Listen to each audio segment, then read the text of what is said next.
Newsflash! Penacony's Charmony Festival has entered its countdown phase. Accompanied by Clocky's TikToks, after 12 system hours, this grand celebration will commence with much fanfare. I already told you! We can talk things out! I'm sorry, Fluffy.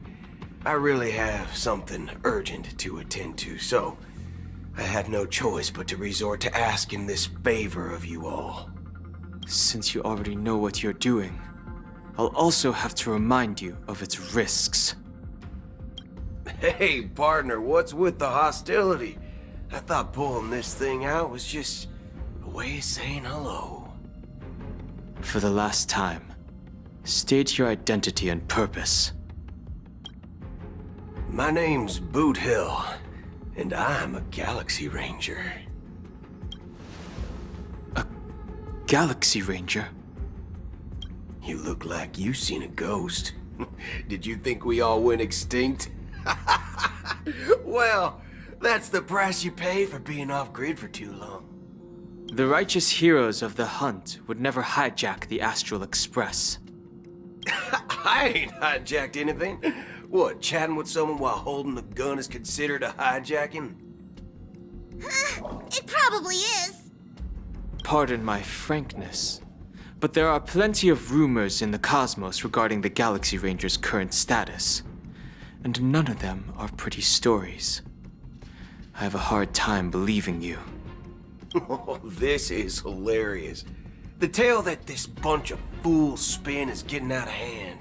There's even a bit about the Galaxy Rangers being turned into gibbons by Dr. Primitive, and they're in some valley screwing around on swings. Of course, I know you won't believe me, which is also why, similarly, I have a hard time believing that you're the real Nameless. See the bullets in this gun? 9mm, an eternal classic. I may need the Astral Express's help right now, but if you're an imposter just like that one, then this bullet might just end up in my head. I can't allow myself to be exposed to danger. That's just the way it goes, so you all have to first prove yourselves. Huh? Where are you going?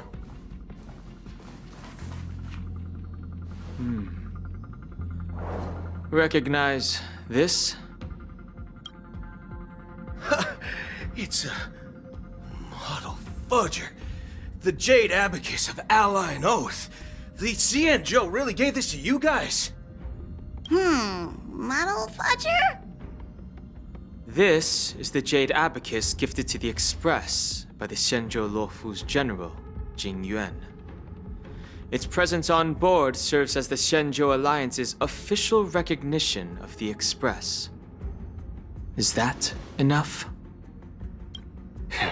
Not bad, kiddo. And across these sprawling stars, a gentle squeeze is all it takes to rustle up a whole legion of Cloud Knights. Now, I reckon that'd be one fudging sight to behold. Now it's your turn. Been ages since the Galaxy Rangers had the spotlight shown on them. And we ain't equipped with such fancy gadgets. But I've been around the block enough to know the way to handle these types of situations is easy as pie. Alright then. Feel free to toss any questions my way.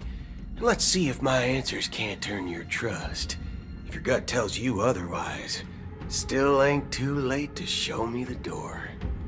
And why would I play along? If I truly am a real Galaxy Ranger, you stand to lose nothing. All right then. Tell me, what kind of organization are the Galaxy Rangers? My friend, this question is a hard one. I don't think I can even consider us an organization to begin with. Everyone's on their own fated path along the hunt, with their own resolute sense of righteousness and not so welcome among such so-called universal values? This reply does not instill trust. It only makes your predicament more precarious. I'm guessing you're gonna ask about some form of shared faith, right? But us Galaxy Rangers don't need that sort of thing. What brings us together is a shared bottom line. Never bully the weak. Never kill the innocent. These oaths aren't some lofty beliefs, but the fundamental bottom line that one must never cross as a person. As Galaxy Rangers, we strictly adhere to the bottom line. When someone crosses them, the hunt's vengeance will surely come knocking. And in this moment, the other crucial meaning of bottom line comes into play. As long as you don't cross it, you're free to do whatever you please. You catch my drift? Second question. Why do you seek trouble with the Astral Express? I already said that I seek no trouble. I must go to Penacony for a matter. But I don't have an invite. And I can't even enter the family's hotel doors. If only I could borrow the Nameless's identity. The entire cosmos knows you're guests of the family. Aren't the Galaxy Rangers also esteemed guests? Oh, you've hit the nail on the head. This is why I'm here. It's fine if I tell you. The Rangers are pursuing an imposter. The son of a nice lady posing as one of us. She's on Penacony right now. My informant is a memo keeper. She's the same as all mimetic organisms, appearing one moment and gone the next. She scares the fudge out of me. Still, she gave me some vital info. That Galaxy Ranger imposter. Who is it? Is that the third question? Is it a hard question? It isn't. Just that you might not believe me. That person calls herself Acheron. And according to our informant, she could be an emanator of nihility. That's impossible. That's what I said. Don't worry. When I first received the news, I had the exact same reaction as you. IX never gives anyone so much as a first glance, and that's perfectly normal. What reason would they have to bequeath strength unto mortals? Then you must know that emanators can also conceal their own identities, which, for many people, it's better that way. Otherwise, there'd be wanton bloodshed across the cosmos, or even, perhaps, turning their back on the path they're supposed to follow. I had the good fortune of running into an elation emanator. Its appearance was no different than that of those clowns. If it weren't through sheer luck that I got it drunk, I would have never known of its eminent status. Even in the purest hunt, you'll find the Xianzhou Alliance under the spotlight and Galaxy Rangers lurking in the shadows. Paths are inevitably concepts created by people and exist in planes beyond our understanding. To reckon that nihility emanators don't exist, well, maybe we just ain't nihilistic enough. So, do you understand now? Your companions are in danger, and it's pretty harrowing. If you don't want to believe me, you'd best send a message to them, but I'd advise you to move fast. We don't know what's happening in the dreamscape or how much of what the memo keeper said is true. And that Acheron, who knows what she intends to do.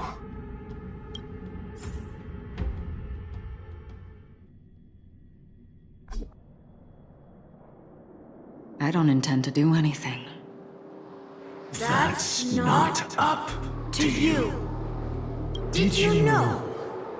People who come to the land of dreams for the first time, they'll subconsciously stop to reaffirm that they're still walking on solid ground. And then they will unanimously raise their heads to gaze at the sky.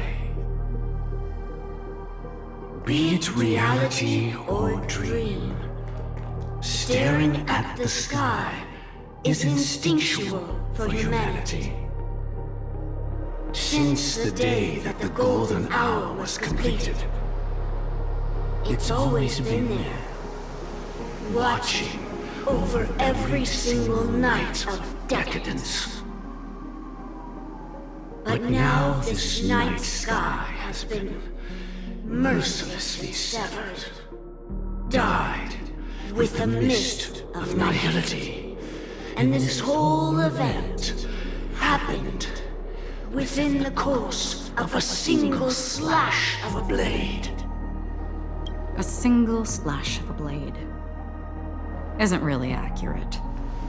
It was actually 2 blades, just that the second one was faster. That's not the point. Many guests who weren't supposed to be invited have gathered at this banquet. Even if the harmony is all-embracing, I have no choice but to show some of them the door. For the sake of Penacony and the peace. The planet of festivities has no place for you, a puppet of nihility. Those who live in the shadows do not bear the right to tread the illuminated stage. Speaking of living in the shadows, there's probably not much difference between us. It's only polite to reveal your true self, at least when speaking to others. Penacony's Dream Master.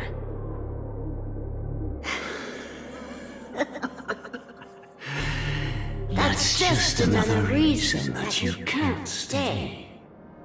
Whether you believe it or not, this is the real me. We are one. Is this the unity that the family espouses? My mortal shell has long since dissipated. The Oak family's 107,336 offspring are now my eyes, ears, and mouths, spreading joy across dreams when required, and in times of essential need, exiling evil from this haven in my stead. From the sound of it, it seems like you're asking me to leave Penacony. I am glad that you're an understanding one. Alas, I'm not asking. If you think you can. Are you threatening me? I ended it with a period. It was a statement, not a threat. Knowing who I am and still showing such malice. You're not the first, nor will you be the last. This scene played out many times before. And usually, when faced with my questions, most people retort, "Why can't I?" The result has invariably been that they can't. You are confident. But be reminded, the family is forgiving, but not weak. The cords of the harmony extend across worlds. If you do not comply, when the blade is unsheathed for even a hair's breadth, you will never be able to escape the eternal Centurion's wrath in all of your lifetime. 137 individuals. That is how many heathens I have exiled since I became Dream Master. Among them were those who once severed my wings, and those who immolated my body. And here I stand again, about to add another mark to the tally.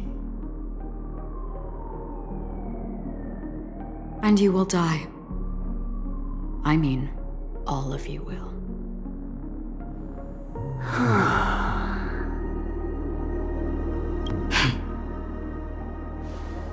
But that won't come to pass. I'll do as you ask. I'll leave. A wise choice. I wasn't aware there was a choice. To you, that surely is the only option.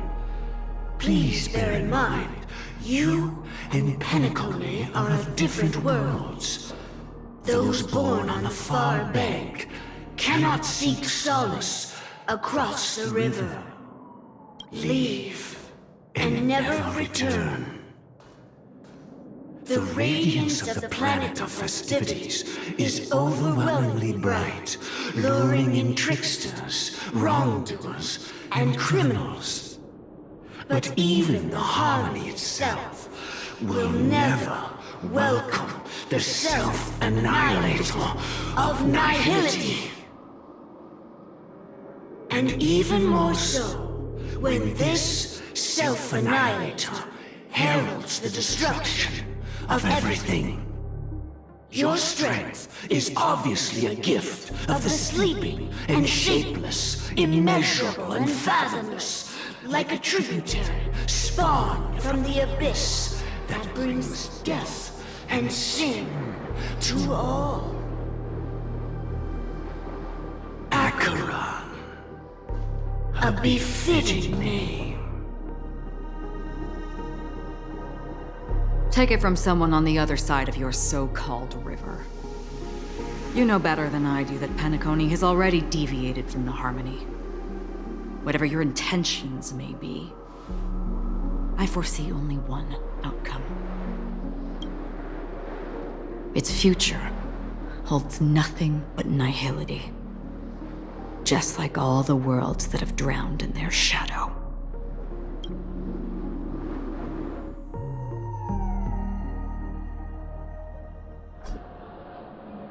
Attention, please. The unusual event that occurred moments ago was due to a technical malfunction at Clock Studios theme park. The family has promptly responded to secure the area, and we're happy to report that there have been no injuries.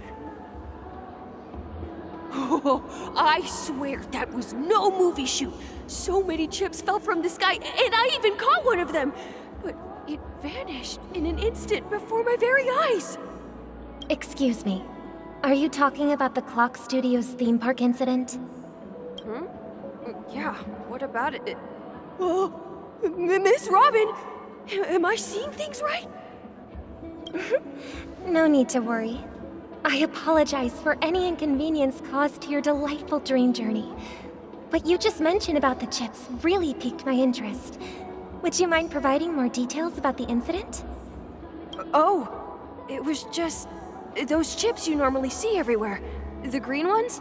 They fell from the sky as if it were raining. And then those chips simply disappeared.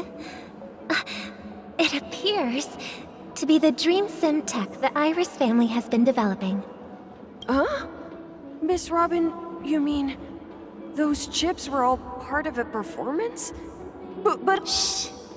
This technology hasn't been made public yet. It was originally planned to debut at the Charmony Festival, but it seems it's been leaked. Can you help me keep this secret? The raining chips were supposed to be part of my act.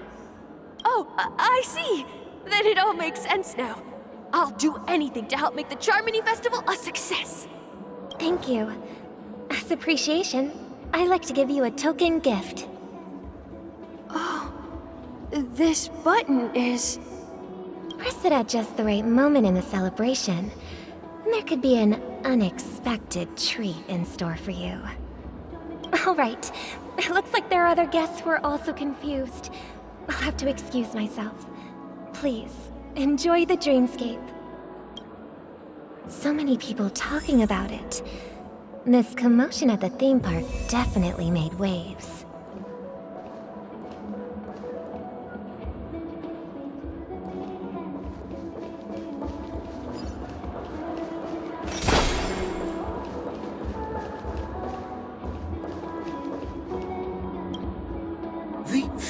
promised they would protect the guests within the dreamscape, but I witnessed a group of organic life forms making their way to the theme park. And soon after, a rip tore through the sky, and black rain started leaking out of the void. The family needs to provide a reasonable explanation, or I'll take my loved ones and return to reality. I thought the dreamscape was supposed to be a paradise. If it's not, then there's no point staying here. It appears the good sir has seen many great events. And it's true that an uninvited guest has unexpectedly entered the dreamscape. However, their target is not the ordinary guests, but the ambassadors of the IPC. The family will certainly ensure that the safety of the guests is of the highest importance. Miss Robin, I know the Bloodhound family has already sealed off the theme park and has control over the situation, but it won't resolve the problem. The family can try their best to protect their reputation, but as a guest, I don't wish to gamble with my life. But as you can see, sir, no innocent bystanders were affected in this incident. Perhaps the dreamscape is not as perfect as promised, but there's no place safer than dreams under the family's rule.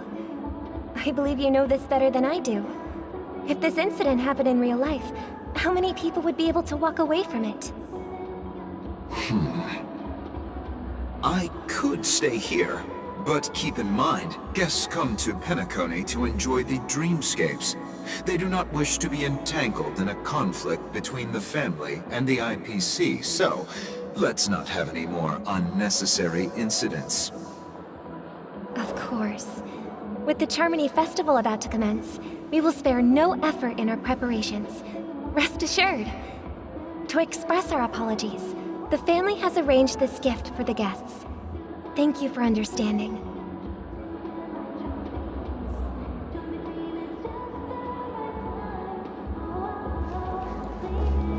You've had quite a bit to drink. Hello. May I ask what happened here? Nothing to be worried about. There's been a small rehearsal mishap at Clock Studios theme park. Please stay calm. Hey, are you a fool? You don't even recognize Miss Robin? Who do you think you're talking to? I'm sorry. I've just been transferred to the Bloodhound family, and I'm still not too used to working on the streets. I didn't realize it was you. I'm so sorry. Hey, don't sweat it. You guys have a tough job. I know how it is. How's the situation looking? Oh, we've sealed off the theme park. Most guests are used to bizarre phenomena in the dreamscape, and so far, no threats have been detected. We can expect order to be restored soon. Rest assured, Miss Robin will intensify our patrols to ensure that no incidents occur. I trust you guys. But regarding what happened in the theme park, what do you hounds think about it? It's okay. Feel free to speak your mind. Well... Actually, I was there shortly after it happened. Is it true that the IPC's ambassadors came with ill intent? And that Galaxy Ranger who easily cut through the sky? Miss Robin, tell you the truth, everyone's been talking about it. The myriad factions on Penacony have already been causing unease for everyone. Thank you all for your loyalty towards the family. The planet of festivities has indeed run into some trouble. The representative from the IPC, he's trying to regain ownership of Penacony and is prepared for a hostile takeover. Of course, the family did not agree. The result of the failed negotiations is as you see it now. No wonder. So this is the main reason why the IPC staff are banned from entering the dreamscape. Did they apprehend the troublemaker in the end? Don't worry. Mr. Sunday is currently tracking his whereabouts, and I'll have something to show for it soon.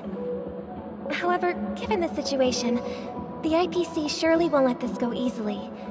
Therefore, we are relying on you hounds to maintain the order and stability of the dreamscape. Please be assured, Miss Robin, we take our orders seriously. We won't let those IPC cronies get away with this. Thank you for your hard work. If there are any other members who still feel uneasy, please tell them on my behalf that protecting the dreamscape requires everyone's help. This is a small gift prepared by the Iris family for the guests. There's one for you too. Please, open it at the Charmony Festival for an unexpected surprise. I can't believe I received a gift from Miss Robin. It feels like I'm dreaming. Wait, I am in a dream. If trouble comes knocking on our door, we're not afraid to go to war. Rest assured, the Dreamscape's peace will be protected by the Bloodhound family.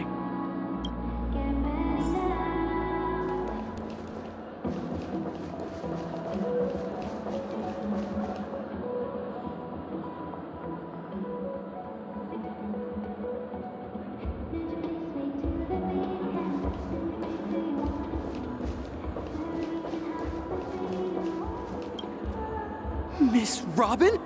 That's the renowned cosmic superstar, Miss Robin! I didn't expect to meet a fan here. I'm honored.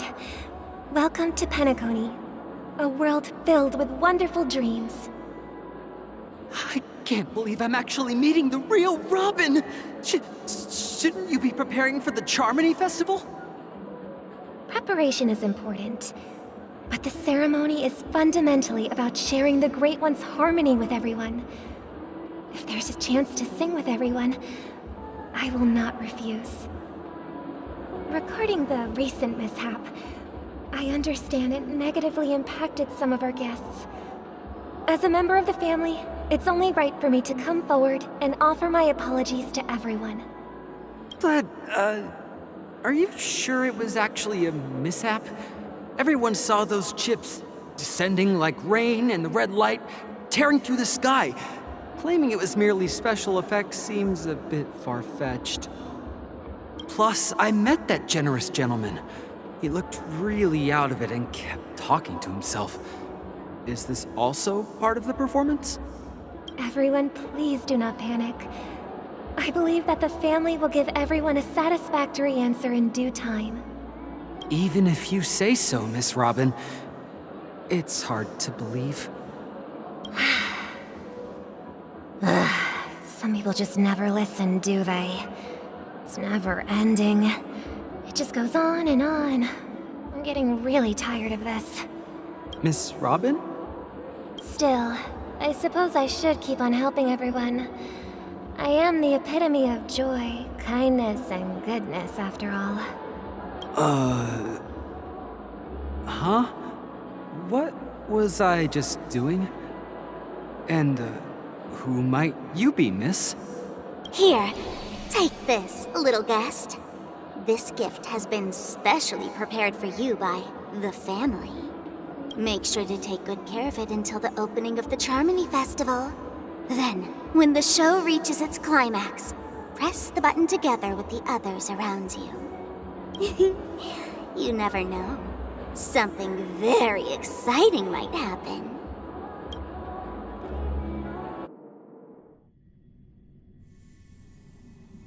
We're back to where it all began. You entered the golden hour from this place. And it is also from here where you will enter the true Penacony. It is a pleasure to journey alongside you once more. But it's time I laid bare the entire truth before you. As you might have heard, I also go by another name. Stellaron Hunter Sam.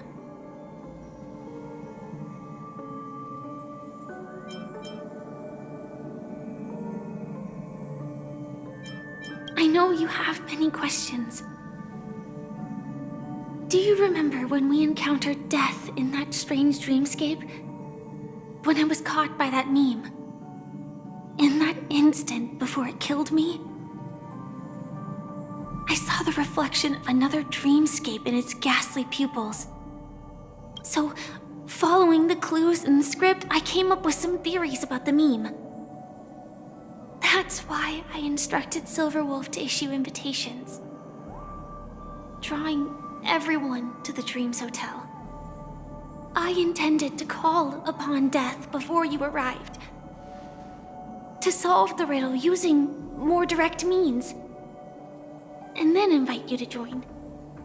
However, contrary to my wishes, I couldn't defy the script.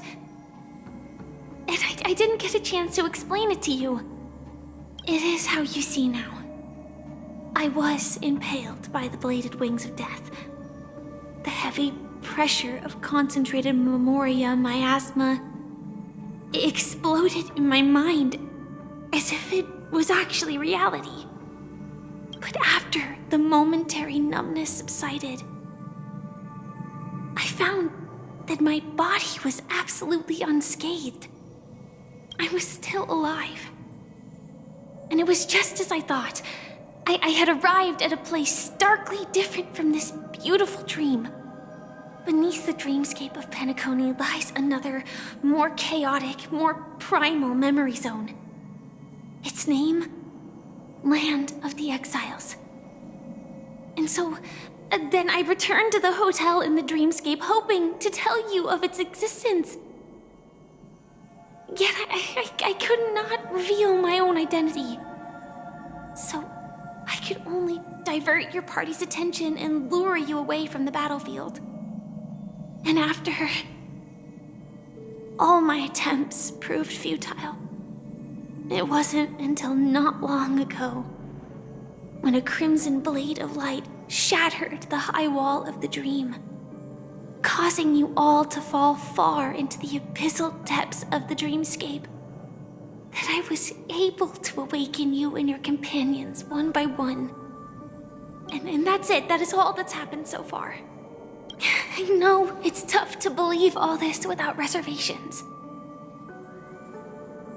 I just want to say, you are very close to the final answer. Just one more thing needs to be done. And then I can prove it to you. Now, let's leave this place. Please close your eyes.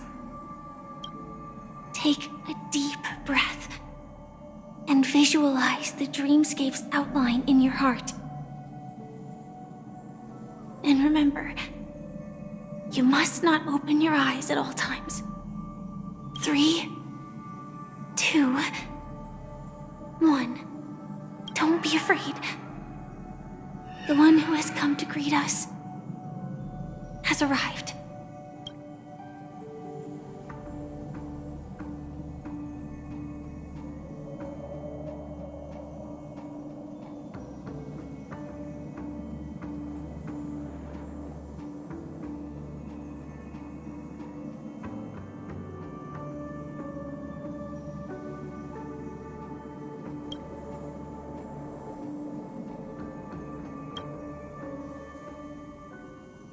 I never knew you could do this. Do you have a driver's license? I do.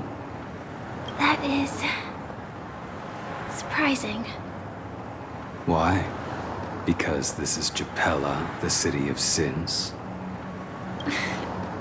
No, it's nothing. I'm just thinking that you haven't slept in 20 system hours. Are you sure you're okay? I'm fine. I'll survive. Same goes for you. I'm not so sure about that. Slow down a bit. Infiltration is over. Feel free to activate Sam anytime you'd like. There's still some time before the next part of the script unfolds. Let me stay a little longer in this body.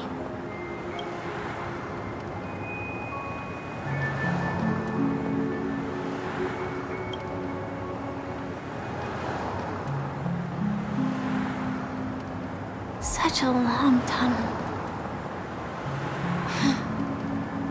Didn't feel this long when I set off.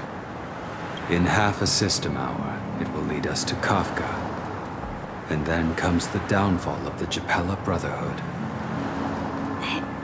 Is that also part of the script? It's in your script too. Sorry. I didn't notice. Their destiny won't change just because of your selective ignorance. I told you before, it's a bad habit. What about you then? Is this the moment you finally find the death you've been looking for? As always, it's a blank slate. It's not on this planet. Why the sudden inquiry? Because I'm currently in a car with a sleep-deprived driver. I just want to get there in one piece. This car has full self-driving capabilities. I'll just put my hand on the steering wheel. Will that do? Hey, don't take everything so seriously. Elio would always say there's only one type of destiny. The inescapable type. He can see the future, and we, likewise, are aware of our predetermined end. But before that moment arrives, we can still choose what we do. We all have this right, don't we? After today, Japella's name will disappear from cosmic history, and the Everflame Mansion will take its place. In the not-too-distant future, you'll receive an invitation. That's your next stop. Land of the Dreams. Penacony. I hope you find whatever you seek there. Be it answers or salvation.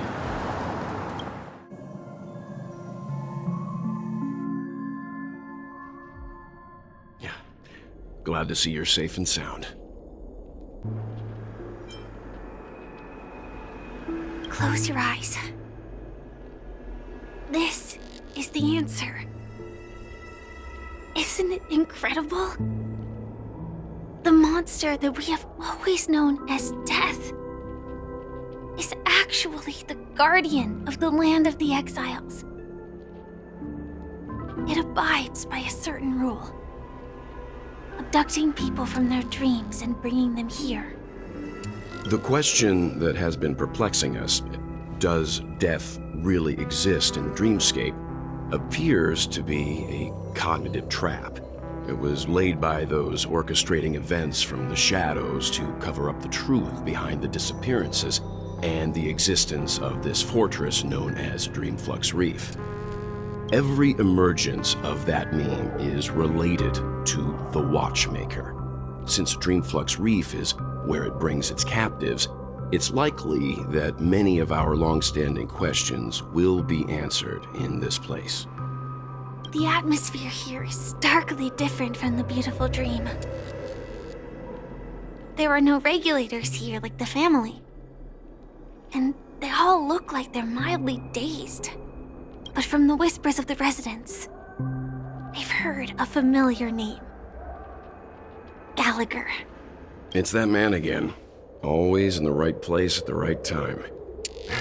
Though that does save us the trouble of looking for him. Himiko and March have already made a move. Get ready. We're about to set off. The real dreamscape. The land of the exiles. Before we go, should we speak to everyone first?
really sorry for waiting until now to tell you everything.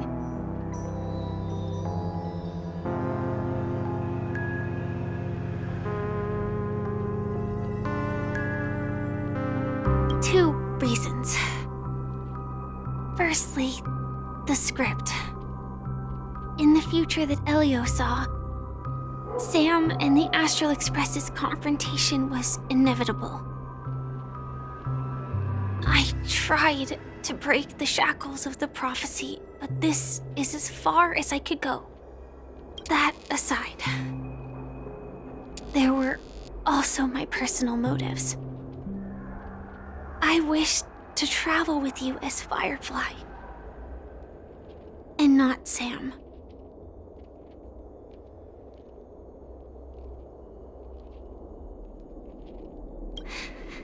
Thank you.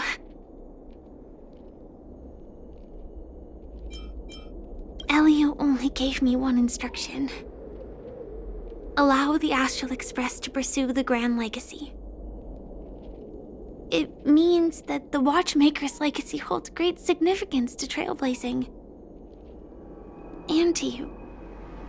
Elio's scripts used to revolve and expand around certain specific Stellarons. But with your appearance, this condition has apparently ceased to be appropriate. Perhaps he also saw the impossible in the future. Do you still remember that medical cabin I told you about? Well, that's Sam. It belongs to the Iron Cavalry of Glamoth's Firmament Frontline. A Firefly Type 4 Tactical Heavy Assault Mech. It is the cradle of my vitality. And the meaning of my birth. And for the longest time it was how I should have looked to the rest of the world. The timescale of Dreamflux Reef differs from reality, so we mustn't lower our guard. You're sensitive to Memoria. A slight misstep, and you could get lost in this memory zone.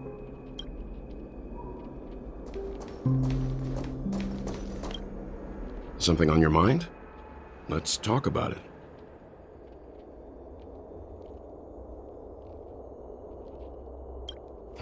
No wonder Miss Acheron is so averse to drawing her blade. It's hard to imagine such terrifying power could reside in an ordinary sheath. If it weren't for the fact that Aventurine's power originated from the preservation, the entire dreamscape would have been affected. Don't feel burdened by this. Even without that Stellaron inside you, Aventurine would still have found other methods to accomplish his goal. Let's just believe in Miss Acheron. And given her prowess, I don't think we've got anything to worry about. During your investigation, he shared a vital piece of information. Mikhail, the former watchmaker who collaborated with the family to construct the Penacony we're familiar with today, had a falling out with the family for specific reasons. But this is precisely where the problem lies. You were clearly investigating a murder, so then why, as a security officer, is he changing the subject to talk about his past with the watchmaker? And now, with Firefly mentioning his name again, it's hard not to be suspicious. Before we found you, she'd already revealed her Stellaron Hunter identity and shared a lot of information. Who would have thought that the Molten Knight's true identity was actually a young girl? For her, this is a secret that she cannot allow others to know. That being the case, I think we can believe she's willing to cooperate. But she didn't reveal all her secrets. I just can't shake the feeling that her situation is different from that of the typical dreamer.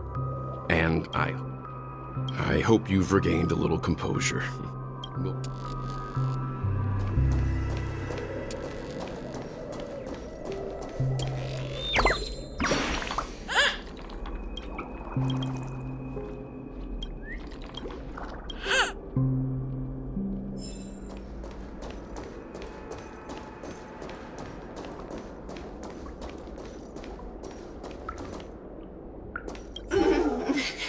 Welcome to heaven. Dreams, true or false?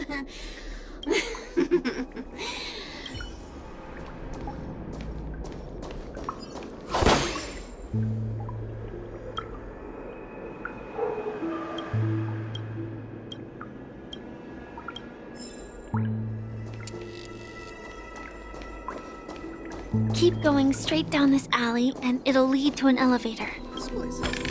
It'll take us to the center of the land of the exiles.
What a huge clocky. Looks like the watchmaker also left his mark on Dreamflux Reef.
Unbelievable.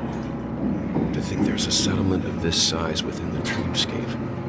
And all beyond the family's reach.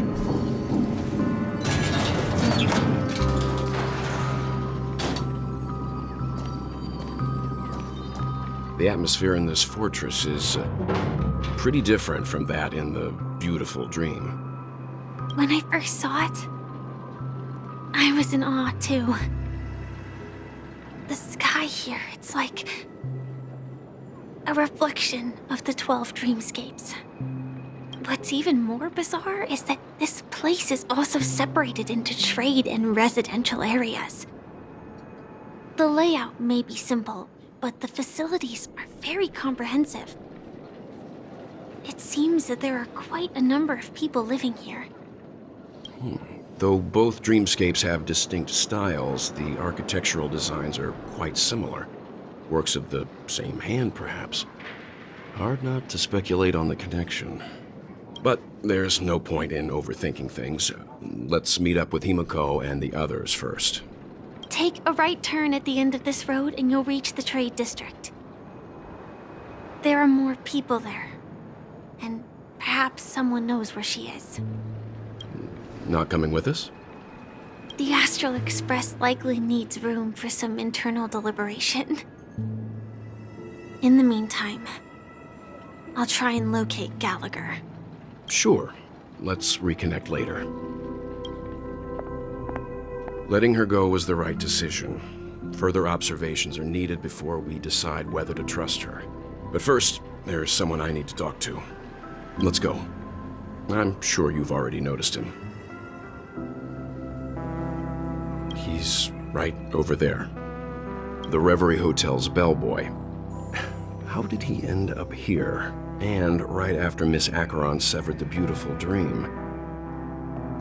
We'd better check, just to be sure. And is perfect for me, and perfectly legal for me to stay in.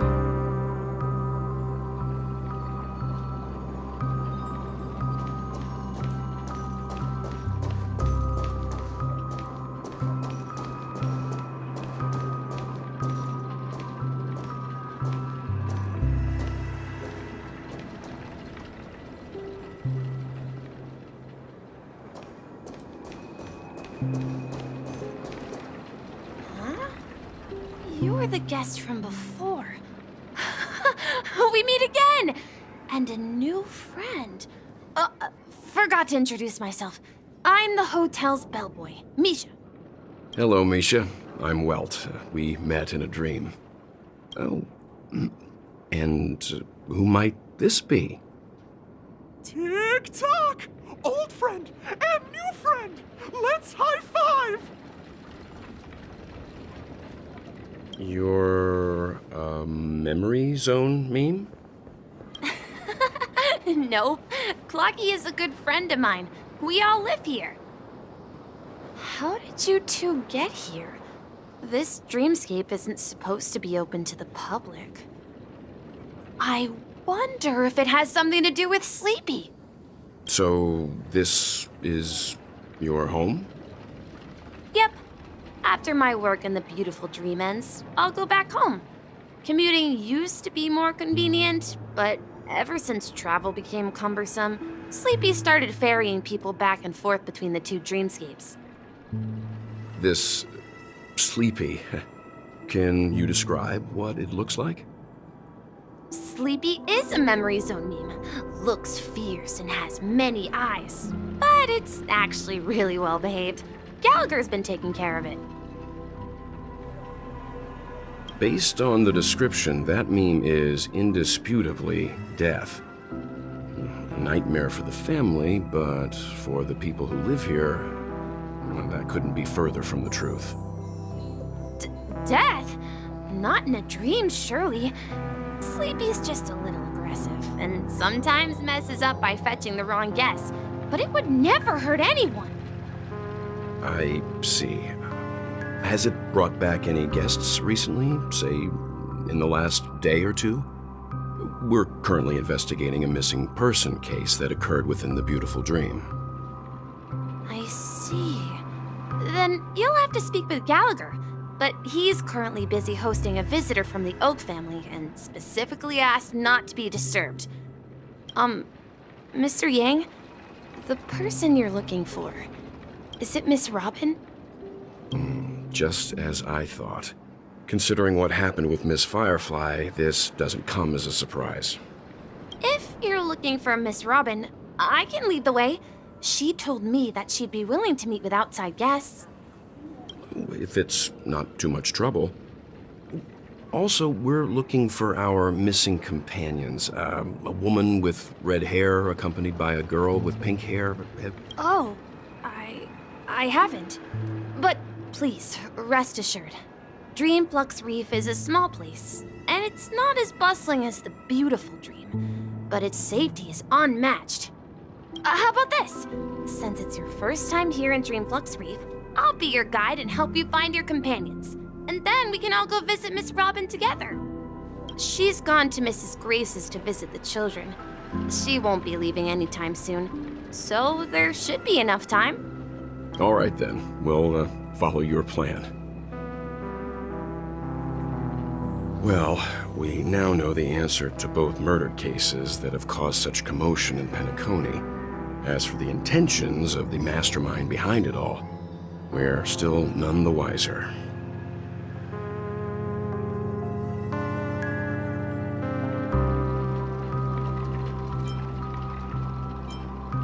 Yes, that's my thinking as well. I'm not entirely certain, but we still have to find him one way or another. Say, you mentioned before that you saw a clocky that only you could see, right?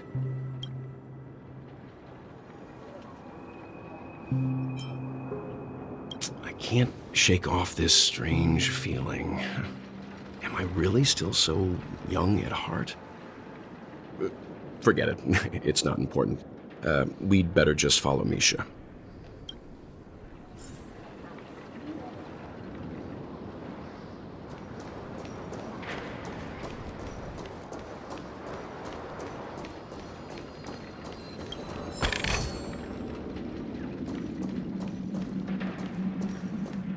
Everyone, look! From here, you can see the most spectacular view of Dreamflux Reef. A black hole? No. An accretion disk formed from consolidated memoria? Was Dreamflux Reef built on such unstable memoria? Oh, so Mr. Yang is also versed in memoria dynamics. I was just trying to figure out how to explain this huge hole to everyone. I bet you guys have a lot in common with Miss Kami.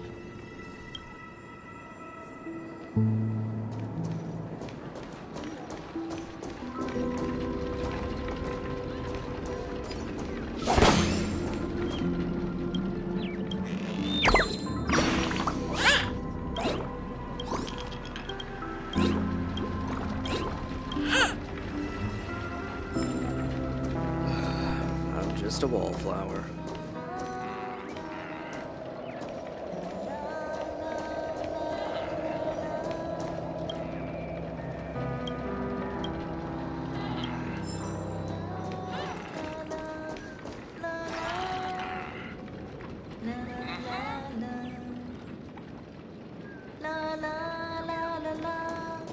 Look!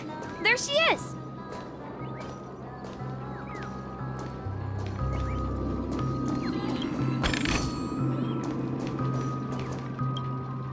My calculations are finally done. In another 10 system hours, the above dream will swallow the dream below. My hypothesis was correct. This place will cease to exist as the dream devours everything. Who are you all, and why haven't you left yet? This place is about to disappear. I'm Kami, a dreamscape surveyor specializing in memoria dynamics, and this is my life's work that I'm researching. See that huge gaping hole? It was just a narrow rift many years ago, but now it's grown into a giant hole. The surrounding memoria has been flowing towards the other end of the hole at a constant velocity, slowly but surely. But the scary part is, according to my calculations, the flow rate of memoria has recently changed, and it's faster than ever before. It's almost as if something is sucking it in from the other side. By constantly improving upon Madame Rosalina's memoria measurement method, I've finally obtained accurate results. After 10 system hours, the Dreamflux Reef will cease to exist. Just like the melting of glaciers, everything will crumble and disintegrate. The dreams on that side of the void will fuse into one. Please don't worry. This sort of thing has happened many times before. Miss Kami isn't a bad person. She's just a bit lost in her own world. She'll probably realize she's wrong soon enough. You don't say. There was something else that piqued my interest. Who is Madame Rosalina? Oh, do you know her too? Or are you also a fan of memoria dynamics? We're very interested in Madame Rosalina's achievements. Could you tell us a little more about them? Why, of course! She's an excellent scholar of Memoria dynamics, and the first person to apply Memoria rate measurement methodology on interstellar travelers. Regrettably, due to the presence of the Garden of Recollection, ordinary people don't pay much attention to the nature of Memoria. She departed this world without much fame, leaving only a few thin journals behind. I came to Penacony to learn more about my idol, and went to great lengths to seek out Dreamflux Reef, all because this is her final resting place. Prodigies always meet their demise prematurely. If only Madame Rosalina had more time, she would have discovered a way to reverse the flow of Memoria. I felt it. The source is in the Golden Hour. There is a certain anomalous presence stirring the currents of the memory zone. I must uncover more concrete proof. I must convince everyone. Does the name Madame Rosalina sound familiar to you?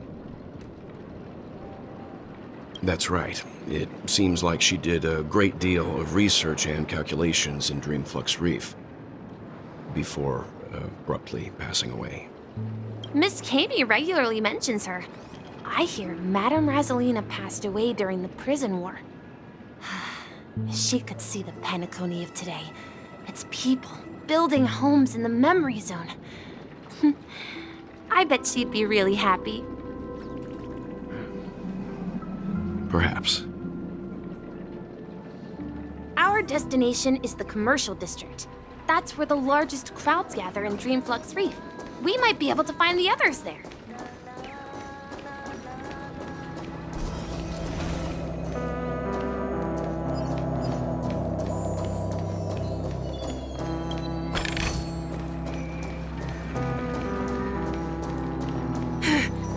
Let me go! Please, come to your senses. I'm begging you.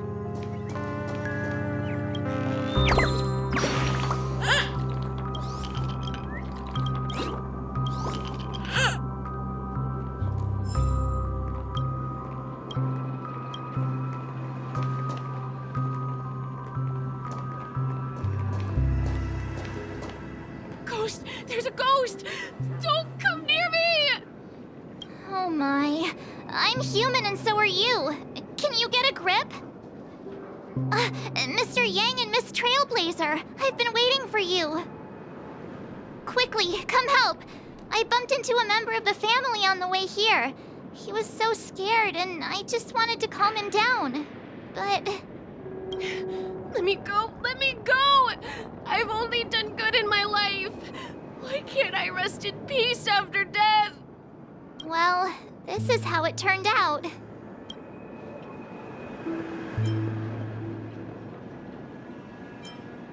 Ha ha, you're a regular comedian. He thinks he's dead. Although, when I first fell in, I also thought the same. Dear guest, this is not the afterlife. This is Dreamflux Reef. That's right. Did you hear that? Repeat after me. Dreamflux Reef. You're talking to someone invisible. If I'm not dead, what am I? I shouldn't have pushed my luck and tried sleeping in my dream. Curiosity kills the Papashi. So stop asking. You'll alert the monsters. All the dead are right here. All of them. You're not talking about the memory zone meme, are you? Don't say that name! It's all your fault. They're coming!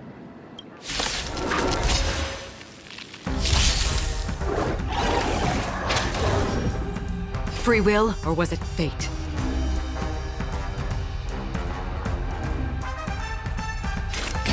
On the still waters of oblivion, you won't get away. Cutting the net. I'll see you all. Stand still.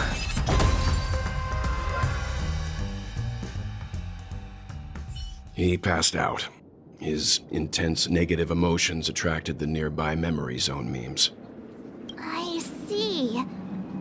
Why aren't the other people around here scared? Unlike in the Sweet Dream, people here don't see Memory Zone memes as dangerous monsters. And even if they pose a threat, people can easily escape by forcing a wake-up call. But we can't just leave this man here. Can we take him somewhere safe? We can ask Jessie for help. I've gotten to know many locals while waiting for you guys. Everyone here is living a self-sufficient life. I don't know how to describe it, but this place feels like the real dreamscape. I remember when this place was all hustling and bustling. Oh, now look at it. Nothing is spared from the decay of time.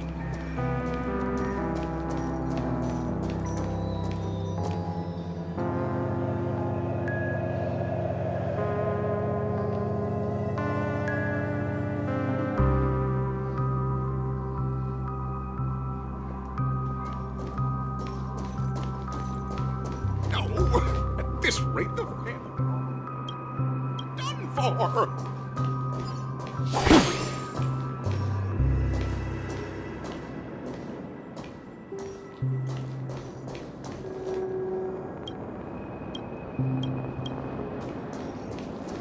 I knew you couldn't hold your liquor. Tried to warn you too.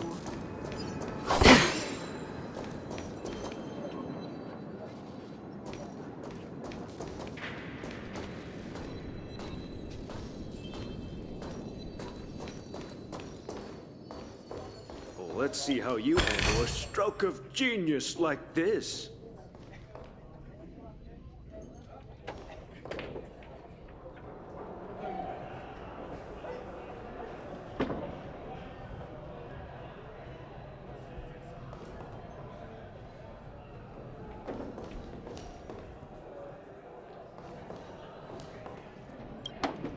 Evening, Jessie.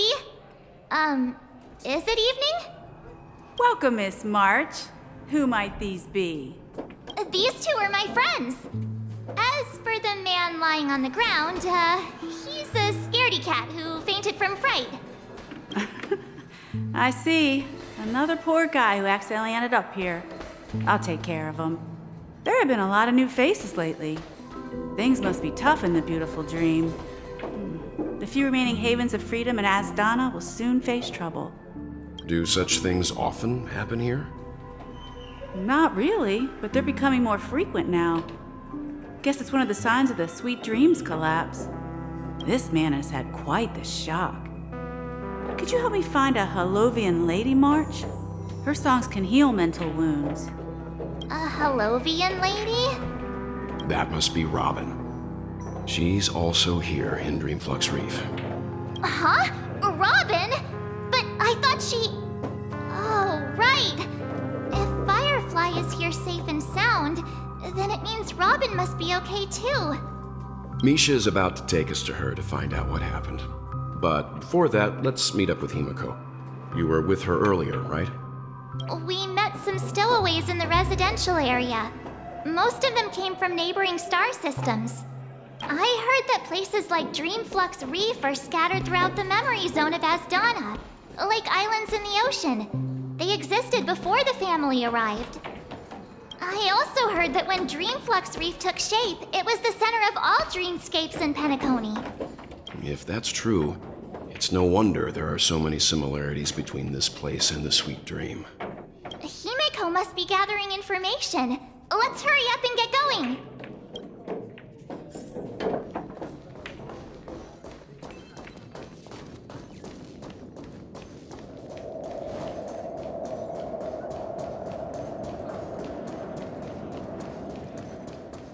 This is where we split up. She can't be too far away. So that's how it is. I never imagined we'd gather the remaining details here. To borrow Gallagher's catchphrase, what an unpredictable twist of fate. Himiko, here they are. Ah, perfect timing. Now that everyone's here, I'd like to introduce everyone to Micah, who's partly in charge of the Land of the Exiles. Micah, these are my companions. It's a pleasure to meet the Nameless. You know us? I've been keeping an eye on you since the day you arrived in Penacony. We would have met under more appropriate circumstances if Dreamflux Reef hadn't been isolated from the 12 Dreamscapes. Please, allow me to formally introduce myself. I'm Micah, the Gravekeeper of Dreamflux Reef. Gravekeeper? Life in Dreamflux Reef is pretty liberating. Everyone here mostly keeps to themselves, without meddling in others' affairs. My daily task involves cleaning a few tombstones. You're too modest, Micah. When lost dream chasers stumble upon this place, you're the one who takes care of them, guiding them back to the sweet dream, or showing them how to survive the wild dream chaos. So, guardian of sorts. Were you talking to me, Mr. Yang? On that note, Mr. Mika, which tombstones are you referring to? We didn't come across any graveyard when we arrived. They're actually just symbolic stones. But since you're curious, Mr. Yang, I'll take you there. I have a feeling you might find something of interest there. But before that, you have an important guest joining you. An important guest? Who could it be? This way, please. The roads here in Dreamflux Reef are a bit run down, so watch your step.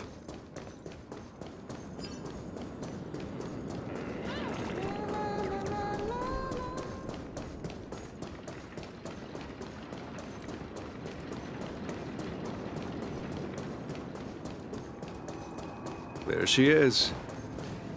It really is her! Miss Robin!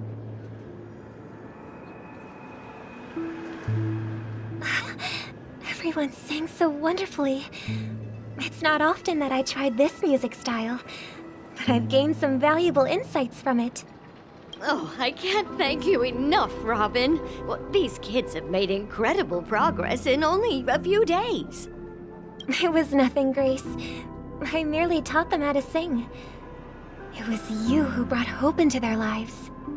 Life must be quite difficult for them in reality, I imagine. That's right. Whenever it's time to say goodbye to these kids, they're reluctant to leave. But I've explored every corner of Dreamflux Reef, talked to everyone I met, and they all told me the same thing. This shattered dream is not worth clinging to. It seems you truly are a child of the Harmony. Emma and Andy are orphans I took under my wing. Carol there, with her blind eyes, used to work at a nutrition center in the outer ring of Penacony. And as for Gary, he's been living with autism since he was a child. They're not old enough to enter the sweet dream managed by the family. If we compare people to birds, these kids are like fledglings with impaired wings. But in this dream, well, they can fly freely. Even if they stumble along the way, well, they're still relying on their own strength. And me, an old lady with no legs. Well, without this dream, I couldn't even walk toward them. I'm glad that you found a new life here in Penacony. It's just... Don't worry, Robin. Dreams have their significance, but they aren't everything. Both the children and I understand this. No matter how long we fly through this dream, we will one day return to reality. But you know what? Emma and Gary aren't plagued by their insecurities anymore. No, and Carol is learning how to cope with her blindness. And Andy is livelier than ever. Well, even I've become more optimistic. You see, in dreams, we learn how to live. Once we return to reality, we learn how to survive. And should our feathers be damaged, then we share our wings with one another. There's no need to covet an illusory sky in dreams, because we have the right and the ability to fly towards a broader horizon. It's a relief to see you safe and sound, Miss Robin. It's nice to see you all again, Astral Express crew. I heard my disappearance caused quite the commotion out there. I'm really sorry about that. Since you're here, can we assume that you're fully aware of the situation in Penacony? Ever since I returned to Penacony, my voice started to change, until it gradually faded away. At first, I thought it was a temporary ailment, perhaps due to having been away too long. I thought maybe it just takes some time for my body to acclimate to the high concentration of Memoria and Asdana. But now it seems the root of the problem goes way beyond me. There are elements around me that don't align with the harmony. Losing my voice is just one of the signs of the Sweet Dreams collapse. The Sweet Dreams collapse. That memo keeper mentioned the same thing. So it's real. While I was away from Penacony, the boundaries of the 12 dreamscapes kept expanding outward. But whenever I mentioned the anomalies in my dreams, all the family heads refused to talk about it. Only my brother was willing to respond. Later, I discovered the secret letters from the IPC ambassador, which further convinced me that there are hidden secrets beneath the surface of Penacony. So, following the clues in the Oak family's dossiers, I found my way here. The land of the exiles, concealed by the family under the guise of death. A dream within a dream, where Penacony's past is buried. Hearing you speak, it sounds as if your voice has made somewhat of a recovery. I hate to admit it, but the harmony in this place resonates more broadly than within the Sweet Dream. It's regrettable, but the family has experienced betrayal. The traitor, or traitors, abandoned their original principles and, using the name of harmony, exploited people's weaknesses to turn Penacony into the planet of festivities, trapping everyone in the illusion of the Sweet Dream. This is not the strong defending the weak, but rather the strong exploiting the weak. A world without equality won't ever be favored by the harmony. And naturally, those voices blessed by them have lost the ability to sing. Could there be another force influencing the family's shift in philosophy, Miss Robin? Considering what happened with Acheron, it's difficult to conceive of another entity within the realm of the harmony capable of influencing everyone. Unless a power surpassing that of an emanator is involved. I'd heard about what happened to the Xianzhou Alliance, but as far as I'm aware, the family hasn't faced any such external interventions. Who knows? Perhaps I've just been away too long and missed something. Regardless, I cannot accept my home is moving towards the very opposite of what the harmony represents, while still claiming to uphold it. I must uncover the reason why Mikhail cut ties with the family, and who exactly it was who betrayed us all. Do you remember our arrangement, Mr. Micah? Well, here's my answer. I've decided to forgo my role, and never step foot on the Charmony Festival stage again.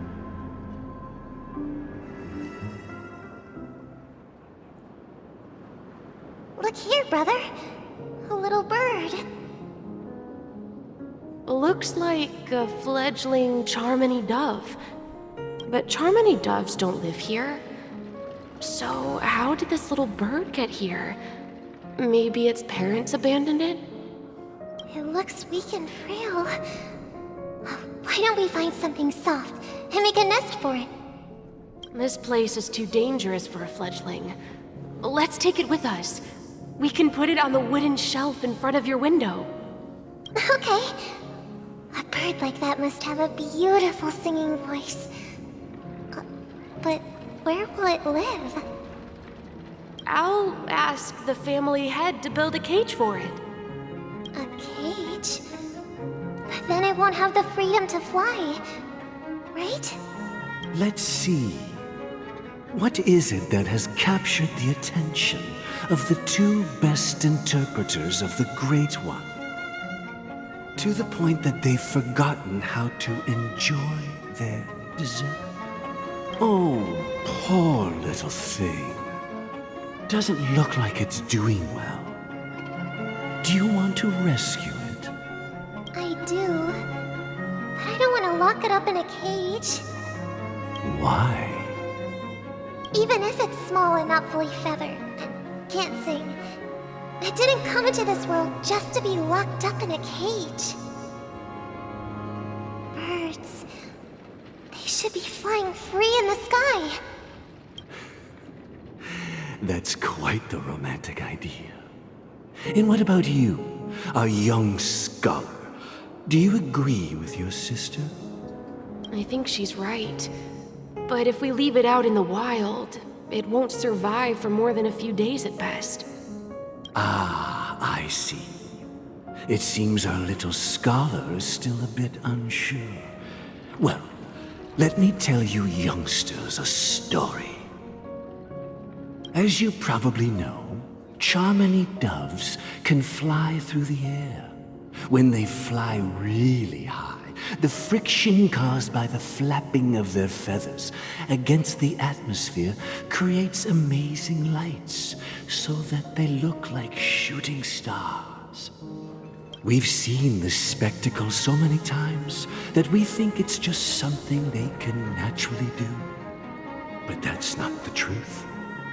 Their radiant display is the result of countless struggles against nature over generations.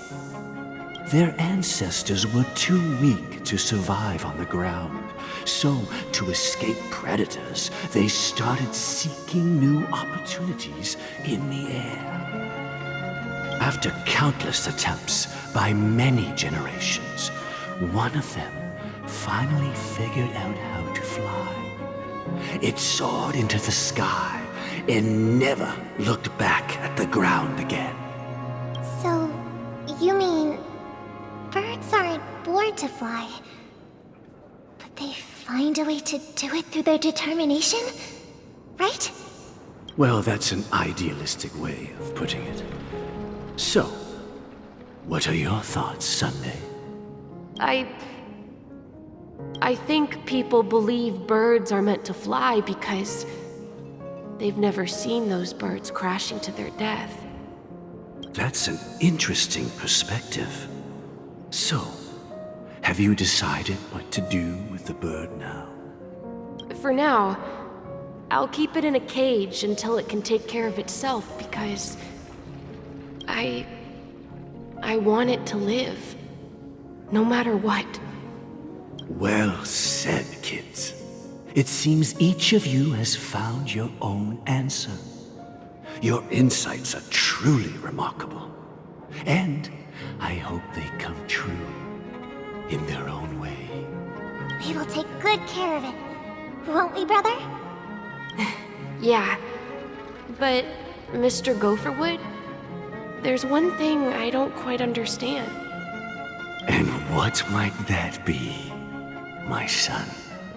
What if this little Charmony dove never learns to fly in the end?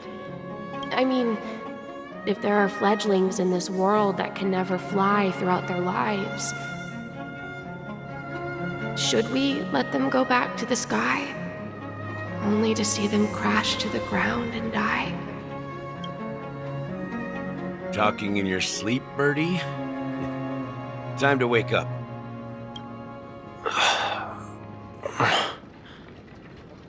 Huh? Need a hand? I'm still alive? Yeah. Happy about that.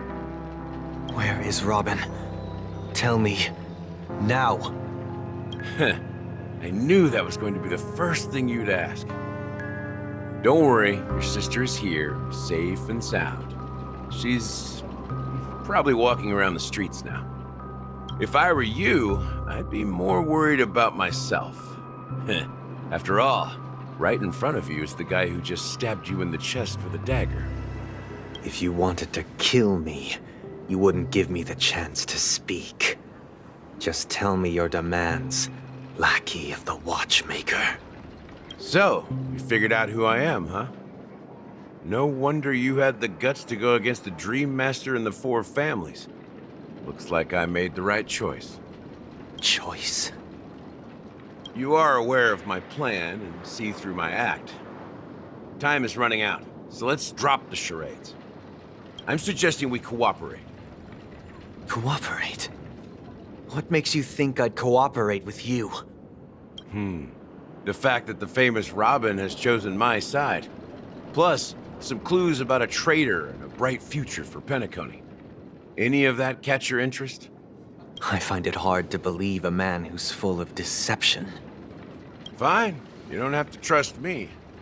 What you should trust is the sense of justice inside of you. Show me Robin first. All right, as you wish. Here she is. Huh? What's your trick this time? Just kidding. I mean, this lady will lead us to Robin, right? And the crew, too. There are too many people who you owe an explanation. That'd be great. Please follow me, Honorable Oak Family Head. Now, all the actors are on the stage.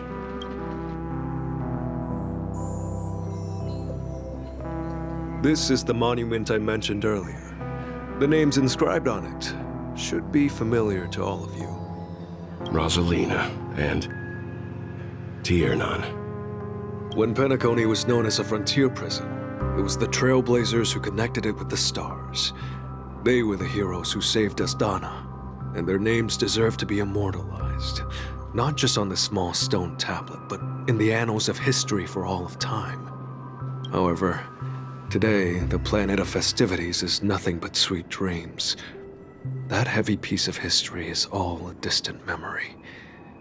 Just like that prison. If their names are inscribed here, then that means... According to Micah, they died long ago. Rosalina was killed during the War of Independence. She ventured alone into the heart of the star system to investigate the flow of Memoria, but she never returned. Tiernan was a skilled gunslinger, strong and reliable. He led the people through countless battles, but he didn't live long enough to witness the arrival of true peace. In the decade following the war, Penacony faced challenges internal and external. To protect Asdana, Tiernan took up the way of the Trailblaze and led the Lampmoth family to explore beyond the system, only to be surrounded and wiped out by the Swarm. Though I had expected as much, the tales of these heroes truly are sorrowful. True to the title of Trailblazer, they spent their lives venturing into the unknown. But what about this tablet? There are no names carved on it. When Dreamflux Reef was created, its owner was still alive. However, he insisted on erecting a monument for himself, saying that it will happen someday. Here we meet again. Everyone from the Astral Express. Robin.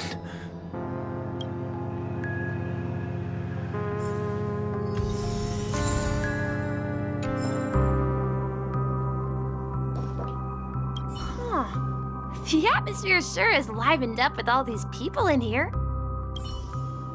I brought Gallagher here. It's time to face the truth.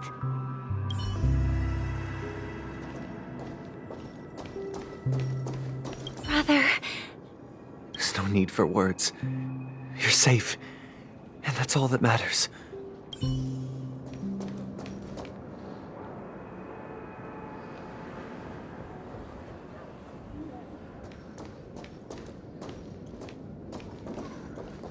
Well, I did my job. I gathered everyone here. Gallagher... I promised to give the siblings some privacy, so let's talk about our business first. What do you say?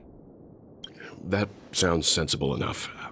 Since you went through the trouble of gathering the family heads, the crew, and the Stellaron hunters, I'm guessing you have something important to say, Mr. Gallagher? Oh, is it that obvious? The look on your face is practically screaming, I'm the one behind all this. You're right, Mr. Yang. It is indeed time to come clean on everything. The siblings already know what they need to, and they've made their choice. But you, Nameless, arrived a bit late.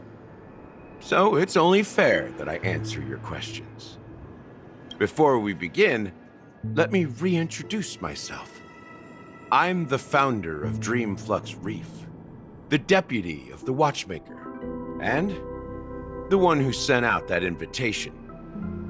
As Gallagher, the history fictionologist, I humbly extend my greetings to you all. History fictionologist? So what, everything you told us was made up? Well, don't worry. Almost everything I shared was true.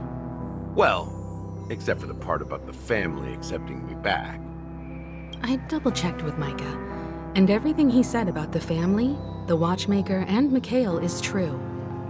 Thank you for your understanding. Now let's get down to business. I'm sure you're all wondering why I went through the trouble of setting up this battle for the legacy, inviting different factions, and stirring up a ruckus all over Penacony. Well, it all boils down to something very familiar to all of you. The Stellaron. The Stellaron? But how is that possible? Penacony is a free-flowing interstellar hub. There are no signs of contamination whatsoever.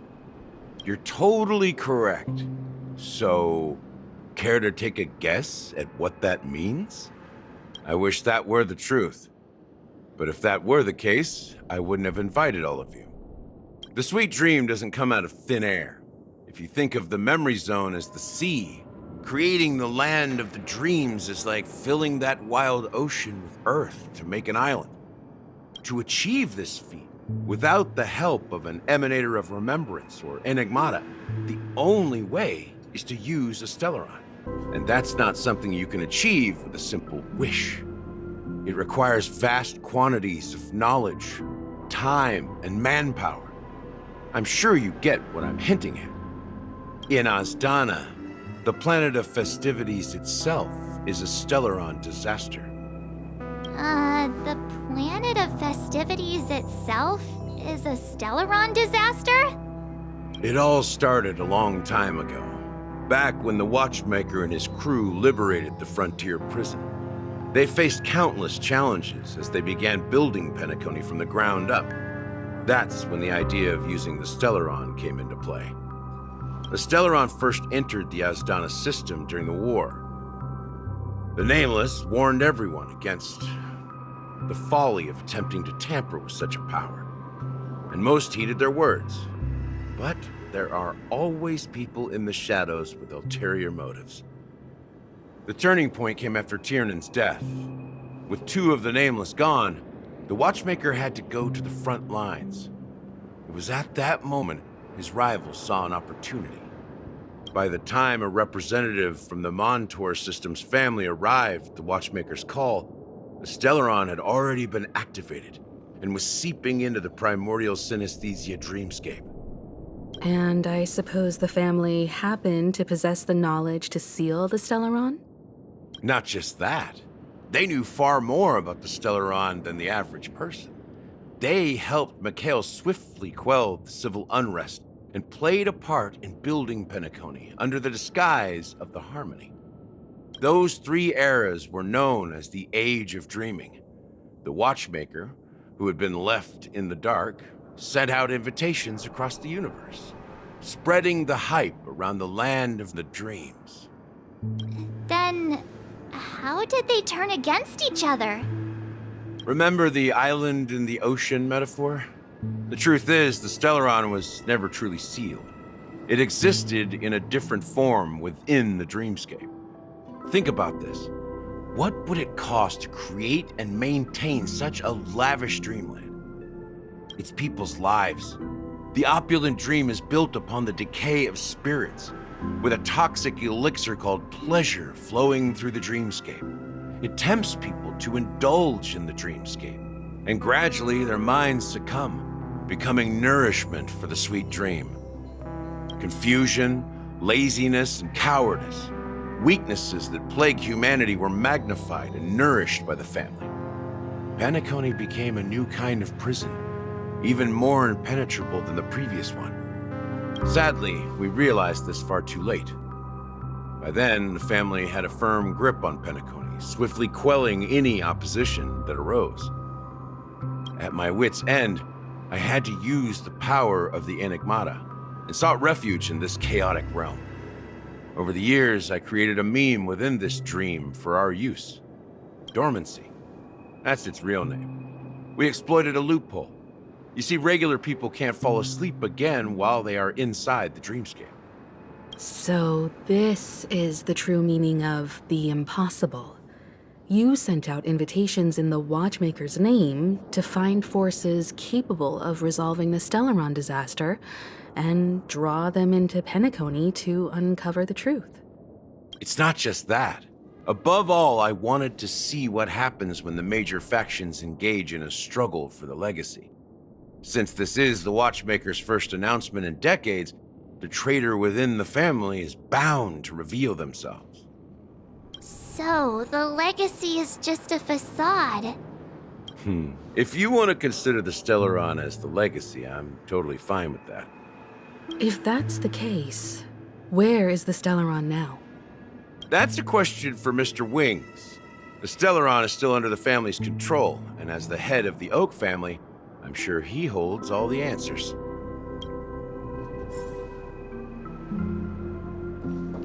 As I suspected, the core of this issue lies within the Stellaron.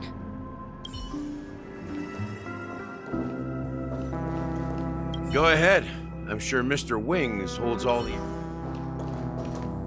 You all look quite serious.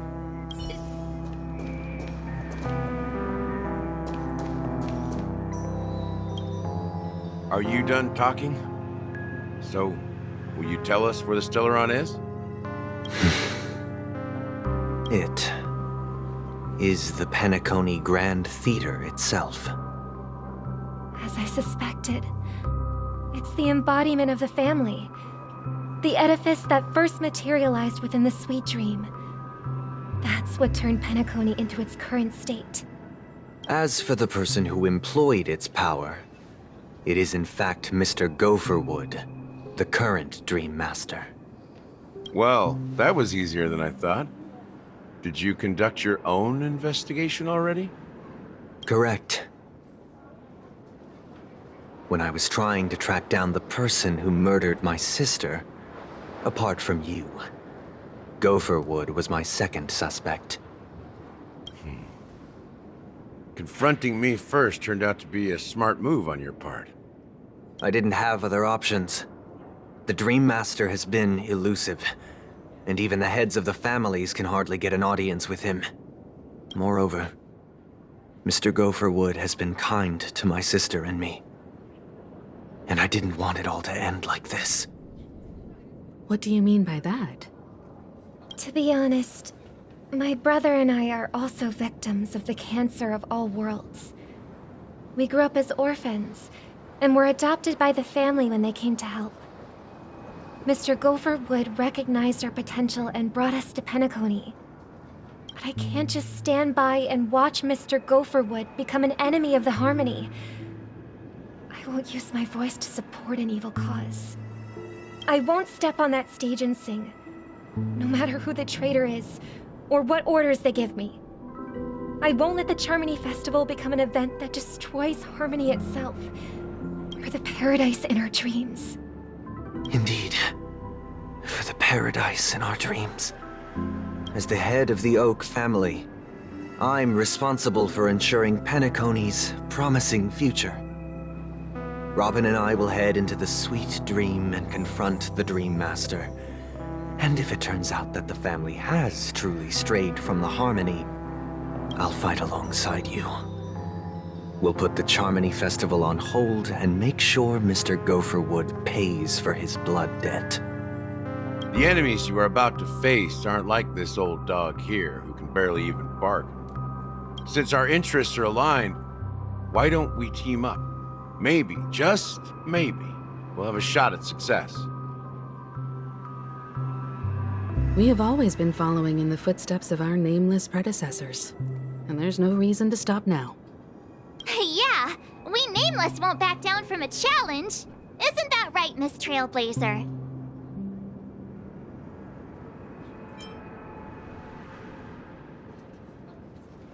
Exactly!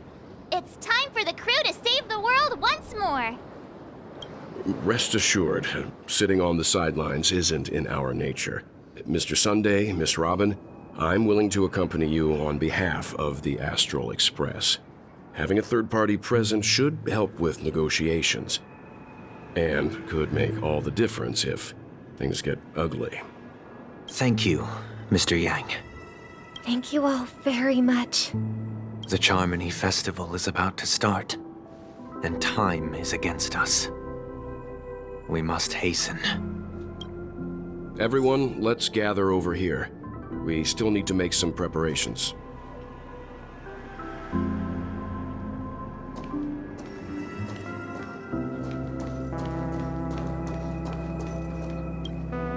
I may have been quick to step up to the plate, but confronting the Dream Master could be a very dangerous affair. Huh? Even you're saying that, Mr. Yang? How powerful is that Dream Master? He's the leader of the families of Penacony, and he has the entire power of the Harmony behind him, not to mention the Stellaron in his possession. We must proceed with great caution. Maybe you can just stay behind this time, Mr. Yang? No, that won't do. Even if we count Robin as an ally, something felt off about Mr. Sunday just now. Although, I can't quite put my finger on it.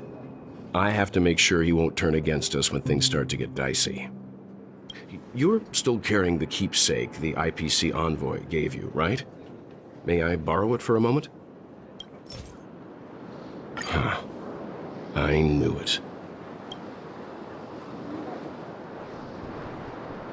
As I suspected, this chip Aventurine gave to you is actually a miniature transmitter. If I'm right, he intends to use it to track your location or contact you when needed. As it so happens, this may actually be of some use in the current situation. Aventurine? Is he still alive? And what does he have to do with our mission to confront the Dream Master? Remember what I said earlier? Working with the IPC is a way to keep the family in check.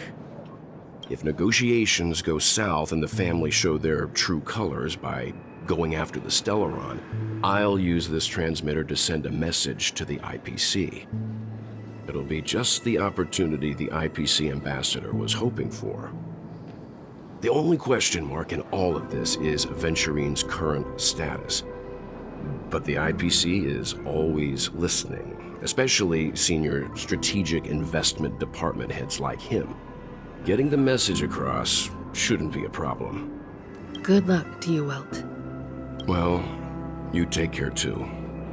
If anything goes wrong, don't worry about me. Just make sure to seal the Stellaron.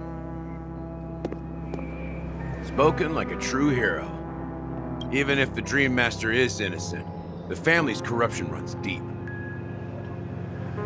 I won't make the same mistake Mikhail did. Let's wish him the best of luck. Don't you have something else to tell us, Gallagher? Why would you say so? Before we departed, the conductor asked us to inquire about the three Nameless in Penacony. We've already collected intel about Razelina and Tiernan, so the only one left is Lakework. If I'm not mistaken, we've already met him somewhere, haven't we? It's not enough to say meet, but the answer is pretty obvious. After all, I've hinted at it in quite an evident way. I've been watching over you ever since I received the reply from the Astral Express. And I've seen the great effort you all put into linking different realms together across the cosmos. And now, after getting this far all in one piece, you have truly proven yourselves. Miss Himiko, Were you the one who repaired the Express and got it sailing through the cosmos again? Yes. And you two, young Nameless, you have very interesting life stories and extraordinary skills.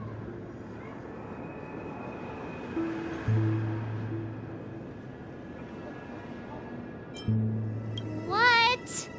Hey, you can't just make up titles like that. You're full of energy. Please send my regards to the conductor, Pom Pom. Please let them know that their friend had fond memories from his time aboard the Express, which he reminisced on every time he had a good drink. As for the last Nameless, he embarked, disembarked, and embarked again, traveling in a great circle, ending up back where he started. On his deathbed, he told me to find the Astral Express and deliver an invitation to the future Nameless. He left behind a special gift, a true legacy. Something that belongs only to the successors of the Trailblaze. Come with me. Now is the time to reveal it.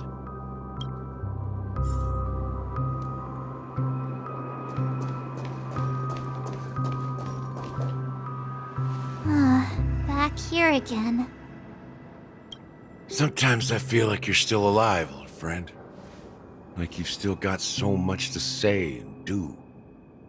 I've kept my promise, brought the future Trailblazers you've waited so long for. I don't know why you were so obsessed with that train, but I remember your last words. Don't let us down, old man.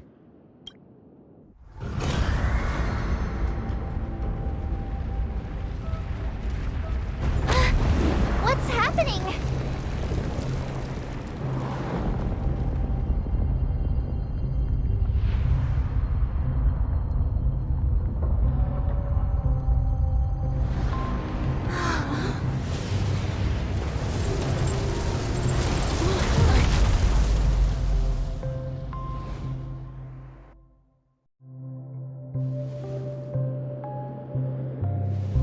Go ahead. His resting place lies in the garden up ahead. The first and last Nameless of Penacony. Mikhail Char Legward, the Watchmaker.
Sure enough, the Watchmaker is the third Nameless. Even I could guess that one. The legacy he left behind was a dream bubble. I believe inside that bubble, there's something that holds meaning only for the Nameless. After all, when I checked its contents, I found nothing inside. Maybe some Trailblaze runes? Even more mysterious than me. Well, let's have a look.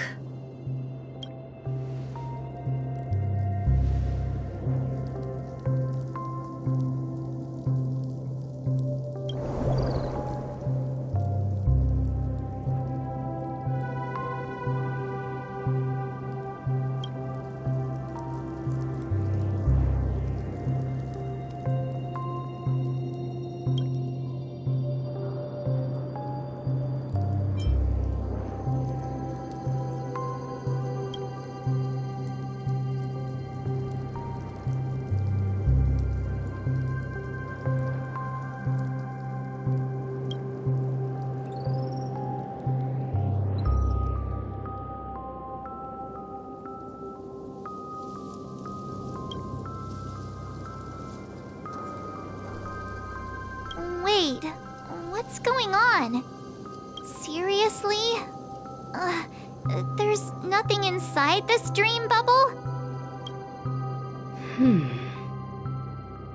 How could a dream bubble be empty? Just as I suspected. That old man always had this strange belief in the nameless and the trailblaze. And I never understood where he got that confidence from. Especially since he never managed to get in touch with the Express while he was alive. I could never figure out what was going on in that old man's head. But this empty dream bubble is so typical of him. He was always full of weird fantasies and incomprehensible romanticism. That mischievous old man. Well, I didn't expect him to leave anything concrete behind anyway. Don't think that's the case, Gallagher. I'm sure Mikhail has left us the most precious thing of all. Don't start getting all philosophical on me, all right? Just as Mikhail believes in the nameless of the future, we unconditionally believe in the nameless of the past. How could they leave with regrets for the future when they were ready to dedicate their lives to the land they loved? There must be something contained in this dream bubble. It's just we haven't figured it out yet. You also have faith in the Watchmaker, don't you, Gallagher? Well, I'm a follower of the Enigmata. My philosophy forbids me to have faith in anything. That's why I understand what faith means in the path of Trailblaze. And I also want to know what he left behind. I'll leave it to you guys then. Can I borrow your pet? I need to make a trip back to Golden Hour and check something at the Dreamscape sales store. It's for Mikhail, and for the future of Penacony.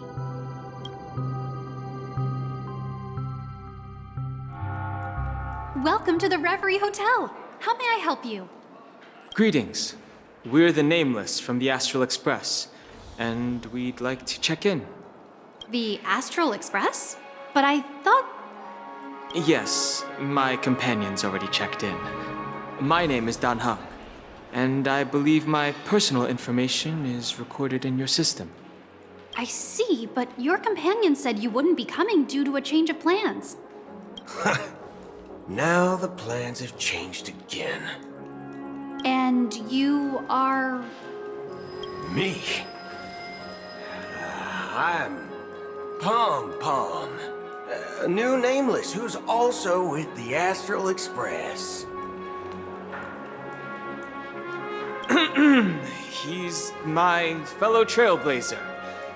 We responded to the family's invitation before he boarded the Express, so he wasn't registered in your system. Is it possible to accommodate him as well? Oh, I see. Another one of the Nameless had a similar situation. Seems like a lot of people are joining the Trailblaze these days. Since there's a precedent, it shouldn't be a problem. Just give me a second to contact your companions. I'm sorry, dear guests, but it seems I'm unable to reach the other members of the Astral Express. What do you mean by unable to reach them? My apologies. This is the first time I've encountered a situation like this. However, the system indicates that those guests are still in the dreamscape. How about this? Give me their room number, and we'll go check on them ourselves. I'm afraid that's not possible. I need to verify both of your identities before I can share any guest information. How about you just wake up someone? Let's say, Welt? I'm sorry, but there are strict rules regarding forced awakening. It cannot be done without the proper clearance. So nothing works, huh? What's your solution then? Are you saying we sleep here? At the reception? Please be patient. We need to contact your companions in order to confirm your identities. And now it seems you need to confirm our identities before you can contact our companions. It seems so. Oh, fudge! Look, nothing personal, but if you can't handle this, go find someone else who can, okay? Please calm down, dear guests. I do recall that Mr. Sunday, the Oak family head, personally handled this issue earlier. Oh, please wait a moment while I contact him. I don't think she's trying to give us a hard time. She really just doesn't know what to do. I have a bad feeling about this. You tried to contact them on the Express earlier, but they didn't respond. Something doesn't seem right. I need to leave for a moment. You can stay here with the receptionist. Sure thing. Just don't keep me waiting forever.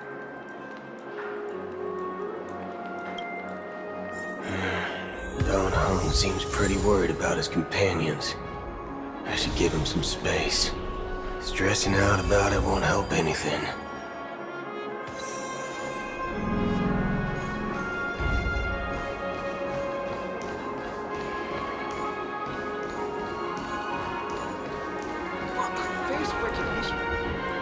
Greetings!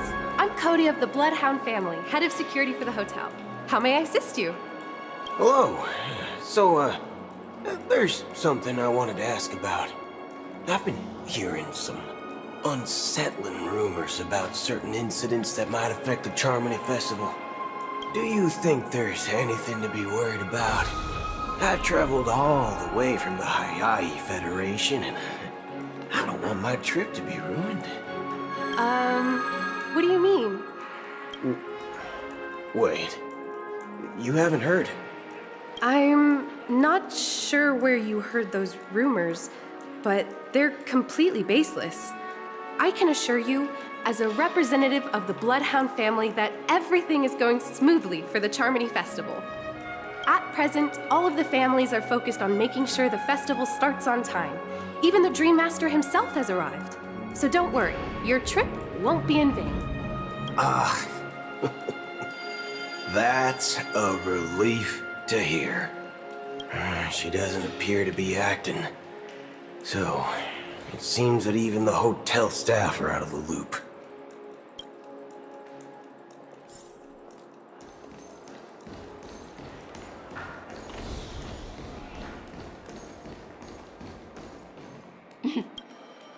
The Charmony Festival is about to start! I'm so excited! Hey! Are you guys here for the Charmony Festival too? Well, I didn't come all the way here specially for the festival. Honestly, I don't really even know what it's about. But I heard it's a lot of fun! Well, back in my homeworld, Anaria, we have festivals like that all the time. My dad threw me a birthday party one time that was just as extravagant as the Charmony Festival. Oh, come on! The Charmony Festival is a once-in-an-Amber-era event! How can a birthday party compare? Well, you never know, right?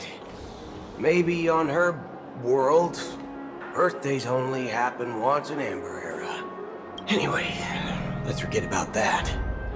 Have you heard about the, unsettling things happening in the dreamscape? Unsettling things? What could possibly go wrong? It better not ruin the Charmony Festival! I've been looking forward to it! Relax. With a big event like this, there's bound to be lots of gossip and rumors. Don't worry. If anything does happen, the family will be on top of it. Oh, that's a relief. I didn't come all this way to see the festival go down the drain. Well, looks like I won't get any fudging clues out of these two. They're clean. Back already? Hasn't she returned yet? Nope. I'm starting to wonder. Sending her to contact Sunday was a good idea. Neither the staff nor the guests seem to know anything about what's happening in the dreamscape, and wherever we go, all we see is people enjoying themselves. Definitely not a good sign. I agree. Another unusual thing is that the Oak family is supposed to be in charge of organizing the council and managing everything inside and outside the dreamscape. I walked around the hotel, but didn't meet a single member of the Oak family on such an important day. Well, I'll be forked. If I remember correctly, the head of the Oak family is that Sunday guy, right? We shouldn't linger here too long. Let's go back to the Express for now. Not so fast. Have you ever robbed the IPC, bro? If you run away now, everyone will be chasing after you. Are you suggesting we sit here and do nothing? I wouldn't say do nothing. But let's stay put for now. Even if the family has ulterior motives, they couldn't have anticipated us showing up here. We're the surprise factor for them. They don't want to attract unwanted attention from certain outsiders, so they won't do anything reckless. See? The IPC lackeys are keeping a close eye on this hotel. If I were a family member, I'd find an official excuse and keep the surprise factors here. If we just wait here, that would be like walking into their trap. Of course, we don't need to walk into their trap. I gave a backup plan to the memo keeper. If it turns out we won't be allowed to enter the dreamscape, she'll order a drink for me in the VIP lounge at the hotel. In reality... a secret signal. That's right. Oh, a concrete object can indeed help the memo keeper establish a connection with you.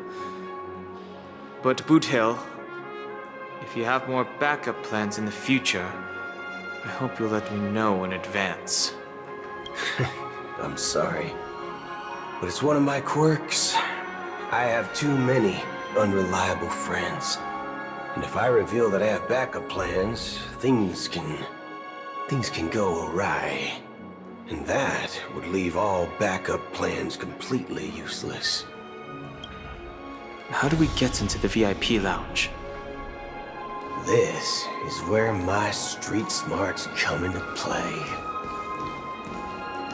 You can actually book a stay on credit, and the interest is surprising. You're the lobby manager, right? Yes, I am. How may I assist you? We're the Nameless from the Astral Express. We wanted to check in, but there's something wrong with your system. The lady at the front desk said she would contact the manager, but now she's nowhere to be found.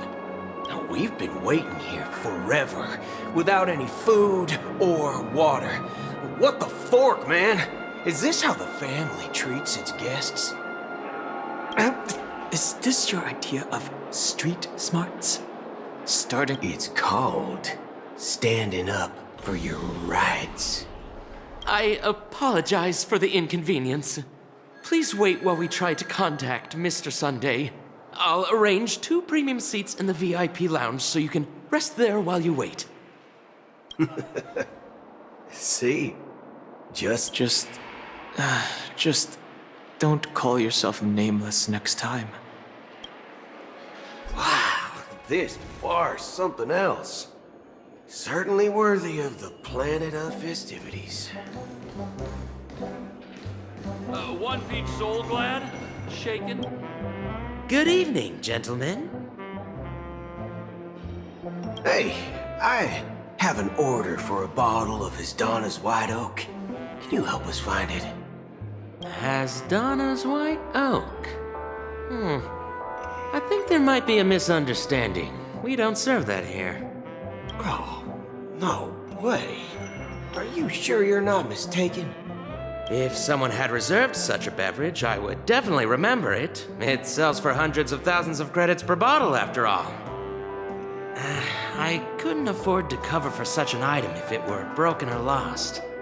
That's strange. Well, could it be that the memo keeper couldn't afford it? Then what should we do now? Oh, no need to rush. Let's grab some drinks first. Maybe I arrived too early and he hasn't come yet. Now, let's see what kind of juice malts you all have here. Well, give me a glass of Heenum Valley, 40 years. I'll have it neat. No ice. Wow, that's the most expensive one on the list. You have a taste for the finer things. It's on the house, anyway. What can I get for you? Anything you recommend is fine. Then I would recommend today's special, Glass Village. It's classic Soul Glad mixed with Laboon juice. It's refreshing and suits your cool demeanor. Just 1 minute. Ah, this flavor. Dynamite barbecue with rocket fuel. Ooh, really hits the spot. Truly the finest sherry cask-aged malt juice in the cosmos. Dynamite barbecue with rocket fuel. Is that really something that humans enjoy? Hey, this guy doesn't know anything at all. As long as you're satisfied, dear guests, please enjoy. Let's give the memo keeper another half-system hour. If she doesn't show up, we'll need to come up with a new plan. In the meantime, let's take stock of the situation. What do you think? The situation is unclear. Something must have happened on the planet of festivities, but the public is unaware of it. Someone in a position of power within the family must be covering it up. It's unusual for the followers of the Harmony to invite other factions, let alone the IPC and the Masked Fools. If what you said about the Emanator of the Nihility is true, the situation in Penacony is a little complicated, to say the least. Actually, there's something else I'm concerned about. Regarding Acheron. As you know, the faction that follows the path of the Hunt are some of the most dangerous folks in the cosmos to mess with.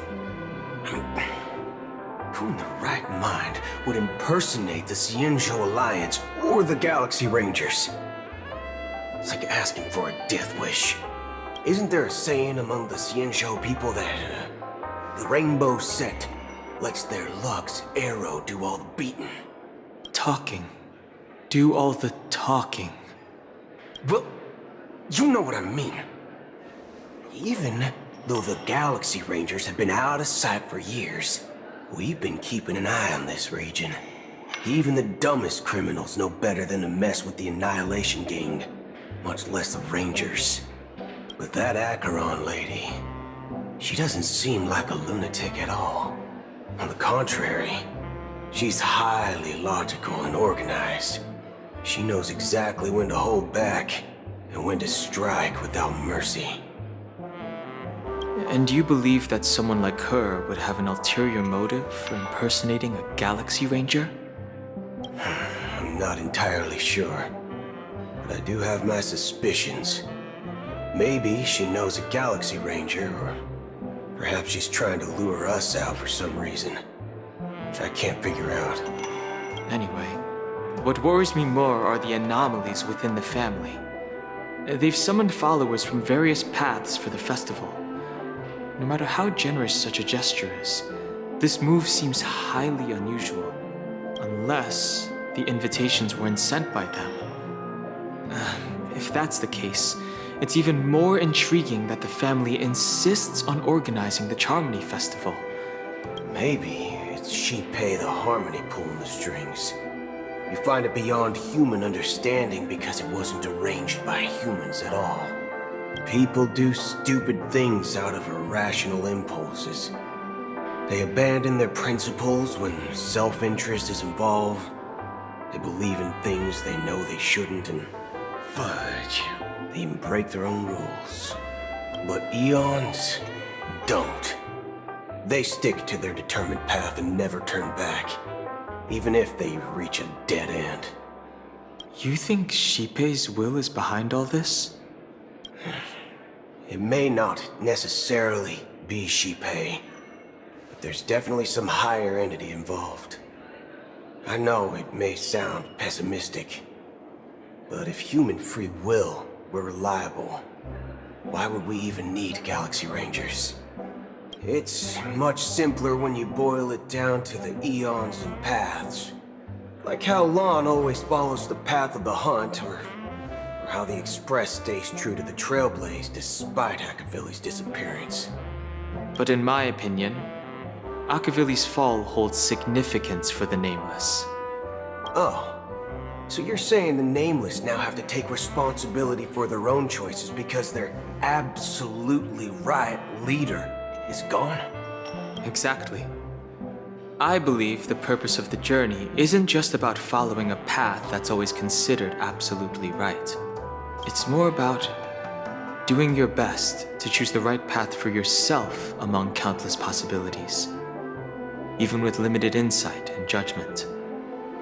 I don't know what you've been through, but I agree that people must take responsibility for their choices, because no one else can do it for them. That's why the Galaxy Rangers need to uncover the imposter and figure out her true intentions. Just in case. I have a backup plan if the Memo Keeper doesn't show up. This is my final backup plan. I promise. You sure have a lot of cards up your sleeve. Well, going back to my old career would make things a lot easier.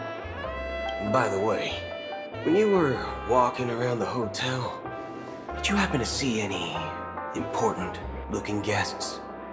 What's your plan? It's simple.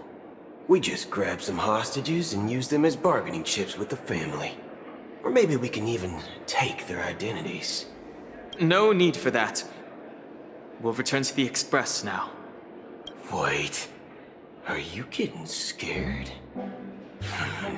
Draw your weapon. Let's make a big scene. Are you leaving, esteemed guests? Would you like to cancel that as Donna's White Oak you just ordered? Huh? As Donna's White Oak? But didn't you just say... Ha ha. Looks like you are a bit intoxicated, esteemed guests. You ordered a bottle of As Donna's White Oak just a moment ago. Looks like your Memo Keeper friend has finally arrived. Oh, right. Sorry, my memory's not the best. You know, too many modifications and all. Anyway, let me check. Well, fork me. It says Donna's White Oak, all right. And there's a note. I'll be waiting for you on the Astral Express.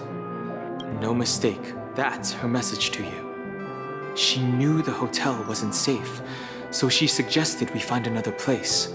Well, looks like we took a detour, but now it's back to the Astral Express.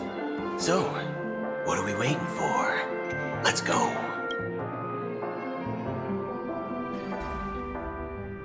You're back?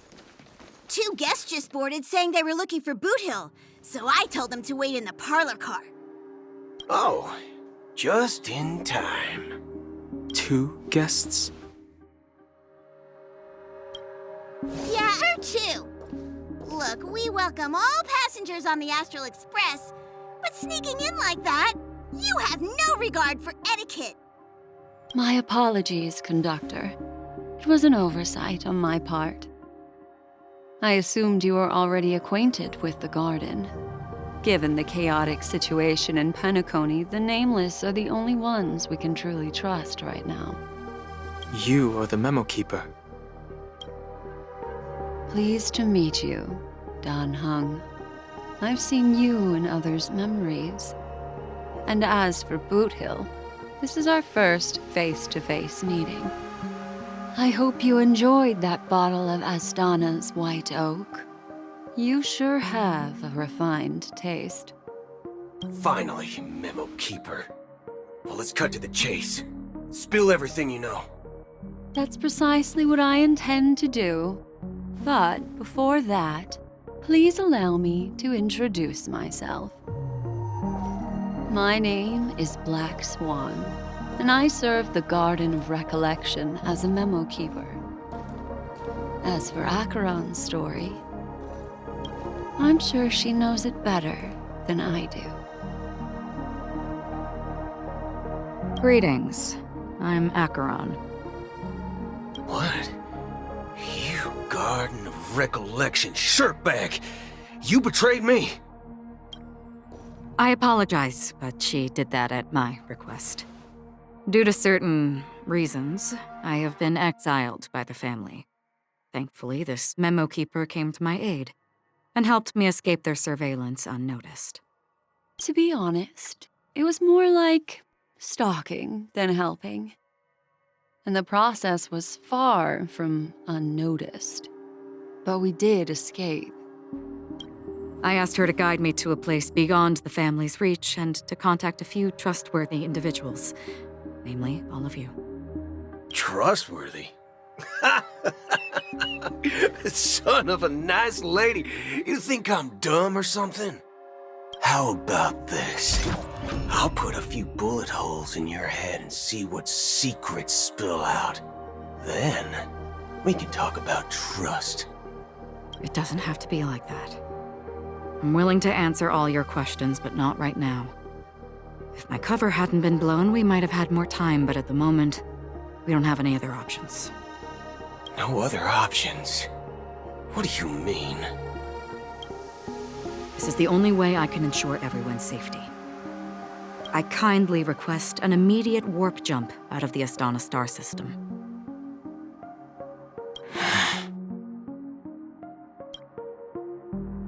This passenger is requesting... As far as I can tell, she's not a threat and seems to be telling the truth. I've briefly traveled with your companions and know their whereabouts, Don Hung. Please rest assured, your nameless companions are safe, but they need our help. As for Boot Hill, you may have guessed, I've been waiting for you. Galaxy Rangers are known for their elusive nature and limited contact with each other, so this was the only way I could reach out to you. Only by doing this can I find a true Galaxy Ranger and fulfill a long-standing promise. To return his relics to their rightful owner. Someone once told me that every rainfall is like a gift from the heavens, a sign of their mercy upon the world. Raindrops are said to be the tears of the gods, shed in response to the sorrows of the world. Their constant pouring is a reminder that the gods haven't abandoned us yet. So, how long has this rain been going on for? I used to believe, just like you, that it would eventually stop. Years and decades passed. And in the end, such hope faded away before the rain did. Looks like the god you mentioned doesn't exist after all.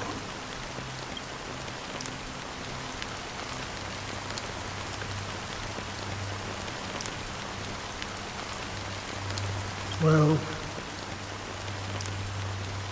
let me share a story with you. Mortals who walk the paths are like sailors on a vast ocean, leaving behind a trail that creates countless ripples of possibilities.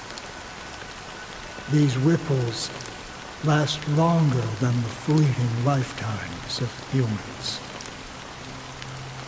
And for some, their presence leaves such a strong mark that it's reflected in the waves. Like those shadows on the ocean.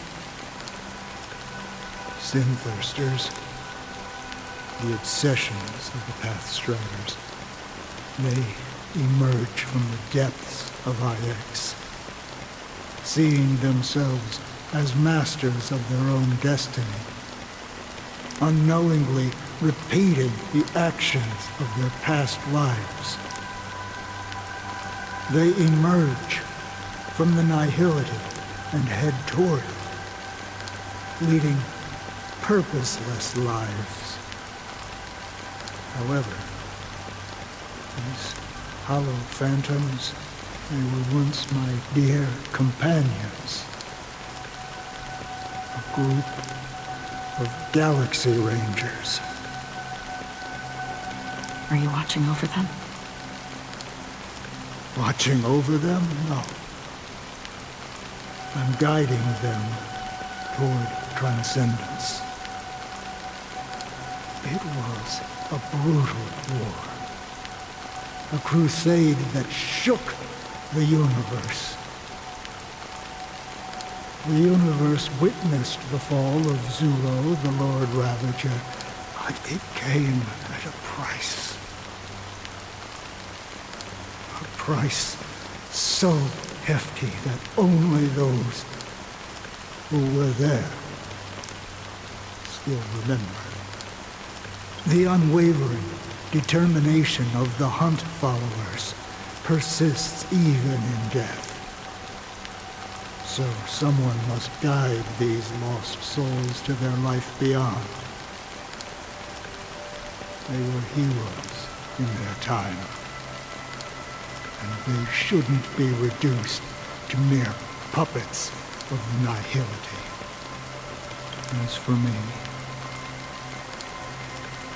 I've suffered too many losses on that battlefield to advance any further.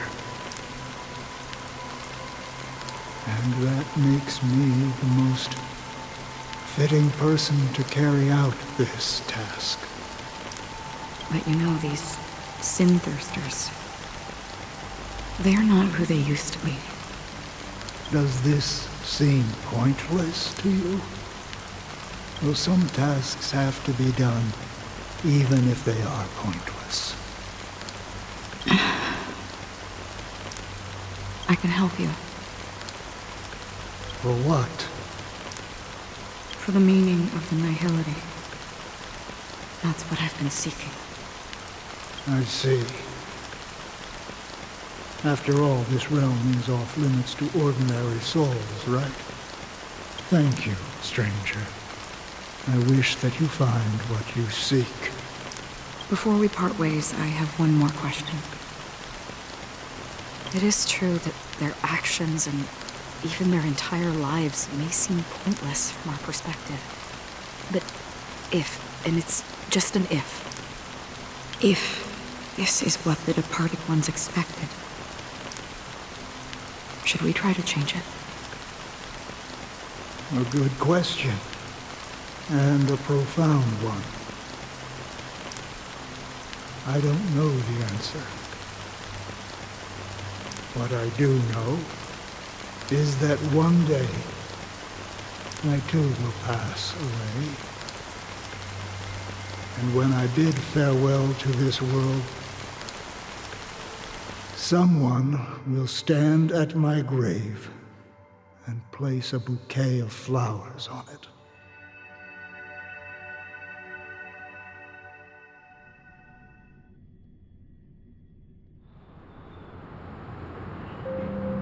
When I appeared as a child, my speech, mindset, and soul reflected immaturity and innocence.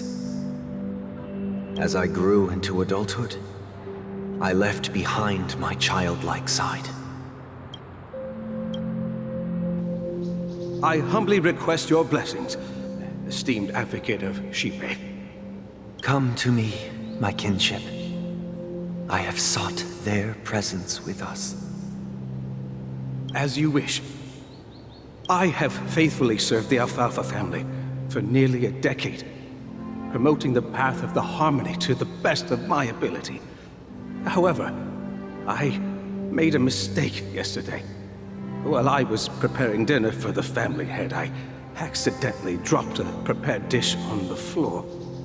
Out of laziness, I lied and claimed that everything was ready.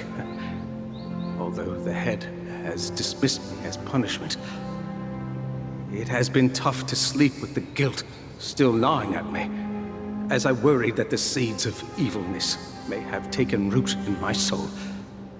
So, I confess to you now to seek atonement for my sins. Do you sincerely repent and vow to change your ways? Yes. Have you examined your soul and confessed all your sins?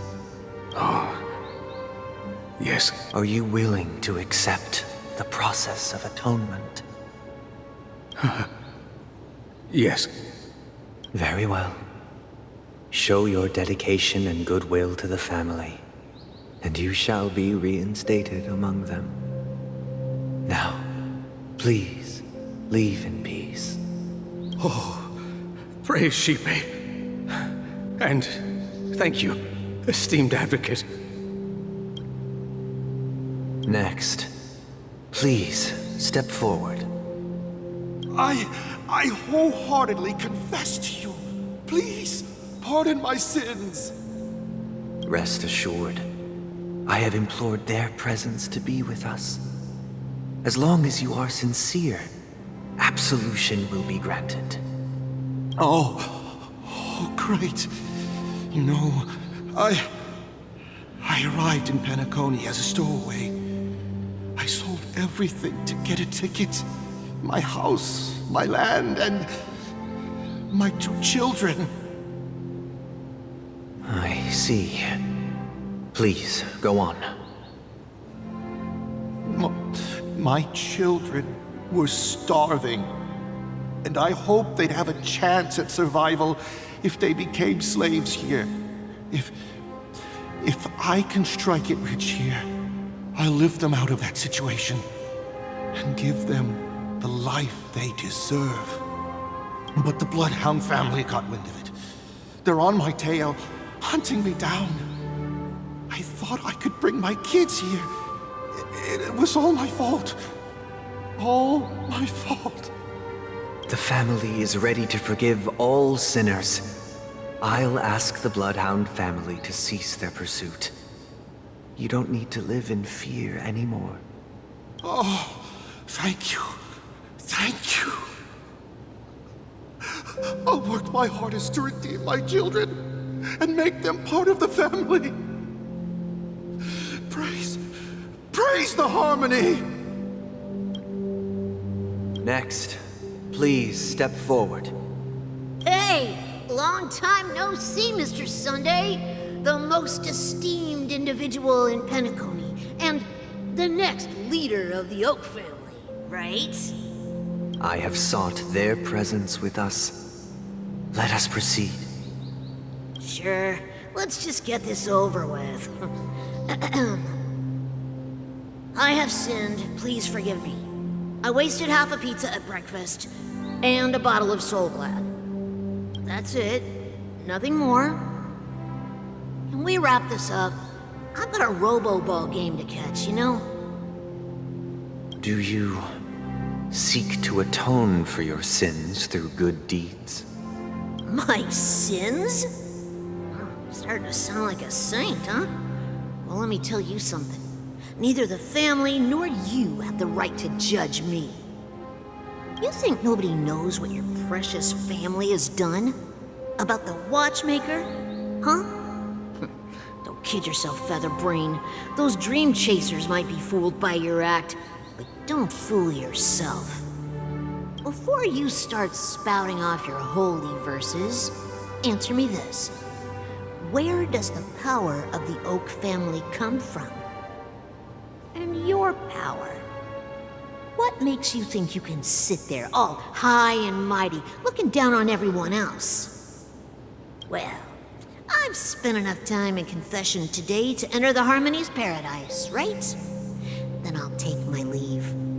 Good luck with your election, and, don't make me regret my investments in you.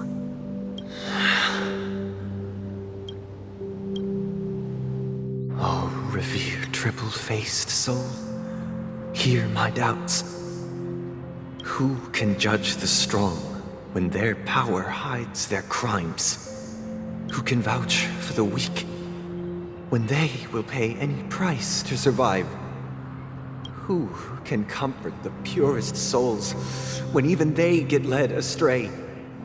If the strong defending the weak is truly the foundation of paradise, then who is responsible for the suffering and anguish in this wretched world? Brother? Brother? Brother, are you all right? I'm fine. I've been working long hours, and I just made a trip to Dreamflux Reef and back. So, I'm a bit out of sorts. But it'll all be over before we know it. You've been working non-stop on the Charmony Festival, Mr. Sunday, and no one could have predicted this incident. Even if the Stellaron does pose a grave threat, I still feel sorry for all the trouble we've caused you. No need to worry about troubling anyone. The Charmony Festival was meant to spread joy and harmony across the cosmos. But now that we know the truth, I'm afraid we'll have to cancel it. It has always been our wish to make everyone happy, so... we'll do our best to explain everything to the Dream Master. I'm sure he'll understand, even if the negotiation does not go smoothly. I'll refuse to go on stage. Without the Chord Master, the Harmonious Choir would not arrive, and the Charmony Festival would be just a grand performance, and nothing more. I'm relieved to see your determination. You know, since arriving in Penacony, we haven't had any contact with this Dream Master himself. I'd heard of the heads of the 5 major lineages, but the Dream Master is a mystery to me. The Dream Master rarely grants an audience, even for us. But, given the urgency of the situation, he's agreed to meet us in person. Perhaps you'll be the first guest to meet the Dream Master in years, Mr. Yang. Let's hope we can reach a consensus that satisfies everyone. Indeed. Let us hope so. It's about time. We'll have to get ready for the meeting. I apologize for any inconvenience caused by the urgency. Don't worry. I'll be waiting here. Dear, it's Mr. Sunday! Hey, come over here! Thank you for everything you've done. I'll be waiting here.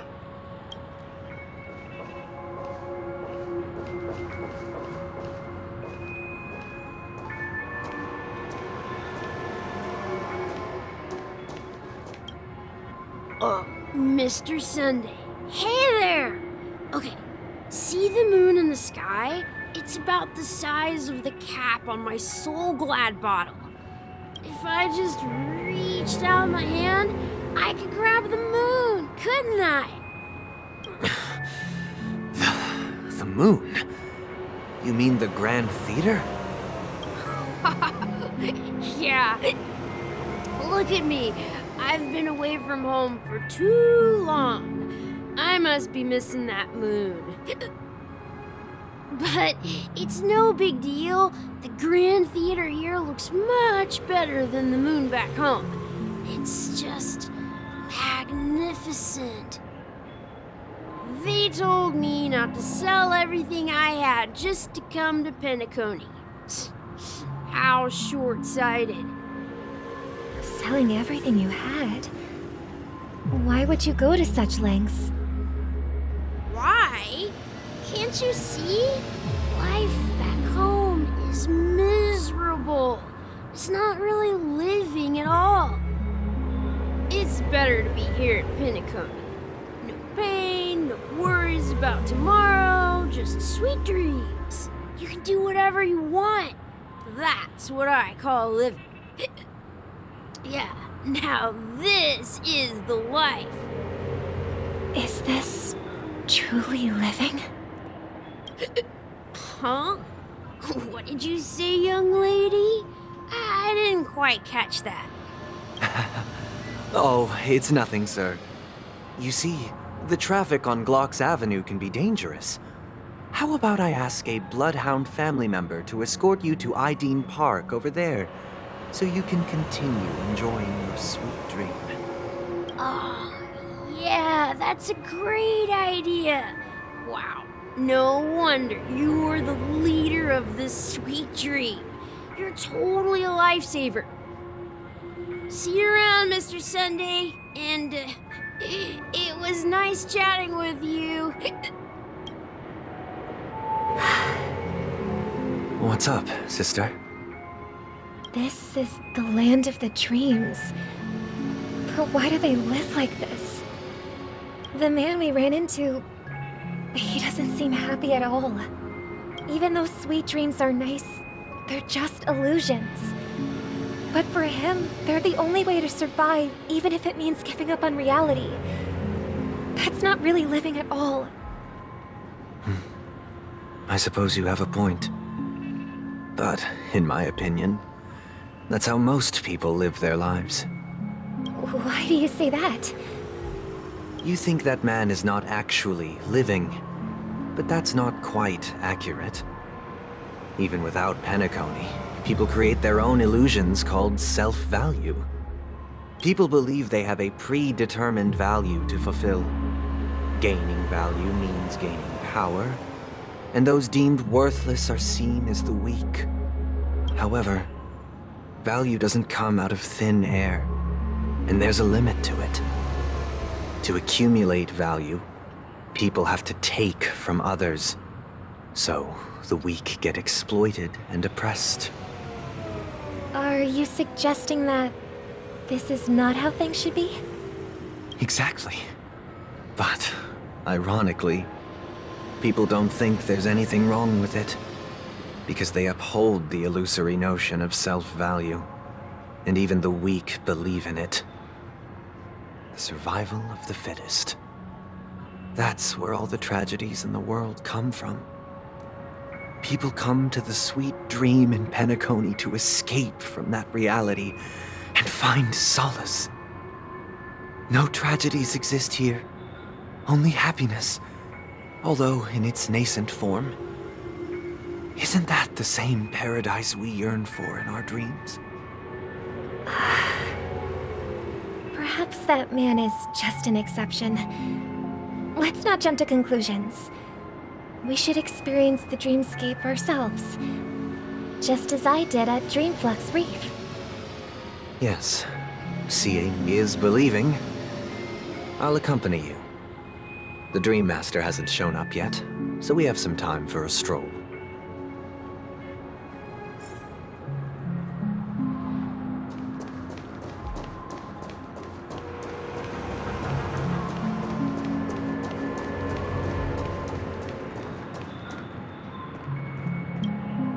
Glad to meet you again, Robin.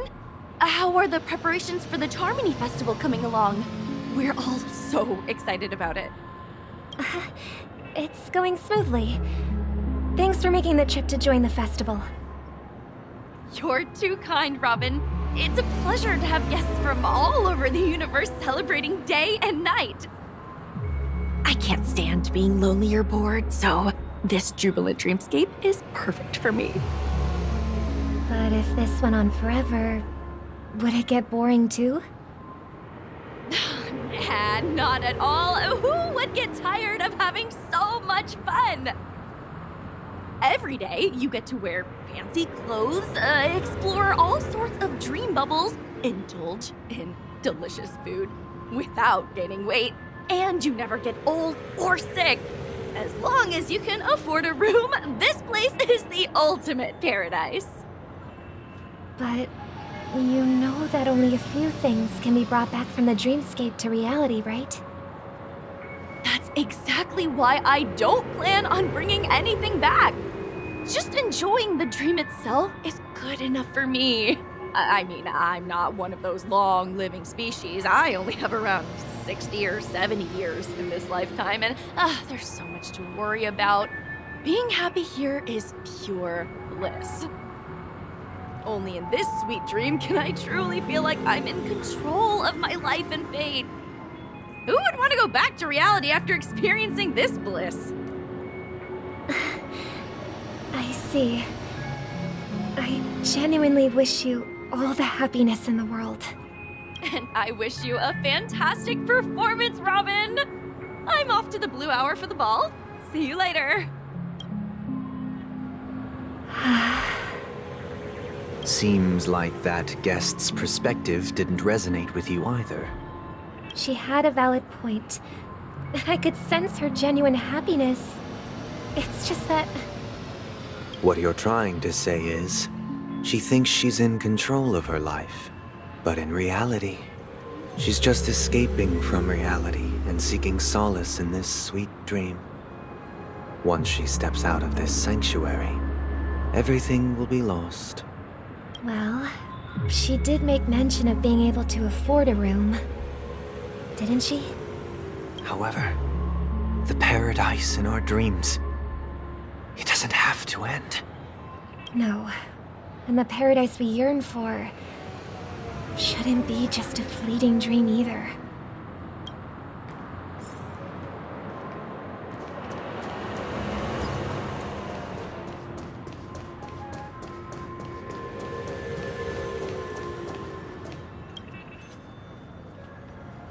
The scenery in this dreamscape is truly breathtaking, isn't it? Oh, Robin. Can't believe I'm meeting you in person here. What an honor. You're right. Even though time stands still in this dreamscape, it always feels fresh. I find something new every time.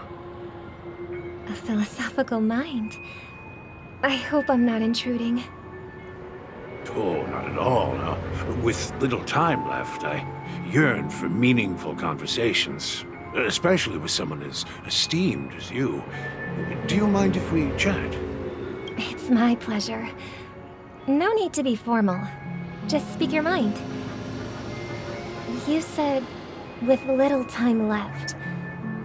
Please, forgive me for being blunt. But is that why you came to Penacony? Yeah. I was part of a war, and while escaping from the Sarkosian mothership, I got exposed to some radioactive materials. And then, all my comrades died, and my hometown was wiped out by neutron bombardments.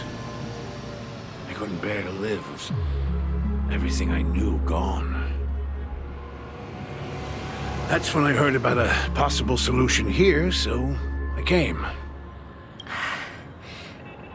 How heart-wrenching. I hope the family has been able to help you.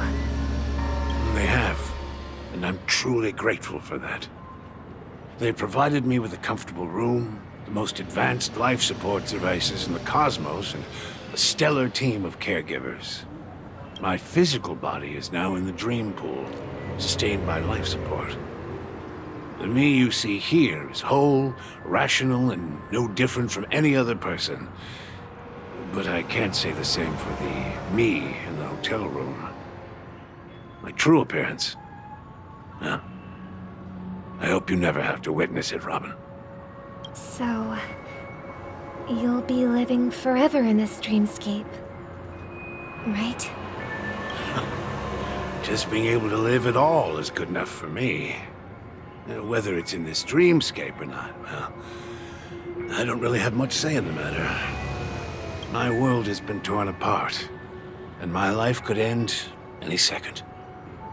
So, even if this whole place is an illusion, it's still my paradise, and I'll treasure every moment I spend here.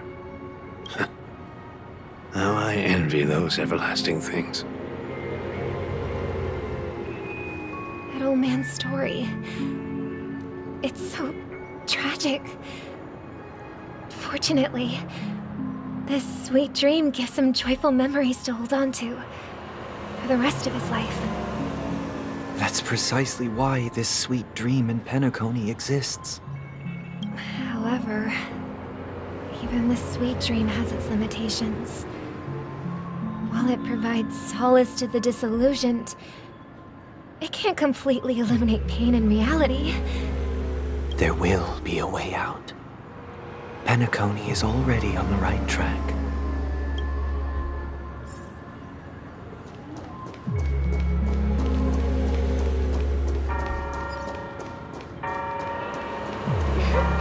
Look what we have here. A lovely young lady. Wait, is that me? Brother, what a surprise to see you again. Show yourself.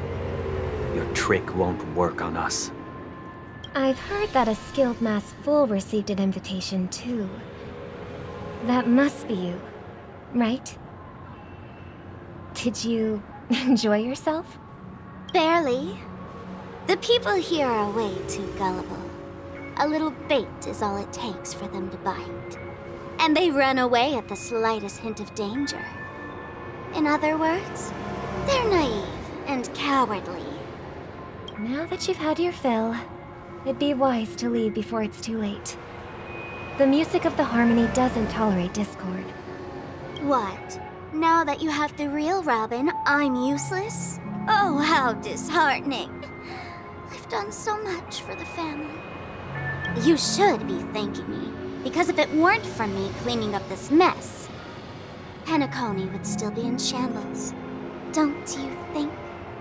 That was a personal request from the head of the Iris family, and it has nothing to do with us.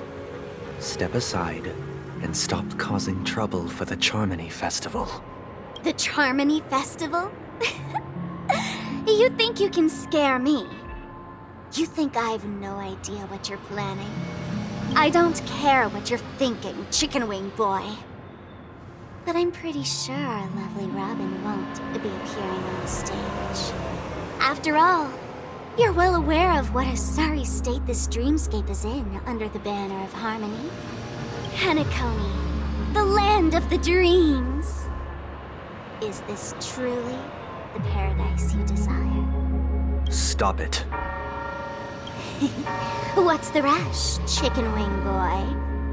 Did I get to you? Our paradise is none of your concern, masked fool. Leave now, or the family won't tolerate you anymore. All right. I'll go.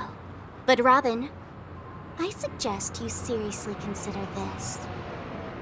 Do you really believe those living in dreams can escape pain and find true happiness? Well, I've done my part, and now I'm simply waiting for the fireworks to begin. Here, the last 2 gifts for both of you. And don't lose them. If by some unfortunate chance the Charmony Festival starts against all odds, remember to use them during the show. And it'll be thrilling. Bang! I heard a raven cawing in the distance. It seems the Dream Master will arrive soon.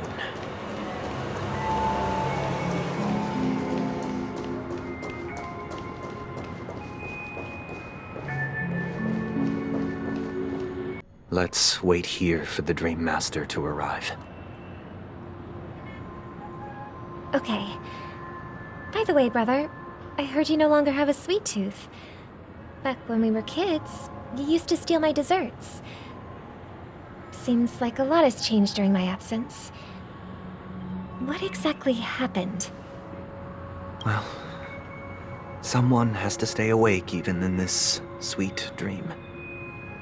But that someone doesn't have to be you, or anyone in particular. You're carrying too much on your shoulders, brother. The paradise in our dreams. It shouldn't be like this. Penacony is nothing more than a dream. It can't erase the worries and pain of reality, or bring true happiness. It only offers an escape from reality. Nothing more. Remember the old man we met earlier? Without this dream, he might have completely lost himself. That might be true, but even without Penacony, he could have chosen another path. As far as I know, the Intelligentsia Guild has been promoting their rehabilitation techniques for a long time now. That path may have been more ordinary and challenging, but now he is receiving hospice care in a comatose state, and his fate is sealed. Is Penacony granting these people a future? Or is it taking it away from them? Well, don't forget this. Not everyone really has a future. The future for humanity is like the sky for birds. People mistakenly believe that flight is inherent to birds because they've never witnessed those birds crashing to their death. Do you remember how we took in that little Charmony dove when we were young? Yeah. We took care of it. Provided food and water, groomed its feathers. And later, when I decided to leave Penacony, I opened the cage and set it free. Well, I didn't mention what happened to it in my letters because I didn't want to upset you. Shortly after you left, it crashed to its death right in front of your window. I had surmised as much. I knew you wouldn't have avoided mentioning the bird for no reason. Despite that unfortunate outcome, I still believe it was the right decision. Birds aren't meant to spend their lives in cages. They belong in the sky, even if they can't fly. But here's the thing. If there are birds in this world that can never fly, can we really assert that they belong in the sky? Are you implying that the same goes for humans too? Let's take the Astral Express as an example. The Nameless made tremendous efforts to bridge worlds, gaining fame across the universe. However, only a few extraordinary individuals can endure such a perilous journey. That's because the pursuit of the Trailblaze exceeds the capabilities of ordinary humans. Otherwise, why would this path be filled with broken rails, an abandoned express, and even a fallen Eon? That's just sophistry. If that were true, then only the powerful would have the right to determine the future. Unfortunately, that's exactly what happens. Another name for the future is self-value. While this world has its fair share of heroes who inspire people and garner admiration for their heroic deeds, the majority of ordinary people will never become heroes in their lifetime. Some are born weak and vulnerable. Some find themselves trapped in unfortunate circumstances. Some fall victim to malice and cowardice. When it comes to survival, everyone is equal. And the weak can only watch as their value gets constantly diminished by external forces. That's why we should care for the weak and support them as if their suffering were our own. That's what the Odes of Harmony have always taught us. While the Harmony holds noble aspirations, the strong will always be strong, and the weak will always be weak. Even in this carefree dream. Human nature contains greatness, but it also harbors inherent weaknesses that can't be eradicated. In the end, if people can't even secure their own survival, they won't care about the illusory future of equality. As long as the law of survival of the fittest prevails, there will always be fledglings crashing to their death. But if people don't live for the future, do they merely exist for survival? If even you, my brother, don't believe that the Harmony will save the weak, then which Eon can make our dreams come true?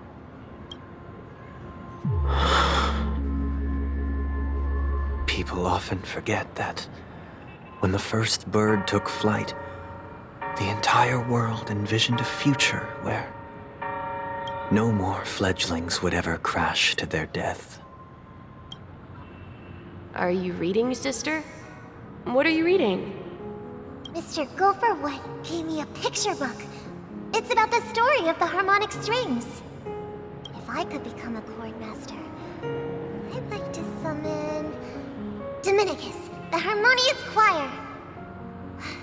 I want to sing with everyone and spread our wishes so that all can feel happiness and joy. I see. Then I would summon the harmonious choir too. Don't you have a wish of your own, brother? Of course I do. It's just that it includes your wish and everyone else's. I long for a true paradise where everyone can find peace. Then let's build a stage there and invite everyone to our performance so that both our wishes come true through the power of the harmonious choir. It's a deal then. Yeah, it's a deal.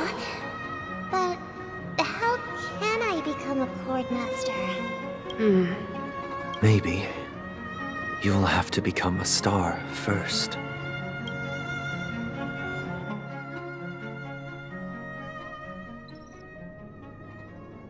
You're back sooner than I thought. Any results? Yes. And now, it's up to us to forge ahead. Since he's already carried out his last wish, my final mission is complete. But pardon me if I sound curt. It's good to have determination. The path Mikhail left for you is not an easy one to tread. Why else would he have chosen to sleep in solitude, staking everything on some nameless in the future? But you have the numbers, and in numbers comes strength. So that might just delay your inevitable a little more. Got any more encouraging words? As I see it, relying on Welt's negotiations alone is far from enough. Regardless of whether the other party will be compliant, negotiating simply allows us to meet them as equals and won't grant us an upper hand. Penacony is our rival's home turf, and we already have very few chips left to play with. Rather than idly sit around while the family's got us blocked off, an offensive approach might be a wiser course of action. We're more familiar with the Stellaron's properties than most, and since it's the key to stabilizing the sweet dream, it's vital to the family's interests. By attacking their core interests, they're bound to retaliate hastily. And as the saying goes, haste makes waste. That's right. As long as we pose a threat to the Stellaron, either with words or otherwise, we have a chance at gaining the upper hand. But the problem is, on the eve of the Charmony Festival opening, how exactly are we going to get close to the theater? Family security will be airtight, and if we brute force it, even if we succeed, it's too risky.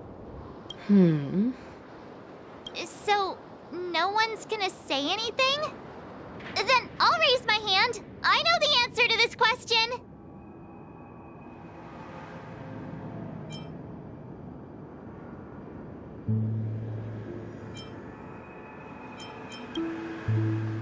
Why are you speaking like the General of the Law Fu?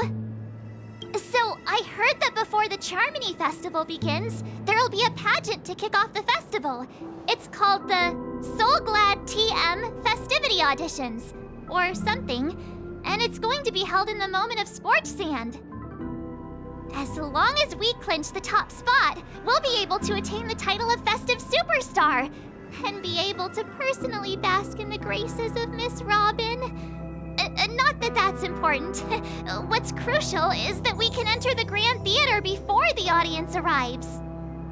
So, how do we go about participating in these festivity auditions?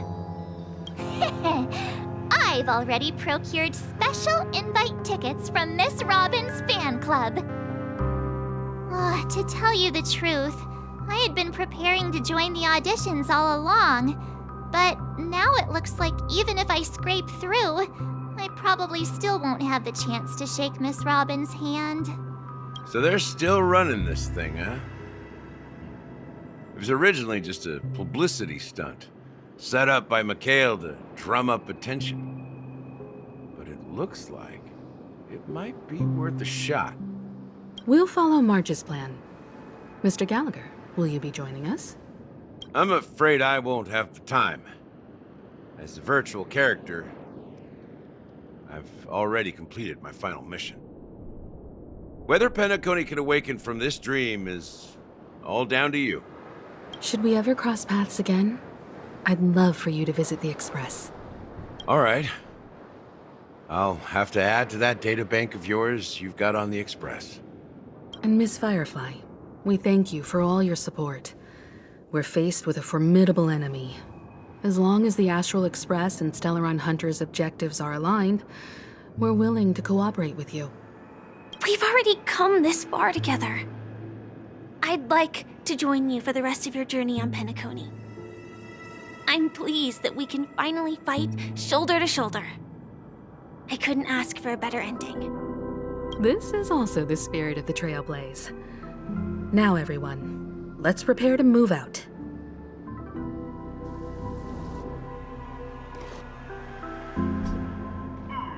Ladies and gentlemen, welcome to Scorched Sand Hall. This is where challengers thrive and dream chasers shine, all under the watchful eye of the entire universe.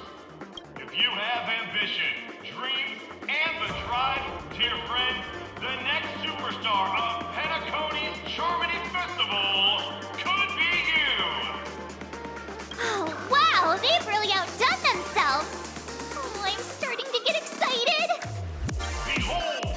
Here come 4 friends with spirits high and full of steel! Are you aspiring to be the superstars of the festival?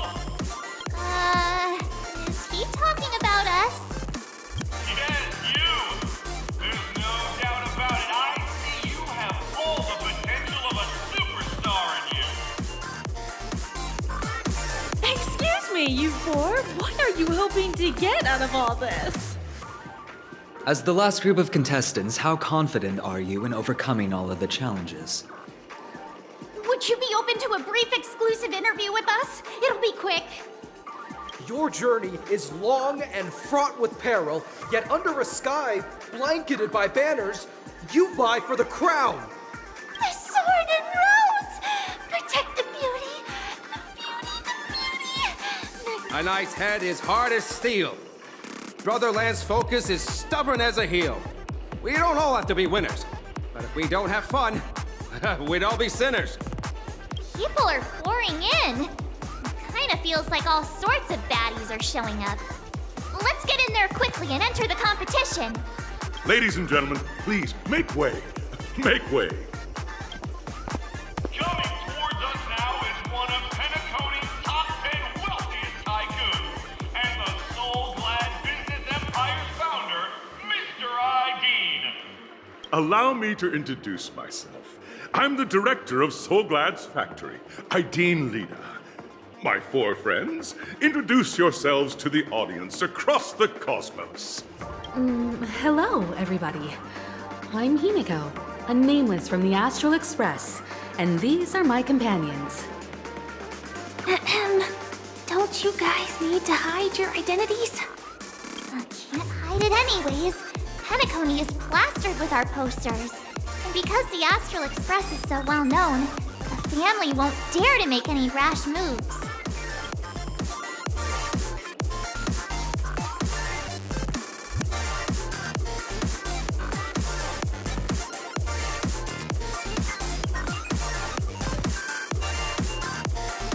Hello, everyone! I'm March 7th. I'm an ordinary girl who loves adventures. Hello, everyone. I'm Firefly. I am also an ordinary girl who enjoys adventures. So it's a bunch of nameless guests. This final face-off is bound to be spectacular. Time is precious. My four friends, come with me. Grab a bottle of Soul Glad and make your dreams a blast.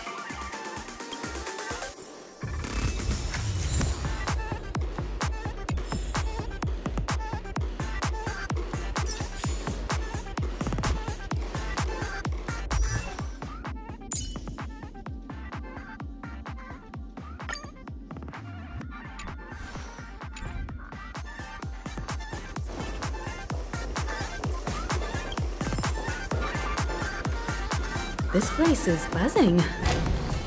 That's right. This event is a miniature representation of that time known as the era filled with...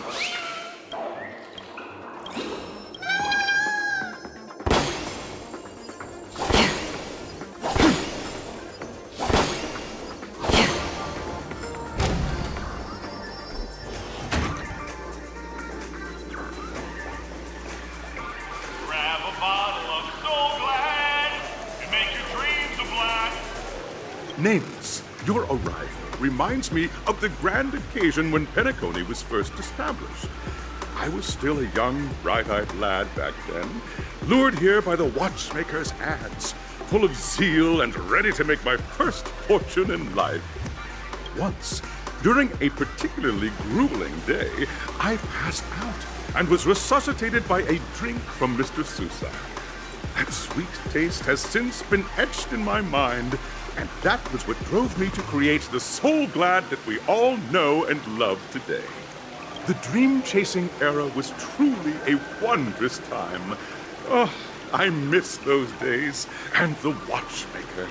Scorched Sand Hall is my homage to that time of boundless possibilities. I wholeheartedly hope you make it to the finish and emerge as the next superstars of Penacony. Now then, is there anything you'd like to say before the competition officially begins?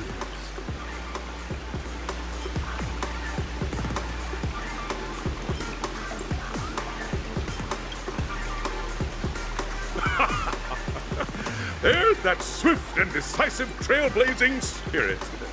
How about you, Miss March? Hello, everyone! Next up, get ready for the Mega March 7th Adventure, where I'm going to break the speedrun world record! Trailblazing into the uncharted and challenging the limits. That's Miss March 7th for you. How about Miss Firefly? I hope that by the end of this journey, everyone will have achieved the outcome that they hoped for.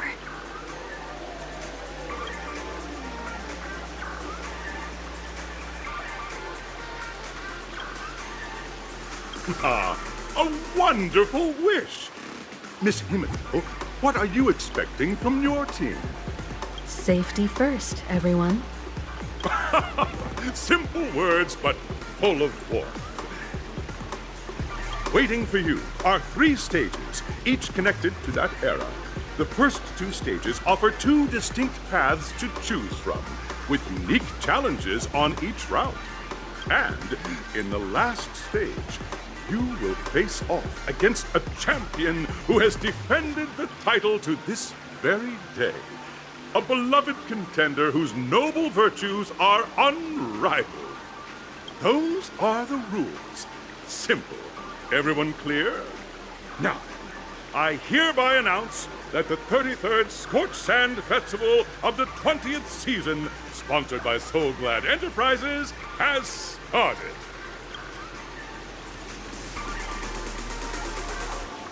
Everyone, as the Charmony Festival is drawing closer, we must reach the end as quickly as possible. Factoring in efficiency and safety, splitting up into 2 groups is the best choice. March and I haven't known Miss Firefly for too long and aren't overly familiar with her. It'd probably be better if the 2 of you paired up. Fine by me. Let's do it. All right. I don't have a problem with that. We'll split into the assigned groups then. Let's not waste time.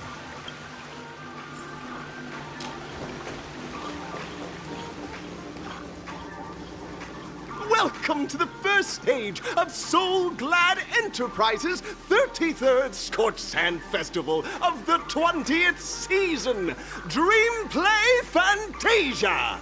In this stage, you can choose between two challenges, the School of Acting or School of Action. In the School of Acting challenge, you have to complete 3 performances from 3 scripts and move the panel judges. In the School of Action challenge, you have to defeat 3 groups of enemies convincingly and reach the end. Now, make your choice.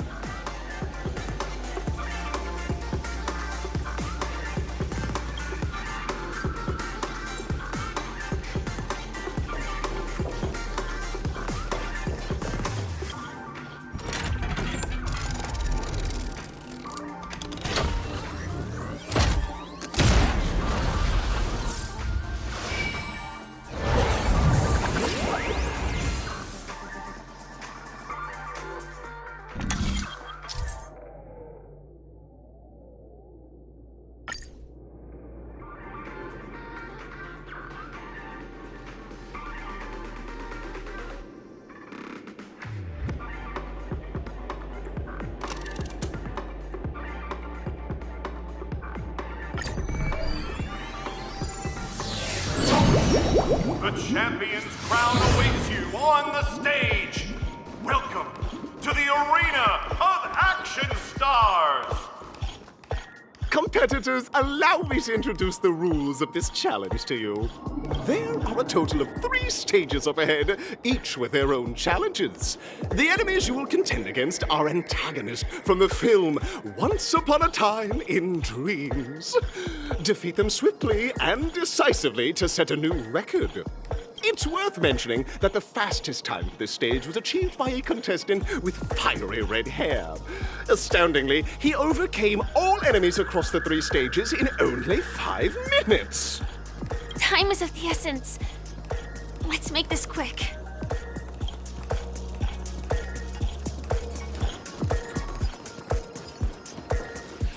Contestants, you are about to confront the monsters of the primordial dreamscape. During this period, Penacony was nothing but a barren wasteland. The dreamscape was fraught with strife and disorder, with memory zone memes running rampant. As dream chasers who've come to Penacony, defeating them is your first step towards success. All the Soul Glad is ours! Don't even think about plundering the Soul Glad from us!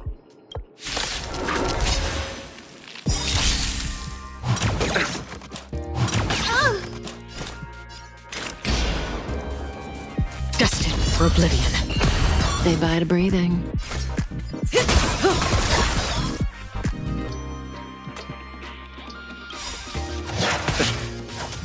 Receive divinity. Good times never last. Time to say bye. Boom. You won't get away.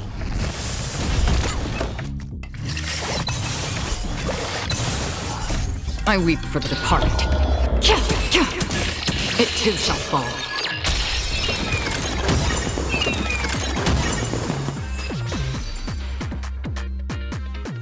Soul Glad! My Soul Glad! Pretty simple. I just hope these tests don't take too long.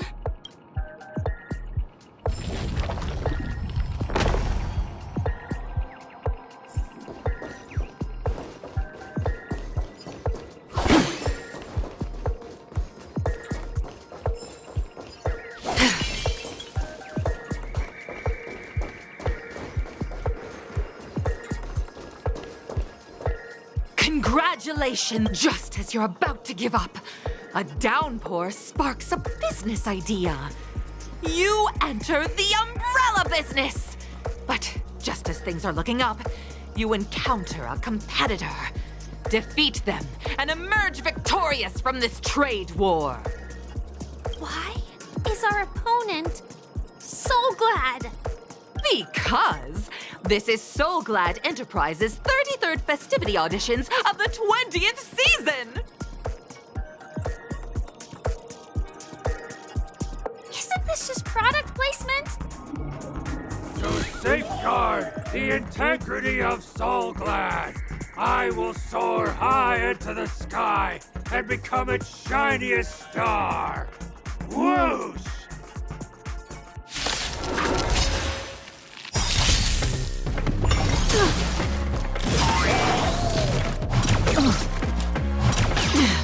On the still waters of oblivion. Stand still.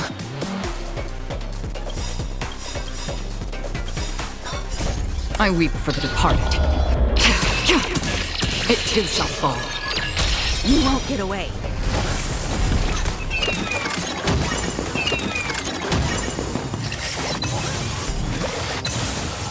Time to say bye. Boom. Humanity never conceals its desire to control the heavens, and I'm no exception. The dead return! You won't get away.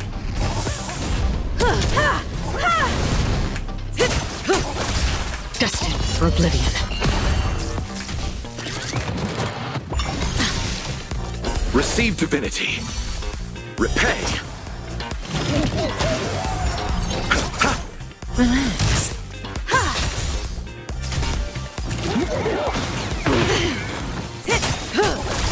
On the still waters of oblivion.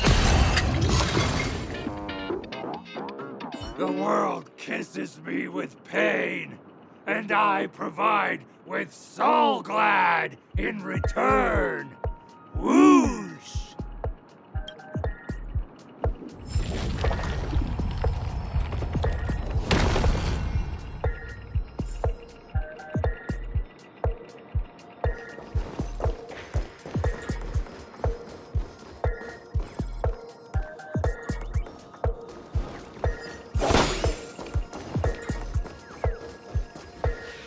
Congratulations to our two Dream Chasers for establishing yourselves as budding stars in Penacony.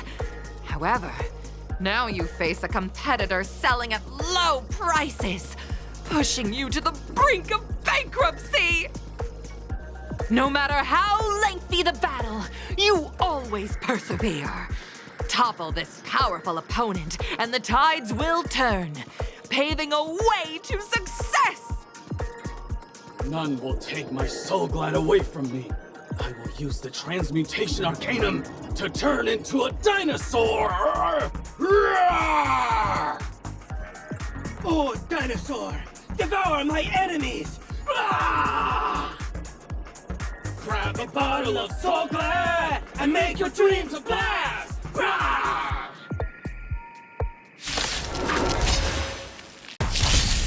This is where it ends. Destined for oblivion.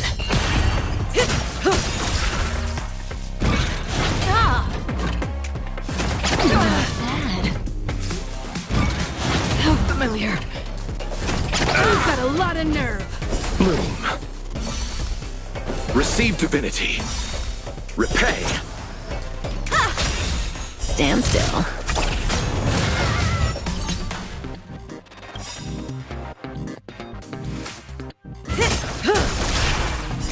I weep for the departed. It too shall fall. You won't get away. Thanks. Time to say bye. Boom. Humanity never conceals its desire to control the heavens, and I'm no exception.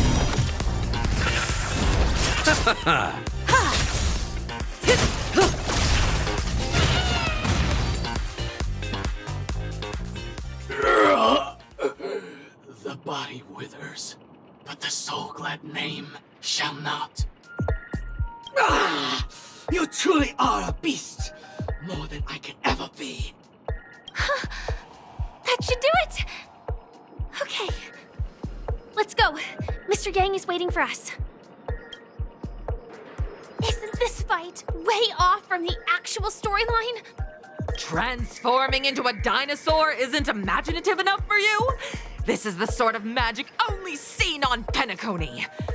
Anyway, let's get back on track. Where were we? Oh, that's right. After an extended battle, you finally emerged victorious! But the companion who journeyed to Penacony with you chose to leave, having lost all hope. In the years that followed, you encountered each other once more on the prosperous streets of Penacony, but dared not call out to one another. Perhaps akin to the lingering regret of every dream chaser. Ah, well done! You brought to life the thrilling action scenes from Once Upon a Time in Dreams with your fighting skills. Looks like we won! Let's hurry up and get to the next stage.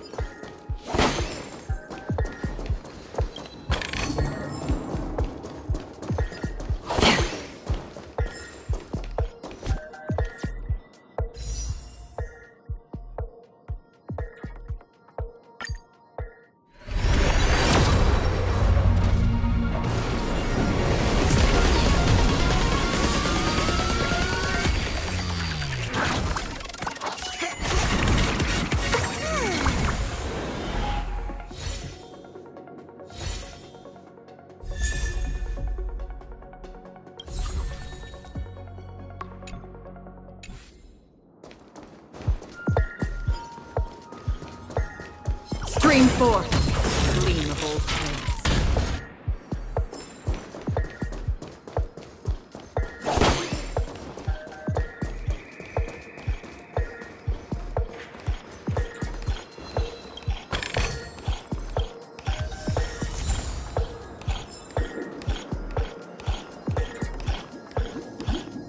Congrats to both of you for clearing the stage, but more importantly, are you having fun? Fun is more important than success. Look at the time! You finished much faster than that red-haired contestant did.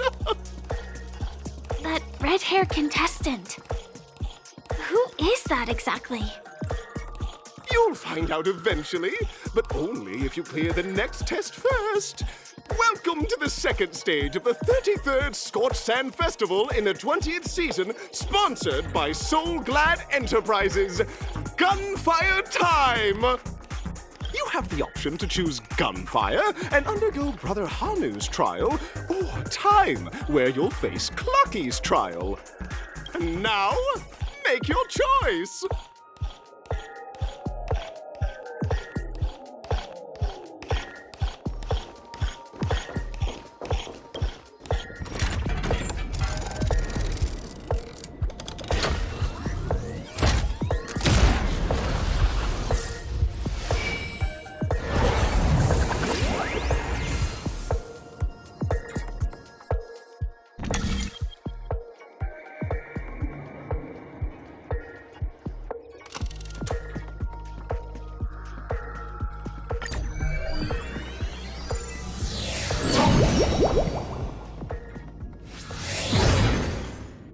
Dear friends, welcome to the enchanting universe created by the Watchmaker.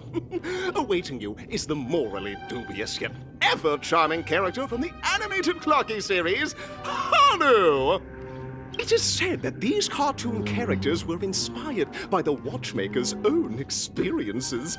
According to research by Clocky scholars, the original Hanu of reality shared a deep friendship with the Watchmaker, akin to comrades in arms.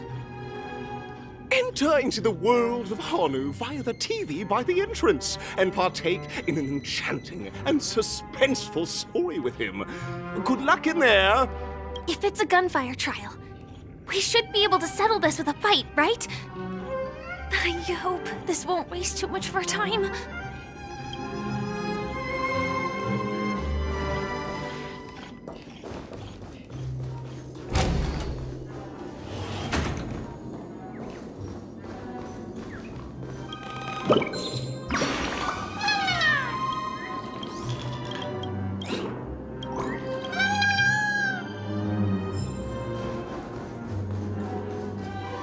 Ready?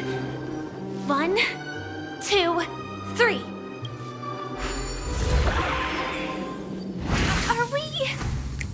Are we both in control of this Hanu character? Very good! Looks like you've got the hang of it! In this Hanu's Adventure episode, Boss Stone has gathered his battleships for an assault on Dreamville. Old Buzzfly, Cousin Wolf, and Bombhead are all raring to go. The brave Hanu must thwart their advance and protect his home. Alas, Hanu presently is ill-equipped to fend off the malevolent mischief makers, which is why he is preparing to seek out the Puzzle Gentleman's aid. Go forth and speak to him.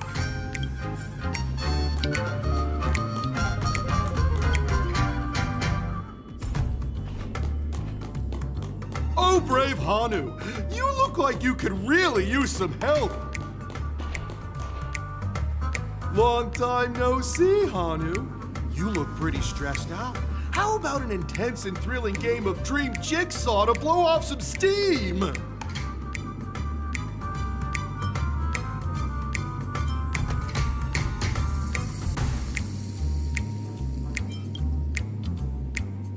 Oh my! Are you telling me that Boss Stone has rallied the villains to seize Dreamville? What a dreadful twist of fate! Listen closely, Hanu. I'm aware you're in need of a suitable weapon. And I also know there's one just upstairs. But you know what? You'll have to play an exhilarating round of Dream Jigsaw first. No jigsaw, no moving forward.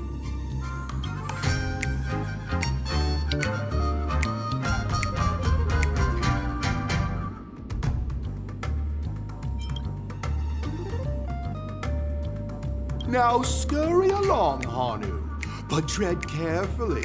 2 ne'er-do-wells are also eyeing those jigsaw pieces. Either outsmart them with the quick knockout, or ensure they don't catch you in the act. I can't wait to see you finish the dream jigsaw. Best of luck, Hanu. Let's stay alert and make sure those monsters don't spot us.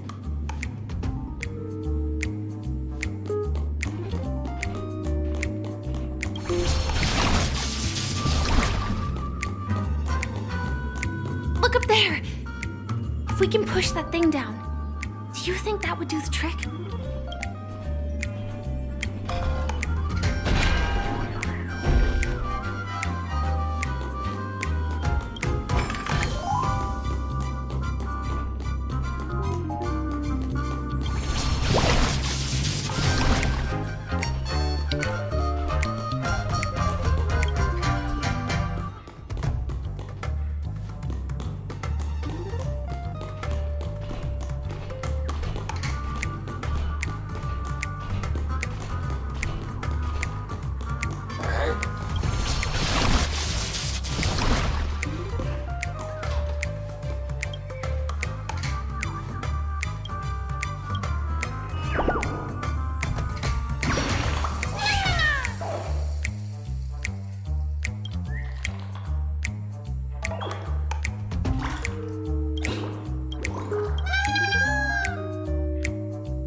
Jigsaw pieces. Let's hurry back.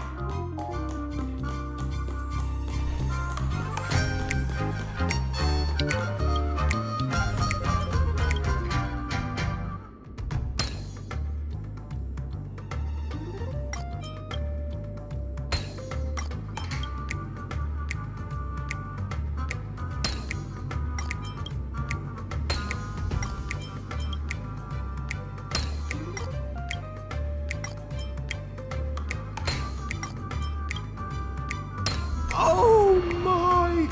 The exquisite sensation of perfect alignment! My organizational itch has been quite thoroughly scratched. Hurry now, Hanu. Touch that TV set and transform back into your old self.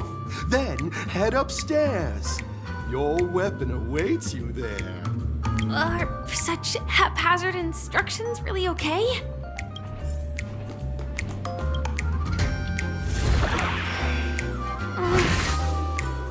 Disconnecting from that thing so suddenly has left me feeling slightly disoriented.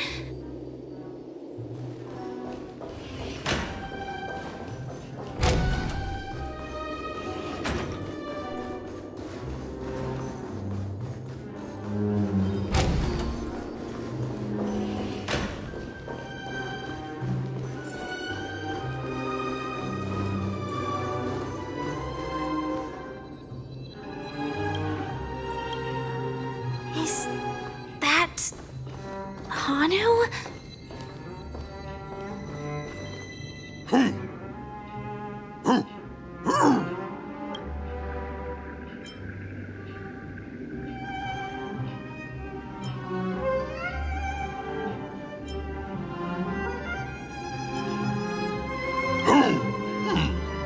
What exactly is he talking about? Tick-tock!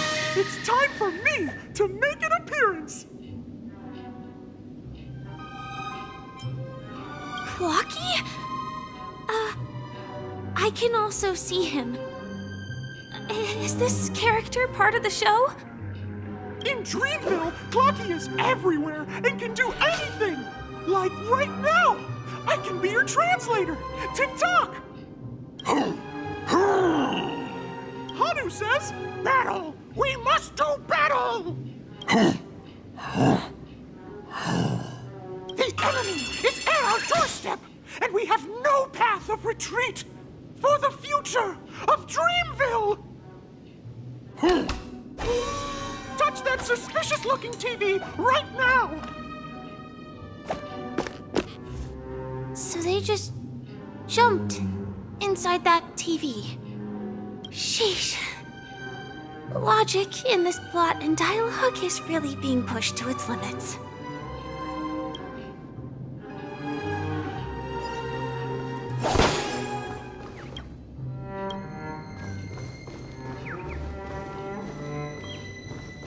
Well, here we go again.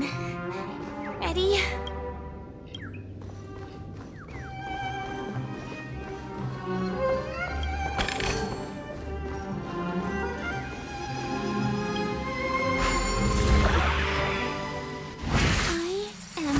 Gradually getting used to this. Huh. Who knows? I might even be able to perform some high-level moves with Hanu. Oh, did someone say high-level movies just now? That's right, pal. The upcoming script is just exploding with all sorts of high-level shenanigans. Last we saw, Hanu was preparing for battle. Suddenly, he hears heavy footsteps coming from the hallway. Infinite mischief makers have broken into his home. But brave Hanu won't go down without a fight. He instantly sprints for the storage room, ready for a do-or-die showdown against the baddies. But we still don't have any weapons in hand. Guess what? Hanu's favorite bazooka just so happens to be in that storage room. So get a move on. What a coincidentally convenient plot twist. It'd be even more awesome if the organizers allowed me to wear armor.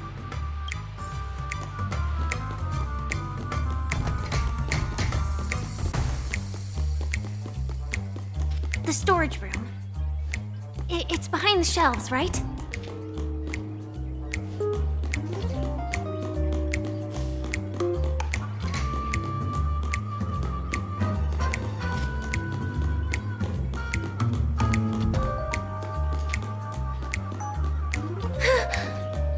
He wasn't lying. There's actually a bazooka here.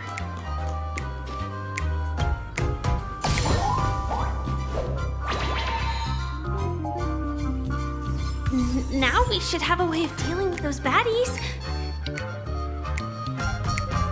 This thing feels just like the Soaring Locust too.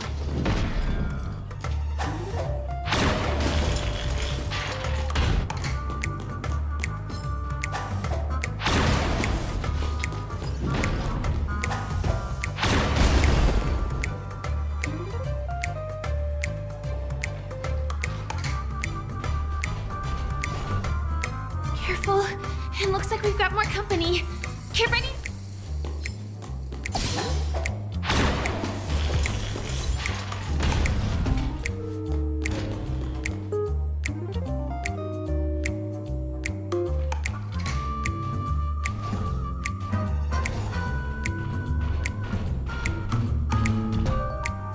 Here we go again. But no big deal. We're pretty handy with this bazooka now.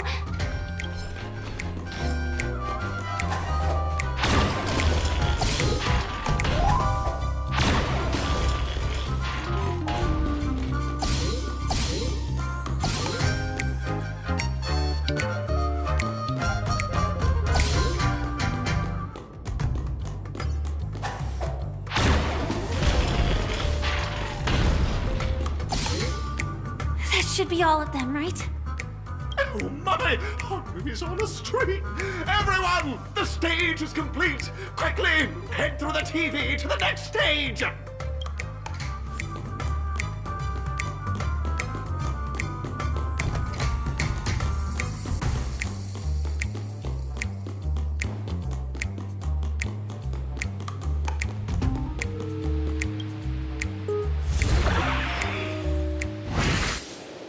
Well, that's that. But it is gonna be hard to let go of this bazooka. Never mind. Let's hurry over to the next stage.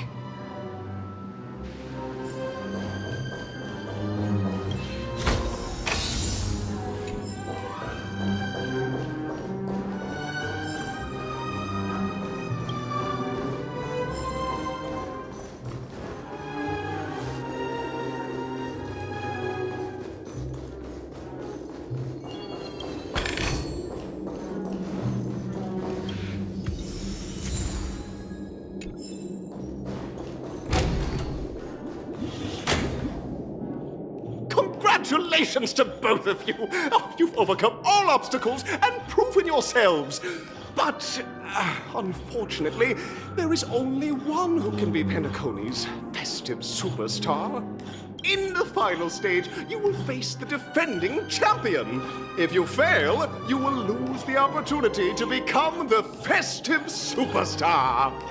Welcome to the 33rd Scorched Sand Festival's third stage in the 20th season, sponsored by Soul Glad Enterprises' Superstar Showdown.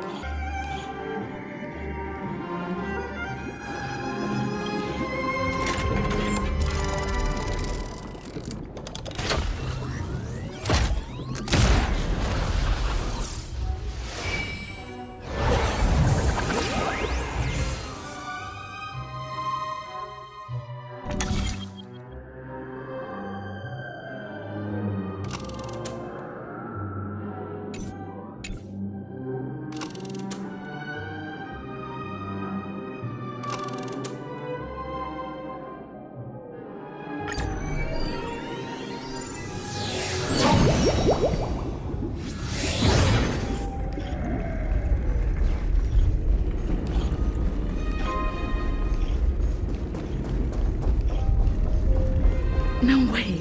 I think I just saw someone. Someone extraordinary.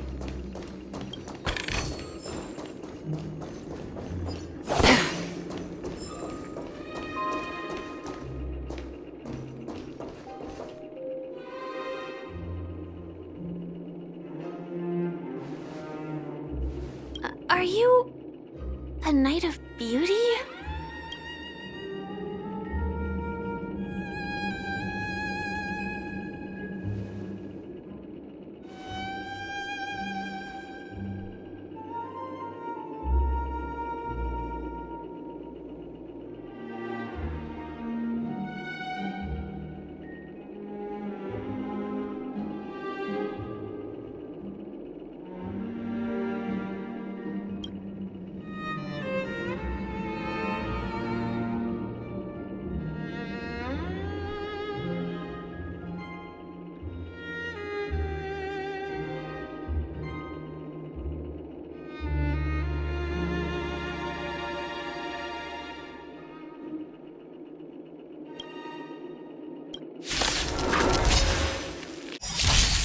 Bear witness. Didn't hurt. This is where it ends. On the still waters of oblivion. Say bye to breathing.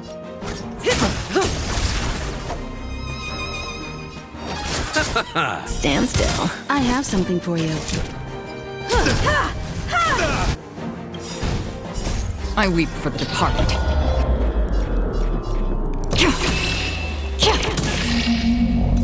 It too shall fall. Pledge thine loyalty. Familiar. Bloom. Thanks. You're too good to me. Eternal sleep is not the end. The dead return! Rise to the challenge. Good times. Time to say bye. Boom. Destined for oblivion. Confess. Familiar. Rise to the challenge. Time for an overhaul. The flesh wound.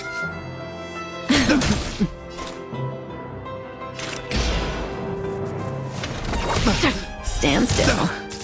Behold, this symbol of pure.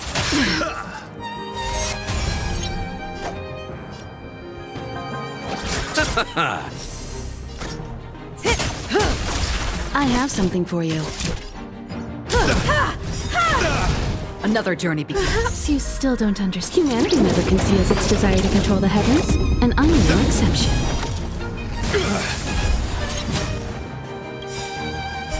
I weep for the departed.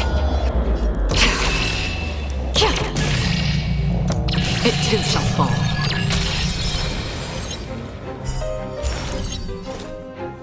On the still waters of oblivion. Bear witness. You're fighting a gentleman. Pledge thine loyalty. You've got a lot of Put nerve. forth all your might.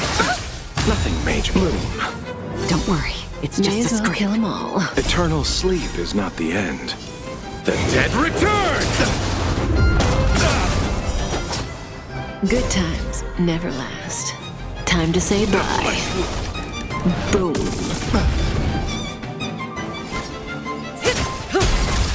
Free will, or was it fate? I'll see you off. Relax.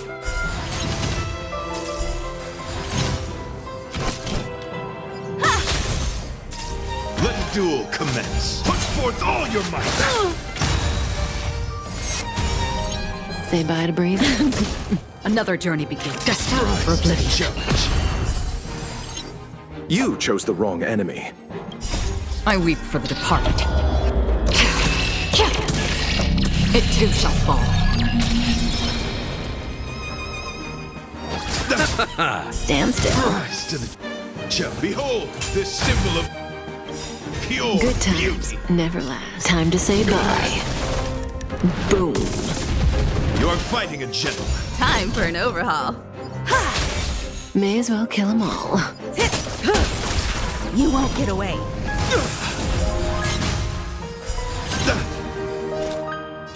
On the still waters of oblivion.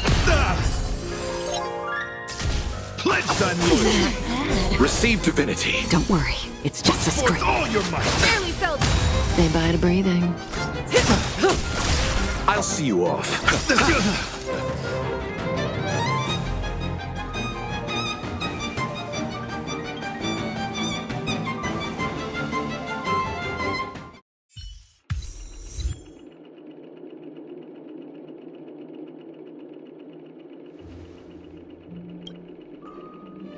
We don't have much time. May fate allow us to meet again, Knight of Beauty. In that case, let's make our way to the end. Penacony's really thronging with talent. I hope we make it in time.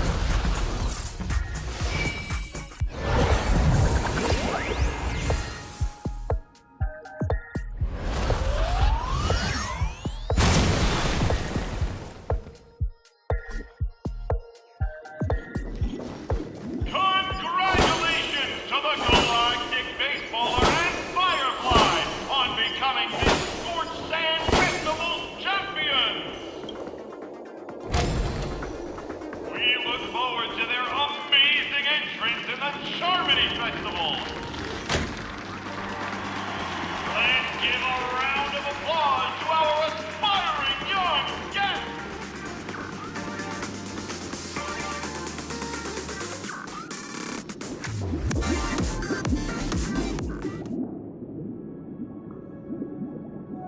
Congratulations to the both of you on becoming the festive superstars of this year's Charmony Festival. Before entering the Grand Theater, I, on behalf of the organizers, extend my sincere congratulations to you, wishing you joy under their radiance.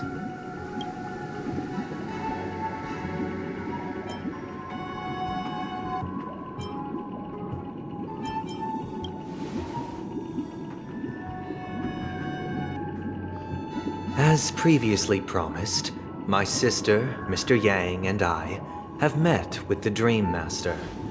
We delved into the truth about Penacony and its Stellaron, and have come to a consensus. Both I and the Oak family cannot acquiesce to your request. Just as expected. We acknowledge the perspective of you, Nameless. Penacony does require change, but not as you propose. The planet of festivities cannot and will not revert to a place characterized by chaos, disorder, or anarchy. Through your journey of overcoming obstacles, you must have glimpsed the essence of that era. The vulnerable ruthlessly eliminated, equality non-existent, common folk living precarious lives, eking out a dreary existence. Ultimately, only heroes like yourselves manage to achieve success. But I would dare ask, if you did not possess the special status of having a Stellaron, and you were but an anonymous and frail member among the masses, which Penacony would you prefer? A dystopia for the survival of the fittest, or a sweet dream paradise for all?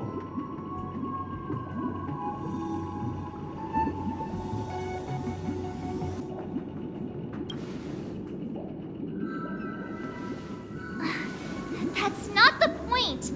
Don't let him mislead you! Mr. Sunday, even if the members of the Oak family can't fully agree on what to do about the Stellaron, now's not exactly the time to be holding an extensive discourse about Penacony's past and future, is it? The Stellaron issue concerns the life and death of everyone on Penacony. If anyone has a better suggestion, the crew is more than willing to listen. Also, it'd be best to tell us the ins and outs of that meeting. This way, we'll at least know what Welt and Ms. Robin are dealing with, and the reason why they failed to make our appointment. Ah, Navigator. That is precisely my intention. With all present, let's begin by discussing the details of that meeting. Let's talk about our tribulations and choices, our ideals and beliefs, and our final course of action. The only path to take.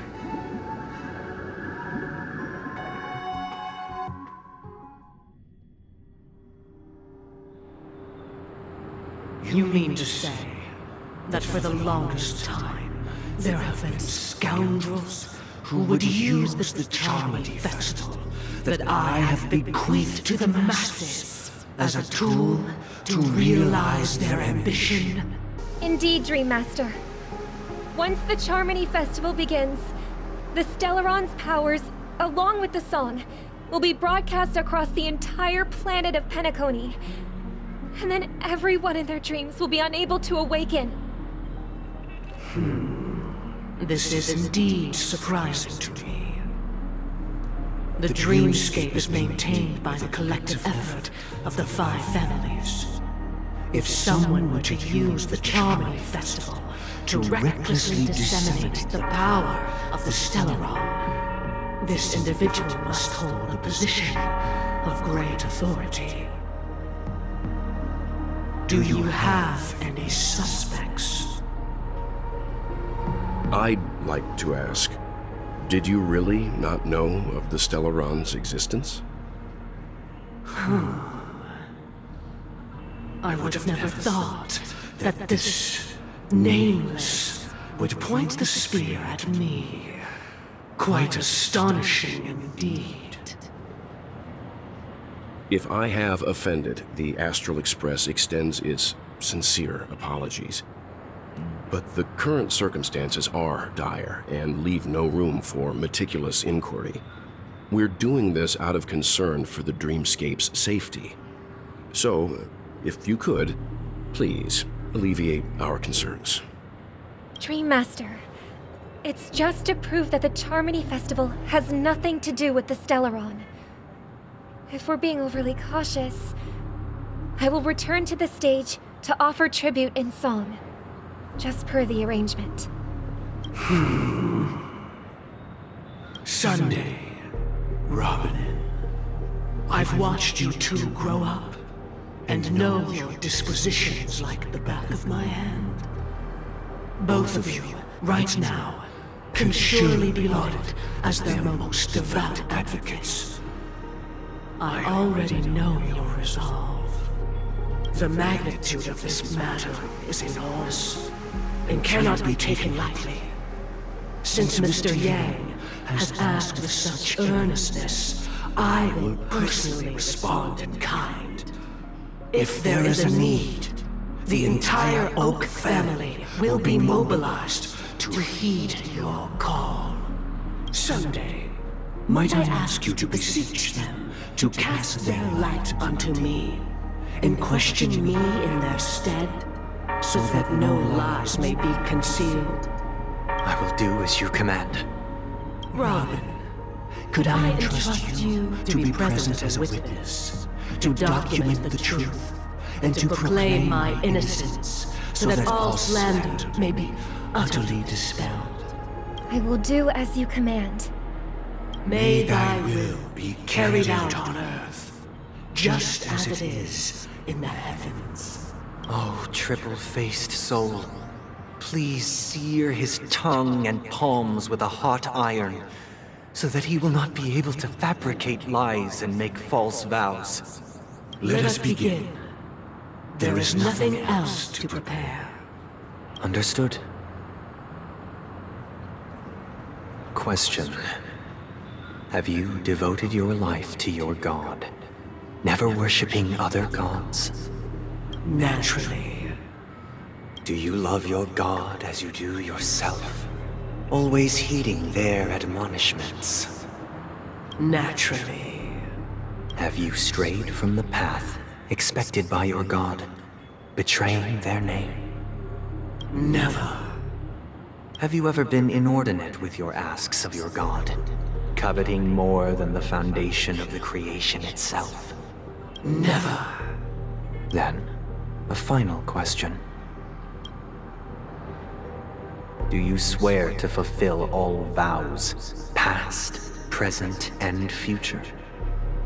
With the Eon as my witness, if I do not deliver on my words, or if I renege on my vows, may I be cursed in accordance with divine law. They have seen your faith, and have endorsed your faith. With this, it can be evidenced... Just a moment. What is it, Mr. Yang? I have another question I hope to have answered. To my understanding, the family's harmony and prosperity have never relied on so-called divine laws. The god you both mentioned, are they truly Shipe? Mr. Yang should know that those belonging to the family toil together as if they were kin, embracing solidarity and unity under their light. All duplicity is laid bare before the harmony. Such a delicate and complex symphony. Which other god could perfectly harmonize this, if not for the Great One? Shipei. Perfectly harmonized. Therein lies the problem. It isn't an outsider lurking in the shadows who changed the harmony, but a dissonance that has surreptitiously emerged from within this very symphony itself. In the distant past, there existed an Eon. With one flick of the wrist, they crafted the laws of the cosmos. Their followers formed the Beyond the Sky Choir, spreading solemn and reverent hymns throughout the universe. Later, they fell. The route traversed by this Eon clashed with the harmony, ultimately being absorbed and fused into it. The chorus that once reverberated across worlds fell silent, and when it echoed anew, it was transformed into the hymn of harmony. Though an Eon may perish, paths with no masters still linger. In the all-forgiving harmony, echoes of bygone dissonance may subtly arise. Mr. Yang, being overly astute can be a detriment. Especially when you find yourself alone and without allies. So this is how it is. For the sake of our grand cause, Sunday, please afford these two an opportunity to rest. What?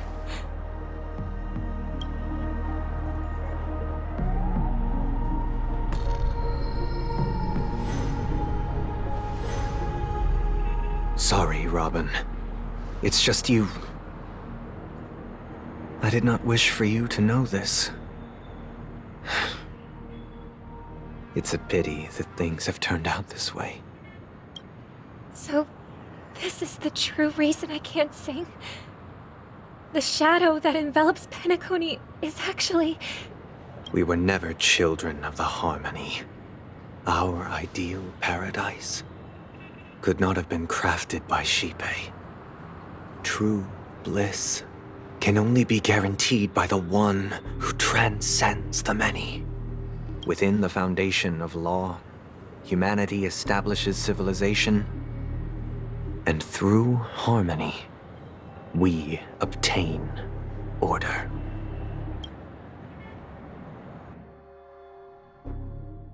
Unbelievable. To think that there would be remnants of the Order on Penacony. What have you done with Mr. Yang and Miss Robin? Don't worry. I just gave them some time alone to ponder their fates. You should know that these actions make you an enemy of the Astral Express. Should we need to stand against the Nameless, it would only be myself and the Oak family involved. But we haven't reached that point yet, have we? Your efforts for the justice of Penacony are evident to everyone, and have been widely observed.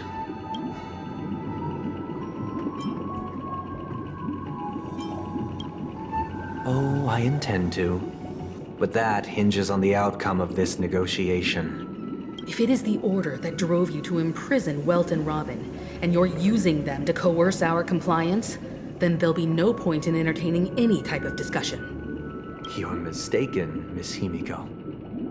They are in very safe hands, and just as the family has always proclaimed, no one can be harmed in the dreamscape, least of all in the beautiful new world belonging to the Order. Penacony and the entire universe have witnessed far too much innocent bloodshed. The strong wield their blades against the weak, and the victors push the vanquished to the brink of life. Natural selection. The world abides by this principle, establishing the well-being of humanity atop the corpses of the downtrodden.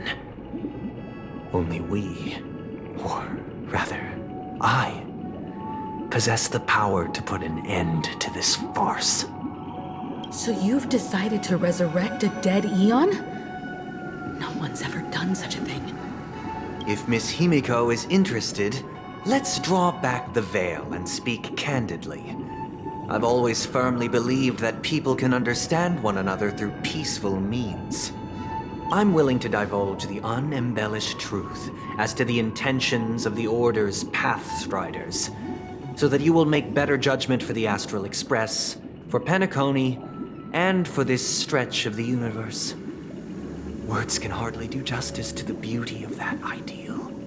So, come with me, everyone. Let us retrace our steps and see once again where this road leads. Huh? Where'd he go? Welcome. This isn't any location in Penacony's dreamscape. It's my inner world. The reason the scenery before you remains unchanged is because your consciousness has drawn on similar concepts to fill in the gaps. Did you do the same to Welt? It's a tuning process. Stronger in effect and more draining on the mind. The gray-haired guest has experienced it before, so she should understand what it entails. Tuning allows you to intuitively grasp my feelings, which also means that I cannot hide anything from you. Now, everyone, please look at the huge screen. The road we once took begins here. From this point on, you will witness the numerous decisions I've faced. I've selected a portion of these to share with you. I believe after going through similar predicaments, you'll be able to better understand my thoughts. Let's begin. The first decision. A story about a baby bird. This story happened when Robin and I were very young. We were victims of the Stellaron disaster, and the family's Mr. Gopher Wood, who would later become the Dream Master of Penacony, saw that we siblings had no one to turn to and took us in. Later on, Robin and I lived a time with nary a care in the world. One day, after dinner, while my younger sister and I were lounging about in Mr. Gopher Wood's yard, we spotted a fledgling Charmony dove all on its own. That baby bird was tiny. It didn't even have all of its feathers, and it couldn't sing. When we found it, it was already on its last breath, having fallen into a shrub, probably abandoned by its parents. We decided to build a nest for it right there and then. However, thinking back, that winter was unusually cold, with fierce winds at night in the yard, not to mention the many poisonous bugs and wild beasts in the vicinity. It was clear that if we left the fledgling in the yard, it stood no chance of surviving until spring. So, I suggested we take it inside, place it on the shelf by the window, and asked the adults to fashion a cage for it. We decided that when it regained its strength enough to spread its wings, we would release it back into the wild. The tragic part, something that we'd never considered, was that this bird's fate had already been determined long before this moment. Its destiny was determined by our momentary whim. Now, I pass the power of choice to you all. Faced with this situation, what choice would you make? Stick to the original plan, and build a nest with soft net where the Charmony dove fell. Or build a cage for it, and feed it, giving it the utmost care from within the warmth of a home. I eagerly await your answer.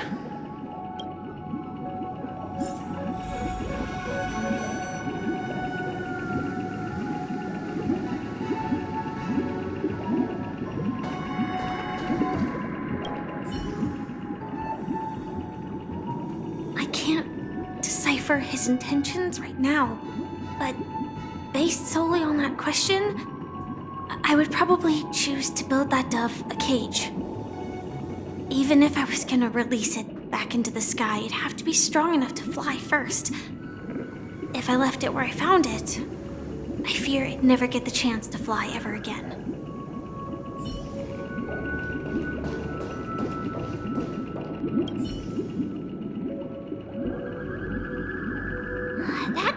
casually throws this kind of question at us? What exactly is his deal? But fine, I'll answer, I guess. If it were me, I guess I'd choose to build a cage for the little Charmony dove. After all, leaving it there, it's bound to get hurt by wild animals or something. And that'd just be too sad.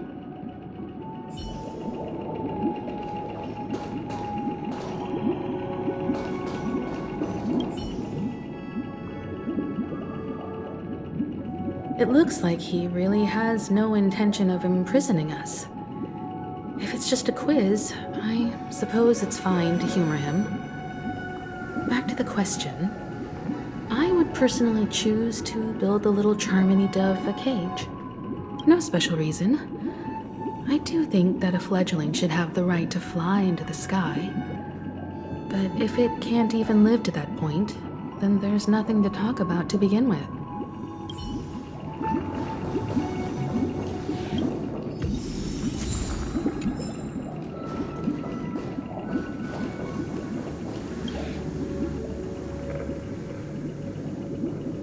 I'm happy to see that you made a choice similar to ours. If your mind is made up, let me reveal the outcome of this choice. We passionately nursed it back to health, preparing only the best food for it every day. We even preened its feathers. Later, on the day that Robin left Penacony, we opened the cage door and let it fly back into the sky. I watched it for a long while by the window. Probably about 3 or so days. In those 3 long days, the little Charmony dove tried again and again to spread its wings to fly into the sky, but fell to the ground, only to keep trying. Finally, on the 137th attempt, it succeeded. But its attempt did not go perfectly. After flying unsteadily for a while, it fell to the ground, unable to grasp the direction of the air currents. The fall shattered its wings. It writhed helplessly in my embrace. But it was all for naught, finally succumbing to a painful demise. And in that instant, our tender care, our given love and hopes, they all became the inevitable push that sent it to its death. I deeply regret the choices we made. Next, let us head to the second decision. This time, it's the story of a dream chaser. This story happened when I was appointed as Bronze Melodia, a position exclusive to the Oak family, charged with listening to the problems and vexations of Dreamscape residents, and providing them with the relevant guidance. It was during that period that I had the opportunity to hear voices from all corners of the Dreamscape. Joy, sorrow, arrogance, regret. The complex tapestry of human nature that formed the world. And I was fortunate to catch a glimpse of it. He was a dream chaser, and an illegal stowaway. Just like the rest of them, he came to Penacony in search of a better life, except that, to most people, the price he paid, I suppose you could say it was everything. He told me, I sold everything I could at home. The house, the land, even his 2 children. He said he could not afford to raise them, and that at least they could eat if they lived as slaves. He had a plan in place. He would buy back his children once he had made his fortune, and enjoy Penacony's beautiful dream with them. Alas, his plan to smuggle himself was somewhat clumsy, and he was sniffed out by those pig-headed hounds. After hearing the Dream Chaser's story, I immediately appealed to the Bloodhound family to cease their pursuit. That way, at least he could live peacefully. but I was still too naive to the ways of the world. I did not anticipate that what I thought was a kind gesture would later lead to dire consequences. I'll tell you the outcome soon. For now, I'd like you all to make a choice. Will you do as I did, and try to convince the Bloodhound family to stop their pursuit, so that the Dream Chaser may live peacefully and realize his wishes? Or will you remain silent, leaving him to languish while the hounds are hot on his heels, until his inevitable judgment arrives? I look forward to everyone's decisions. Who knows? Perhaps they might even alter the outcome of this tragedy.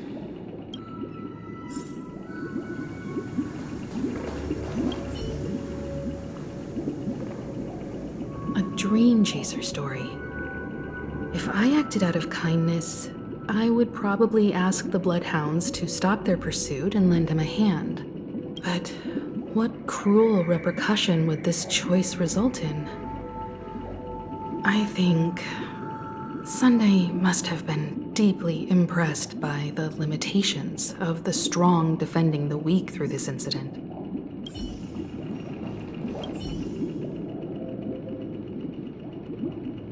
This question...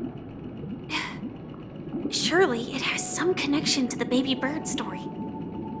And this connection is precisely the breakthrough Sunday aims to use to persuade us. I'd probably choose to ask the Bloodhounds to cease their pursuit.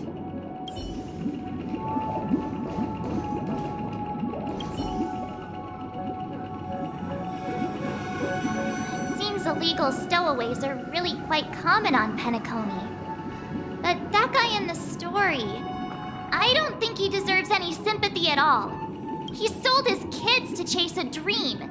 Even if he intended to go back for them, it's still insanely irresponsible. With that thought, there's only one choice. Let the Bloodhound send him back home. This...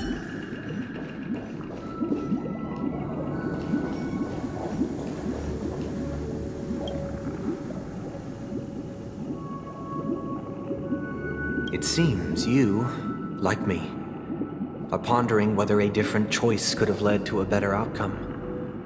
Sadly, his fate would only be more tragic. Say he never gets caught. He would only die from delirium. The methods with which illegal stowaways enter dreams are unorthodox, not flawless like the hotels. Living in the dreamscape would be a mere pipe dream, should he be apprehended. Could the hounds afford to turn a blind eye? The answer is a definitive no. They couldn't bear the resulting consequences, and thus wouldn't dare extend a helping hand. As to your choice, I once again offer my heartfelt apologies. Next comes the third and final decision, and the story this time is my own. This story happened the day I was appointed the Oak family head. At that time, Mr. Gopherwood was the current Dream Master, and as per his wish, we had a private conversation. What surprised me was that the Dream Master had only come to deliver a letter to me. He let me read its contents, and it was a letter from my sister. The letter contained the usual pleasantries, anecdotes from her travels. Nothing out of the ordinary. Just as I started wondering how this letter related to our discussion, the Dream Master began to speak. Do you know who wrote this letter? My sister, of course. But why would you personally visit me to hand me a letter from my sister containing mere trivialities? To help you grasp the full scope of this issue. Do you know where Robin is at this moment? From what the letter indicates, she must be in Caspelina 8, correct? She's touring there right now. Correct. Has she mentioned anything about a stray bullet? A stray bullet? What? A war has broken out on that planet. It is because of this very reason that Robin chose this destination. To spread the word of the Harmony. And to save the lives of that planet. She personally made for the front lines. She hoped to ease the people's suffering with song, and was willing to brave mortal danger to deliver the IPC's medical supplies. Unfortunately, stray bullets show no such compassion. Is she all right? If the operation was successful, she should probably be recovering in the field hospital. By the eon above, the bullet struck her neck directly, yet possibly as a reward for her consistent deeds of harmony. It didn't hit any vital arteries. Once you've attended to your outstanding tasks, it'd be advisable to write her back as soon as possible. Those damned savages! I'll pack my bags right away. My gratitude for bringing this to my attention, Mr. Gopherwood. Now you understand why she always wears such elaborate neck ornaments, don't you? How could this happen? Miss Robin. It's all in the past, so please don't worry. I share this in the meager hope that you will understand the Harmony's limitations and predicament. As grandiose as the strong defending the weak sounds, many times, it is nothing more than wishful thinking. Likewise, I've prepared one last question, one last choice. But rest assured, this choice will not have any grave consequences, because this is merely a figment of imagination, a nightmare that has haunted me through countless nights. If you ever had the opportunity to make a choice like I did, would you still support Robin's journey on the path of harmony?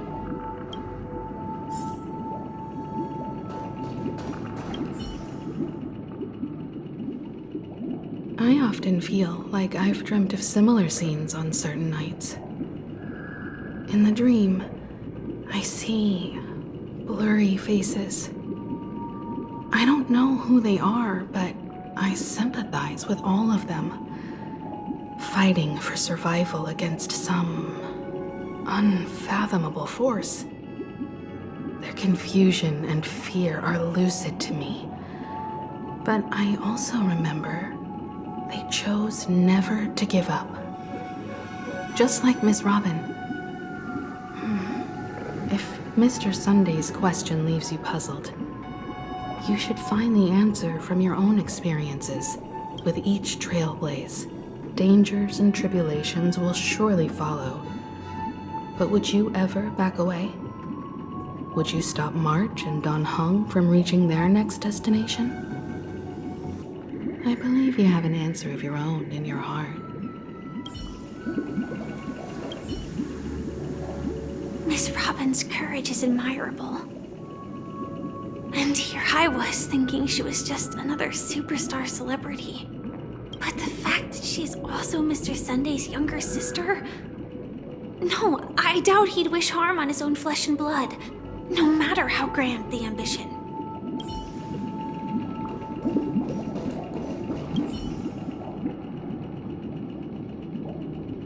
I can't believe that happened to Miss Robin. The strong defending the weak is a great mantra, but if I had to pay such a price, I don't know what I'd do.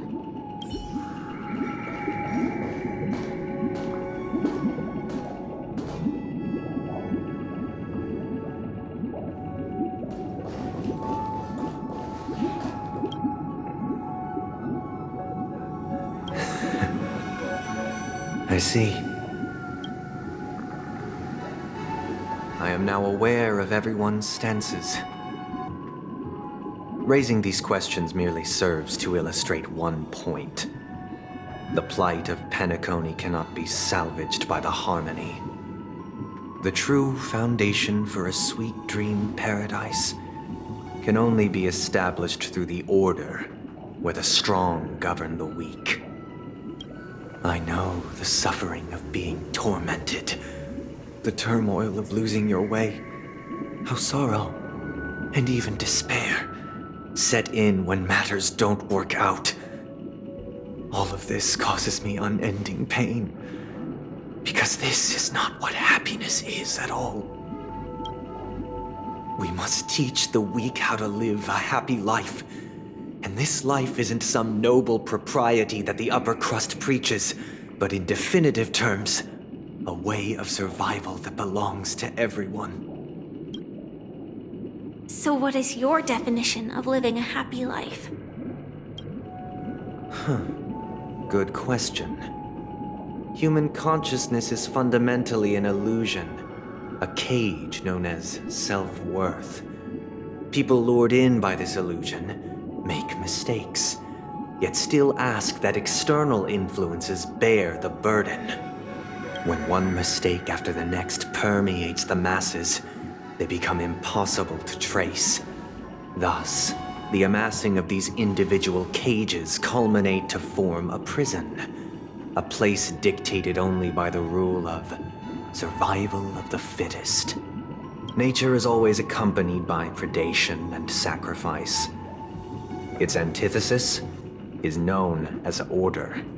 That is what I want to do. Unite people's happiness under the banner of order.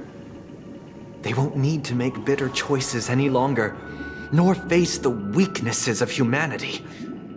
They can cast aside their primal instincts to build a haven for mankind. Simply describing thoughts is far too abstract, so allow me to provide a simple example. As you all may know, there are societal norms like weekends and long weekends that exist on some worlds. During these hard-earned rest days, people are given the chance to extricate themselves from the stresses of everyday life, allowing a certain tranquility to return to their souls. And it is only on these days that people do not have to adhere to the law where the strong prey on the weak.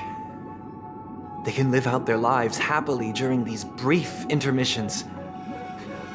It's just a pity that 2 or 3 days are still too fleeting compared to the span of a lifetime. From where I stand, society's ideal system should be 7 rest days. Following Sunday, there should ensue a second, a third, and indeed an infinite procession of Sundays. This should be the face of the new world. Idyllic, eternal, peaceful days. And thus, every person can return to their base selves in this utopia. Some gaze in reverence at the stars, pouring their whole beings into calculating the distance between us and the isolated world of Pagana. Meanwhile, some seek refuge in quiet corners, holding one another, unencumbered by the chains of unwelcome obligations. There would be no need to bear the hardships of reality. Only in this way can humanity face the inevitable end with the purest of spirit, living a life of dignity. This is what it is to live in bliss. Miss Firefly, you who are stricken with entropy loss syndrome, you of all would surely understand this.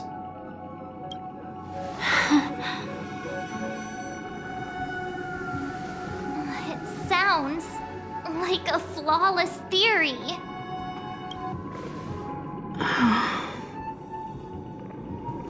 But what is the price to attain all this?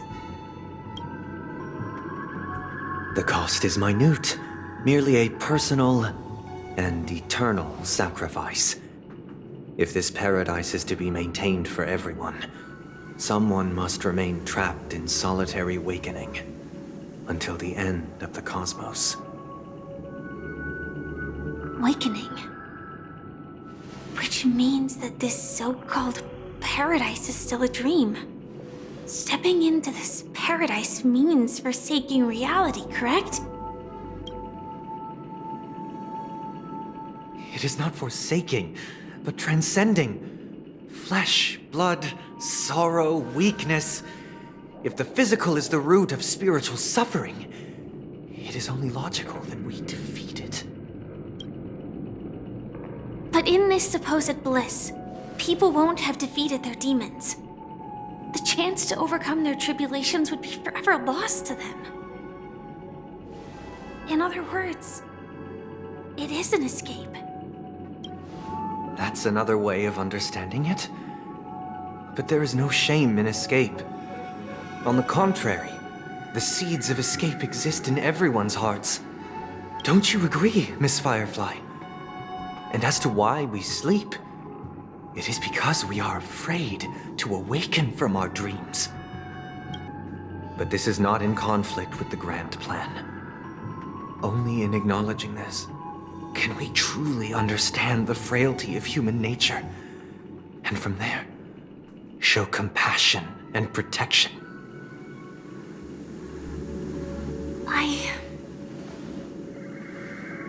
I admit that you are a born leader. Your perspective on humanity brims with pessimism. Yet you express compassion for all, even when your heart pities them. But unlike you, I live for the self. From my perspective, individuals making choices for themselves is their birthright. The want to escape may be innate in the weak. But whether they are weak or not, it is not up to another to decide. Perhaps in your mind, you also view me as weak?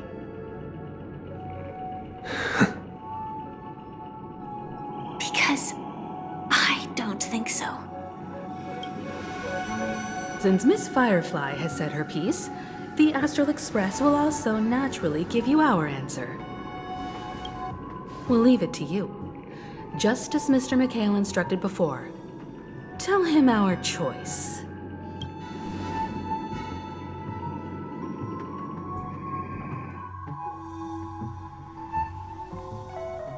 What is this place? Does this place ring any bells, Misha? I don't know, but I feel a sense of deja vu. What is this? It's the realm within a dream bubble. This was left to the Astral Express by a Nameless, but weirdly, when we entered it, it was completely empty.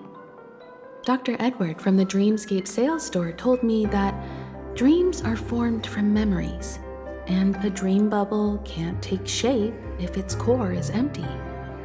So I thought you might be able to help us in unraveling this mystery, Misha. As a hotel doorman, you know Penacony best among us.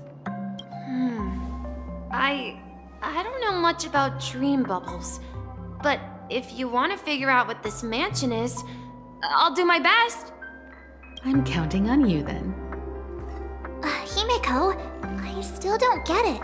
Why were you so sure that Misha had a connection with this dream bubble? I wasn't sure. It was just a hunch. But since Misha feels familiar with this place, my hunch might be correct.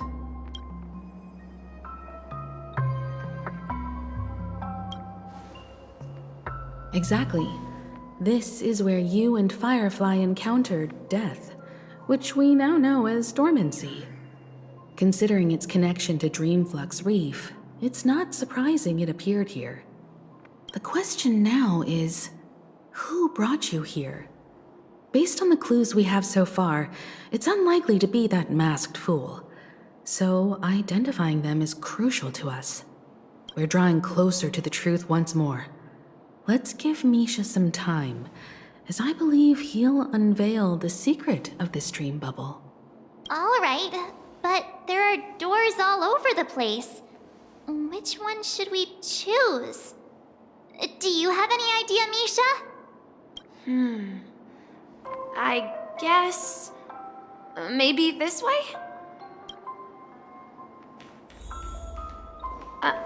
I'm not entirely sure, but... let's give it a try.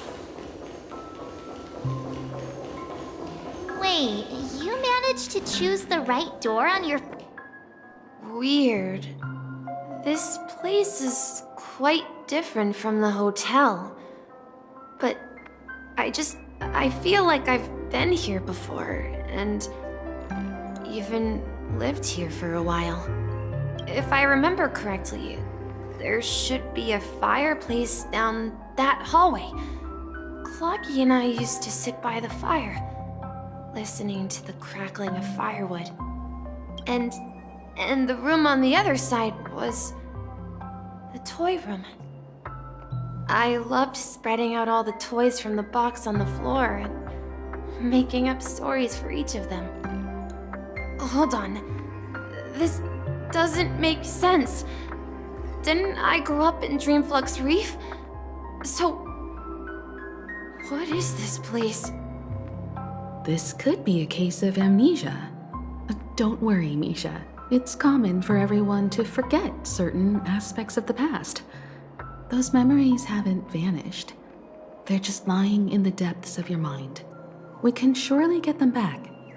Since this place seems familiar to you, why don't we explore a few more rooms and see if you can recall anything more? Yeah, then let's check out the rooms I just mentioned.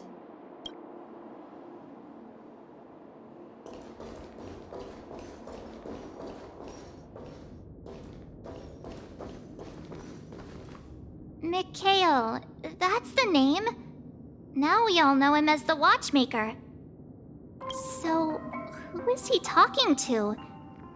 Do you know anything about it, Misha? I'm sorry, I don't know much about the Watchmaker. But, Mikhail... Anything special about that name? Mikhail is Grandpa's name. Grandpa? Do you mean you're the Watchmaker's grandson? But we haven't heard anything about the Watchmaker having descendants.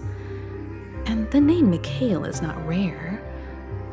Perhaps it's merely a coincidence. Could you tell us more about your grandpa, Mikhail? Yeah, sure. He was a seafarer who fearlessly ventured into mysterious seas and storms. He was always on the sea and had lots of friends who accompanied him on his travels. He didn't want me to call him Grandpa because that would make him sound old. He believed he was still young. The name Mikhail was given to him by his parents, Mihaly and Elise, both renowned seafarers. Every time he came back, he'd share his logbook with me and tell me about his adventures at sea. I want to become a great adventurer, just like him. It appears that the seafarer has nothing to do with the Watchmaker. So, perhaps it's just a coincidence? So, where is your grandpa now? He went off on a new journey, and it's been quite a while since I last saw him. So, where has Clocky gone? Did he leave to protect Dreamville?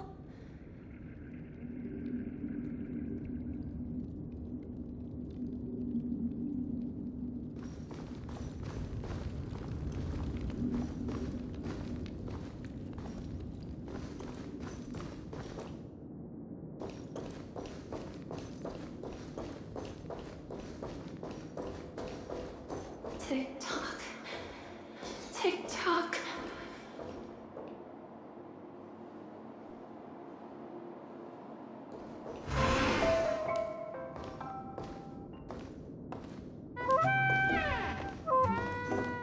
I heard some noises from the room.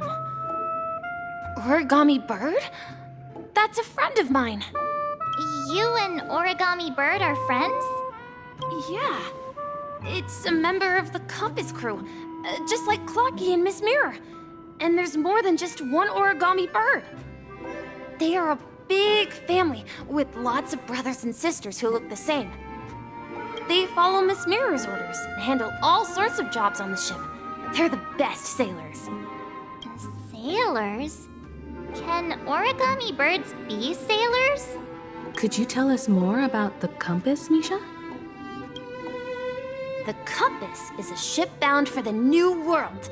Clocky and his partners travel through layers of fog to the depths of the sea. Whenever there is danger, Clocky will use a compass and guide the ship in the right direction.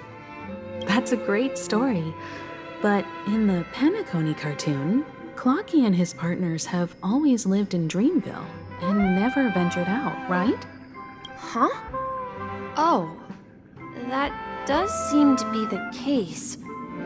Weird. I clearly remember Clocky arrived in the New World in the end. Perhaps Clocky has a hidden past.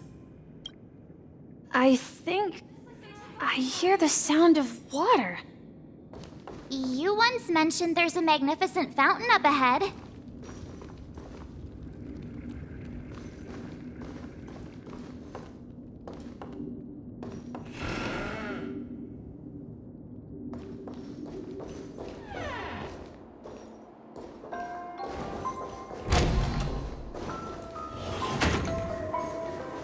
Look, there it is!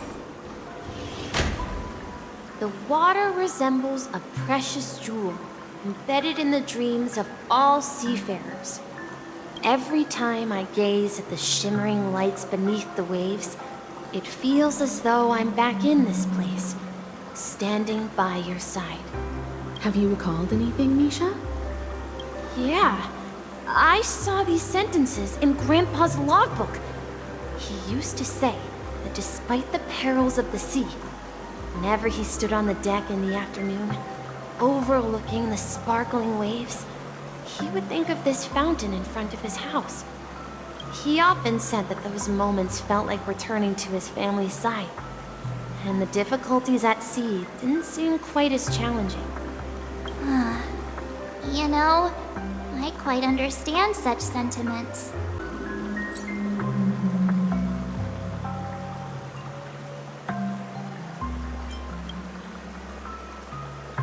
I'm not an elder. I was just being a bit sentimental. Perhaps every adventurer far from home carries a fountain within their soul. Even though the other side of the sea remains shrouded in the unknown, the fountain in front of his house serves as a compass, leading him back to his cherished ones. Yeah, while Grandpa was at home, we would stand by the fountain and place the compass, a toy boat that I made, into the pool. Back then, I would ask him when I could go on adventures like him, and he would always laugh and say I was still too young. It seems this Mikhail is truly a seafarer and has nothing to do with the watchmaker. Yeah. Based on Misha's recollections, the scenes in the dream bubble appear to be his childhood memories. But this raises more questions. According to Misha, he was clearly born on an oceanic planet and led an ordinary life, with no connection to Penacony at all. Could this be some sort of metaphor? Perhaps the sea refers to the memory zone. I'm sorry. I don't know, but my memories keep pouring out uncontrollably, like water flowing from a fountain. Perhaps I'll remember more things if we go further. I wish to share your burden. Something very important. We're going to the opposite side, right? No, we should turn left here. Huh? Something feels different about this place. This is it. I remember this corridor. Up ahead is Grandpa's study. It was in that room that I saw him the last time.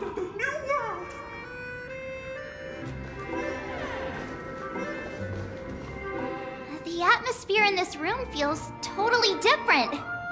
Misha! You finally come!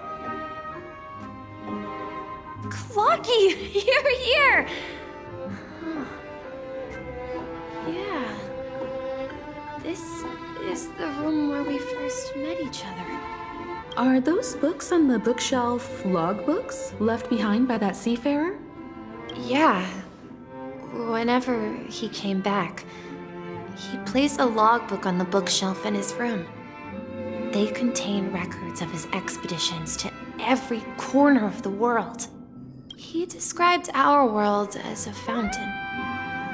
At some point, the sea started to gradually swallow up the land where people lived.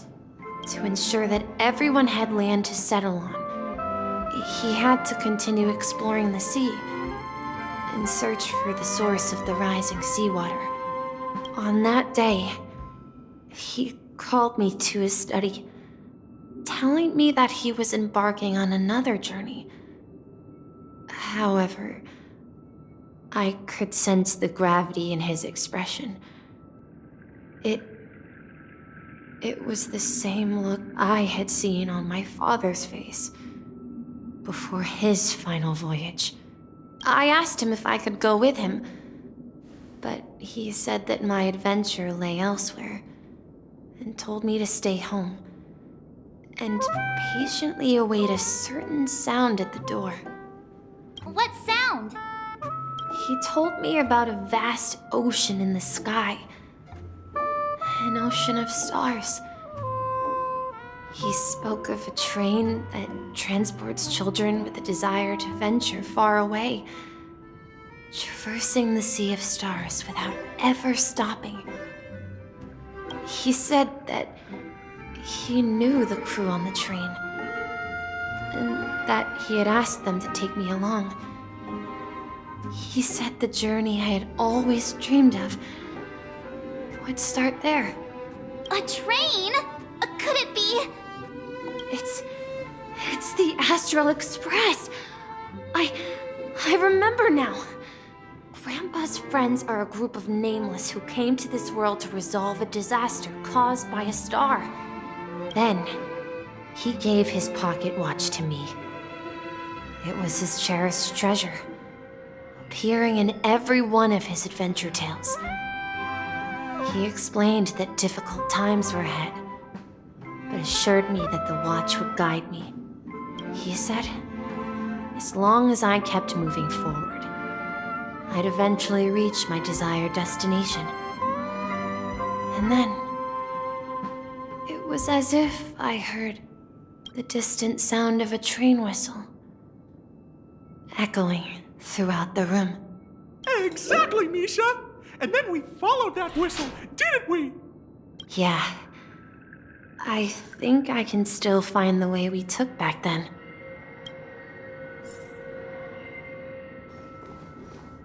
This is the dream jigsaw, right? So we're supposed to find the exit. But where can we find the last piece? Do you remember? You said you obtained a mysterious shard when you stumbled into this place. Hey, the shape seems to match. So this shard is also connected to Misha? Looks like we're just one step from revealing the truth. Let's get to the other side and investigate.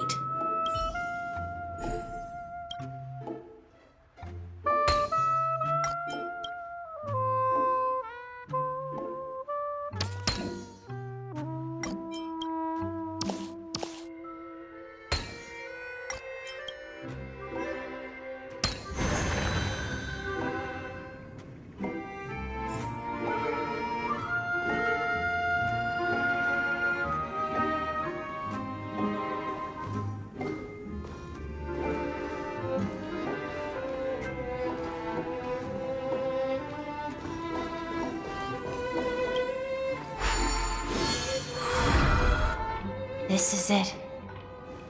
This is my room of clocks. While I spent my time waiting for Grandpa to return from his voyage, Walter gave me this workshop, and it became my secret base. Here, I learned how to repair clockwork and gears, out of my fondness of precision mechanics.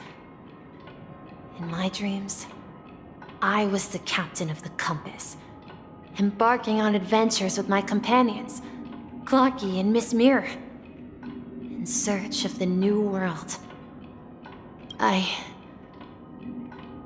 was born and raised here. So, this building in the dream bubble is your childhood home? Yes, but not exactly.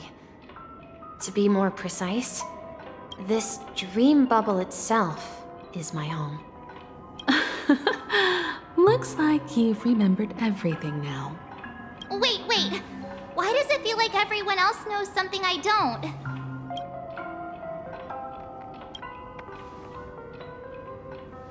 March, do you remember when she mentioned a clocky that only she could see? Yeah, the little guy here, right? But we all saw him in Dreamflux Reef, right? And Mr. Yang even greeted him. Looks like everyone on the Astral Express has a childlike spirit. The answer lies in the Astral Express. Her experience shows that neither Firefly nor Acheron can see this clocky. And when we were in Dreamflux Reef, you may have noticed that for some reason, nobody outside of the crew had ever talked with Clocky.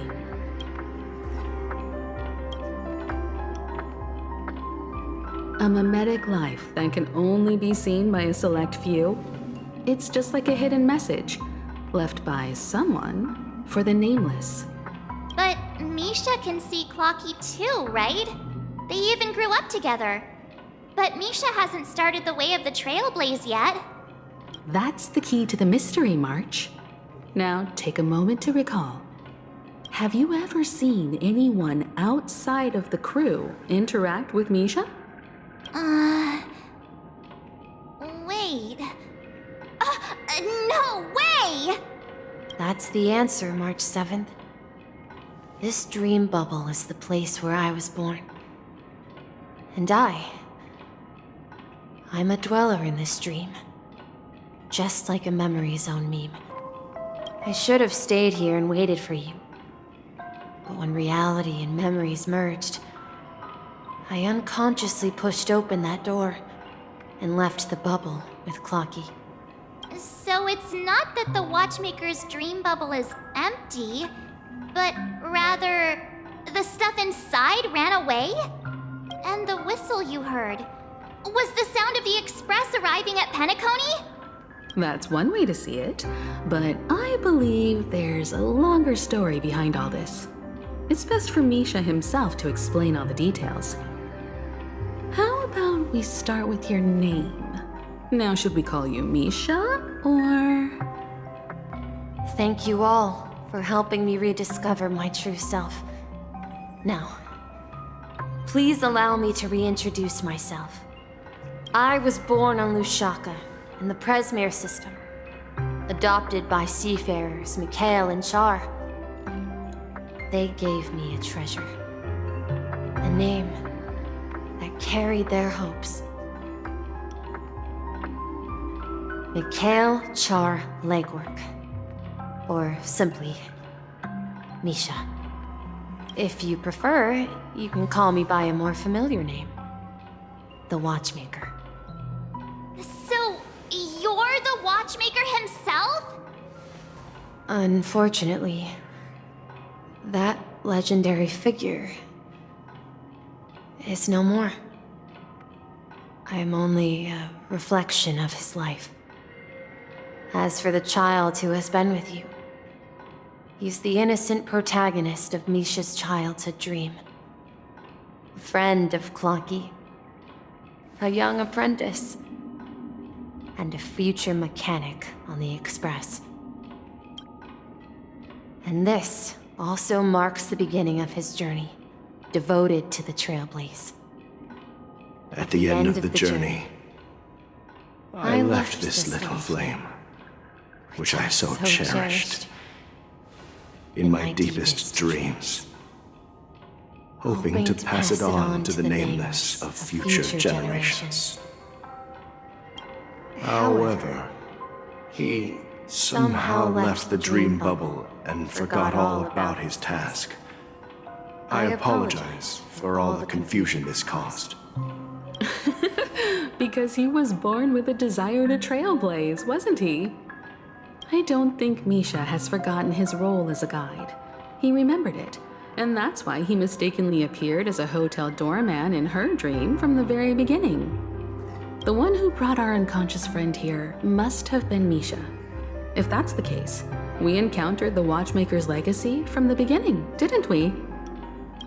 Well, I have a sarcastic friend who says I always take big detours and end up back where I started. Perhaps that's what every Nameless has to go through. But in the end, you found me. I'm sure you're all wondering what my legacy is. I believe my hound has mentioned the Stellaron and my wealth. If I may apologize, the Stellaron part is real. As for my wealth, however, it's nothing more than a baseless rumor. I left my homeland as a child and embarked on the journey of Trailblaze.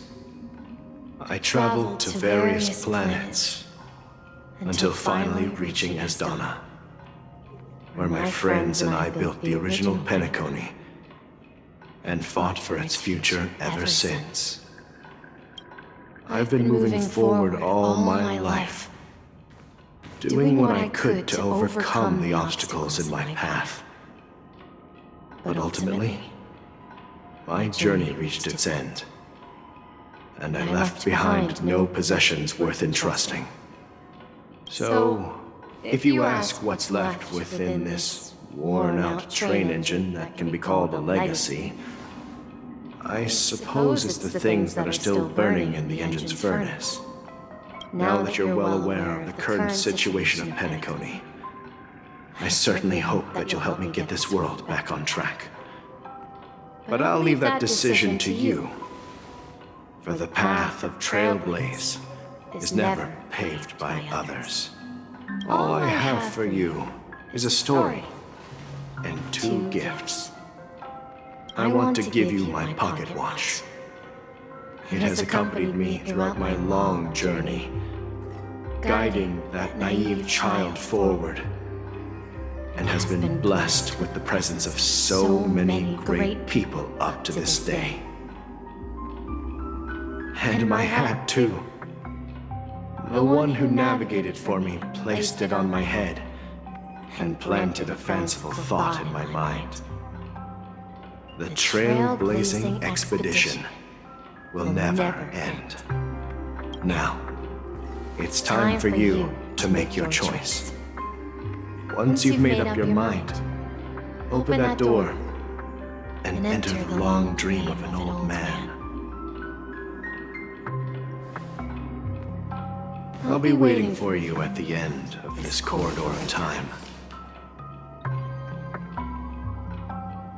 All right, everyone, let's make a decision. Although I don't think anyone will have any objections.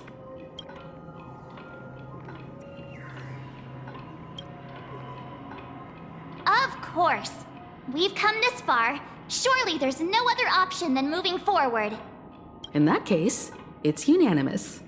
Then let's proceed together to the end of this dream and tell Mikhail our decision.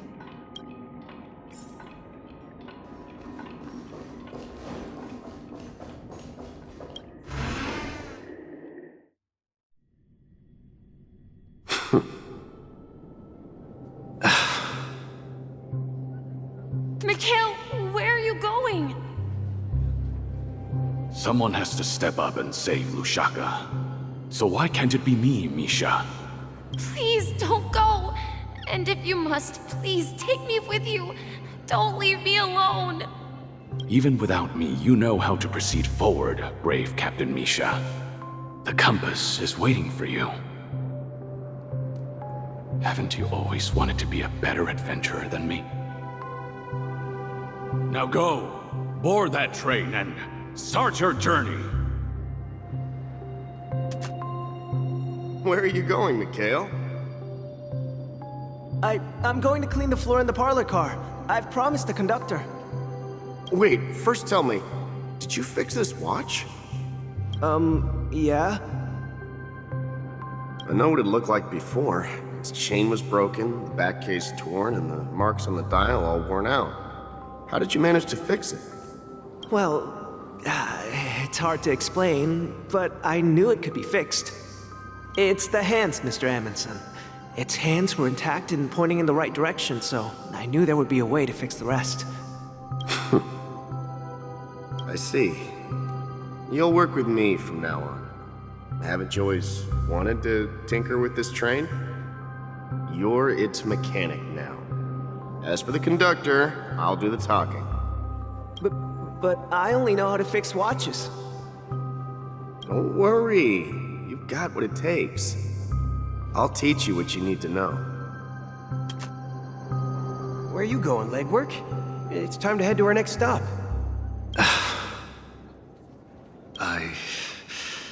I'm staying in Astana with Rosalina and Tiernan. I see. This place reminds you of home. The people of Astana have only achieved a tiny victory and still have a long way to go towards true freedom. Hanunu needs us. Don't worry, not all journeys lead to the stars. Even if I leave the Express, our path of Trailblaze will continue. Yeah. I knew you wouldn't stay on the Express forever. Leave in peace, my friend. And, take this with you. This is Mr. Amundsen's hat. But why? When he departed, he said he would leave it to his best student. Well, I suppose the time has come. Farewell, legwork. Take care of Tiernan and Rosalina. And don't forget to write to us. Where are you going, Watchmaker? Don't worry, Micah. Just going on a little trip. Someone has to be at the forefront of the interstellar frontier, and I'm the only former Nameless in Penacony. So why can't it be me? Because you're all we have! Have you forgotten about Tiernan? The cosmos is way more dangerous now. What will happen to Penacony if we lose you too? But what will happen to Penacony if we don't find a way out? Ah, Tiernan. How could I ever forget him? I've spent countless sleepless nights asking myself why I didn't go with him back then. We Nameless won't stop. Don't worry, Micah. It's just a matter of getting back to my old profession. Just wait for me to come back. But if, and it's a big if I don't come back in one piece, then you'll become the next Watchmaker. Where are you going, old man? Oh, you're here. Answer my question. What are you up to? Relax, Gallagher. I just came up with a great idea. Wanna hear it? Oh, come on! Aren't all your ideas just ways to get yourself killed? I may be blunt here, but you're the last remaining hero in Penacony. If you die too, the secret of the Stellaron will go to the grave with you. Yes, I'm afraid there's no way out in Penacony, so I'll have to consider alternatives beyond Astana. We'll organize a festival using the Watchmaker's legacy as a facade and send invitations to the entire cosmos to gather people here. So, a desperate struggle against the family? Desperate? Don't we have you here, my friend? This task is challenging, but what hasn't been challenging for us along the way? Well, whatever you do, remember, make sure to send an invitation to the Astral Express. Misha! Where are you going?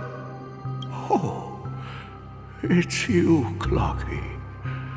Take me to Dreamflux Reef. Last night, I had a long dream about the day we met.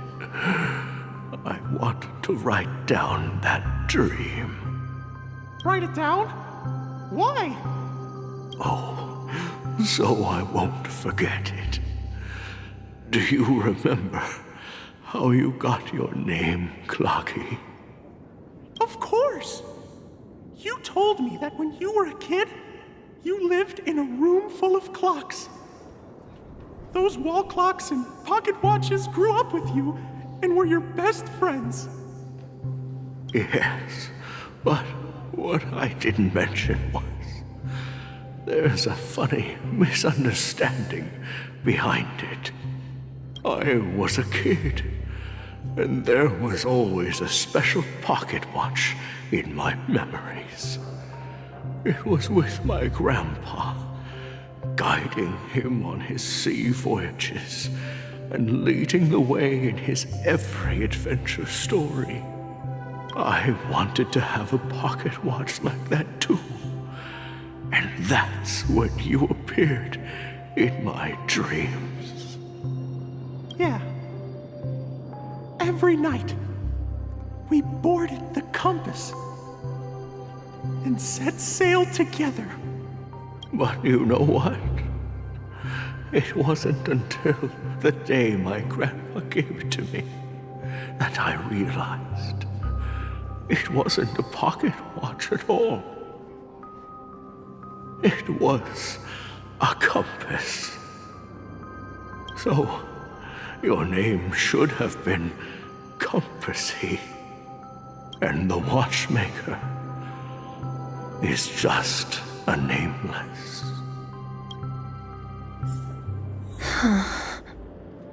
We've arrived at Dreamflux Reef. So, where to next? You know, Clocky, I don't think I'll be going anywhere else.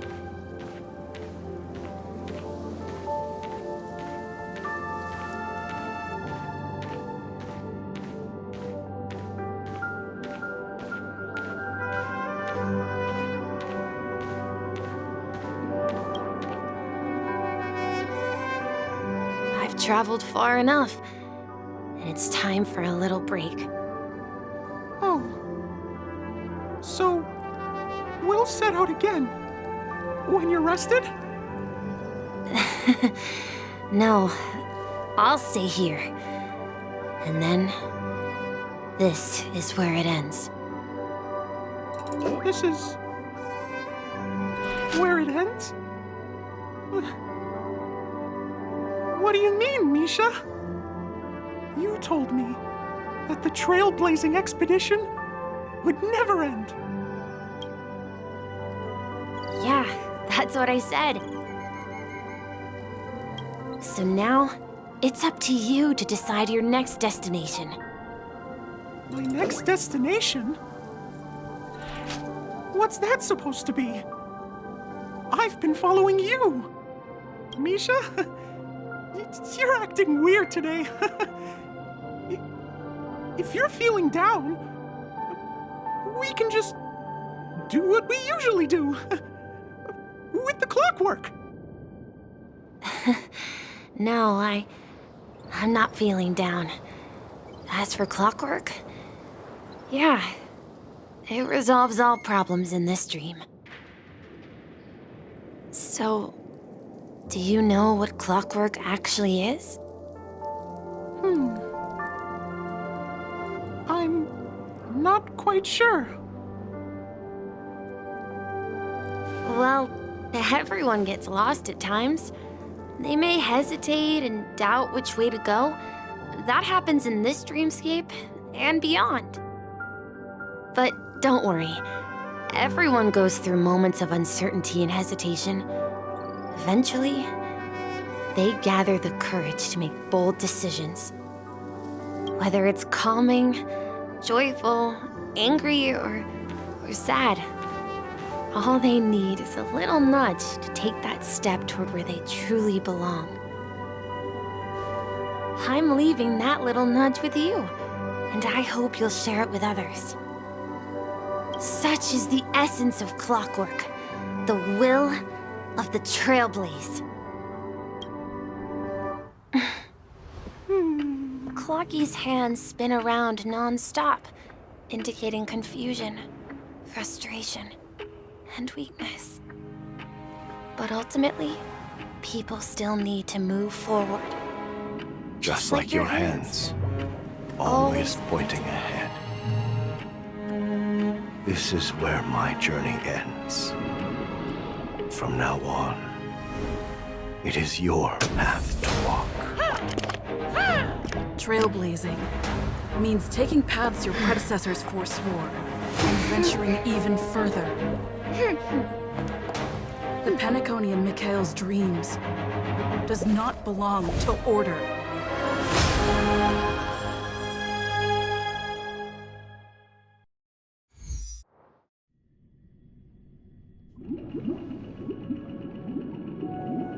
I can't believe that Eon would cast a glance at Penacony at a time like this.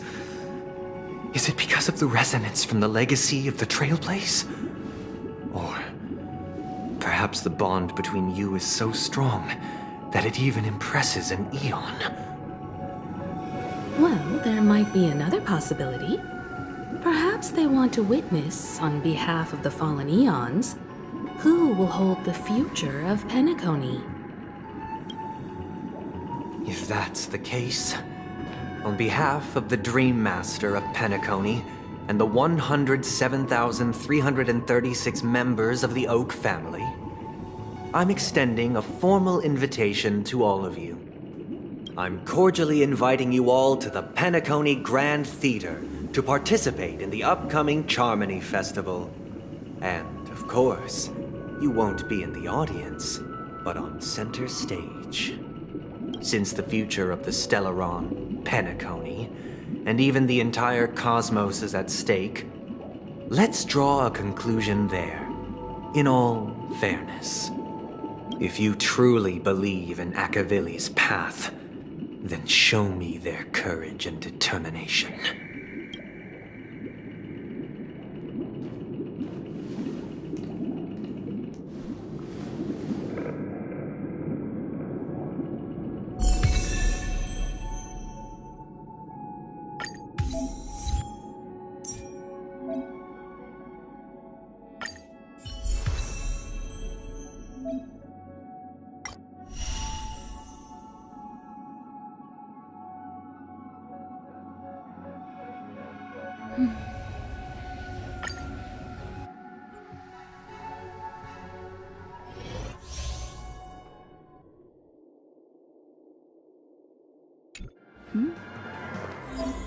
Please stay tuned.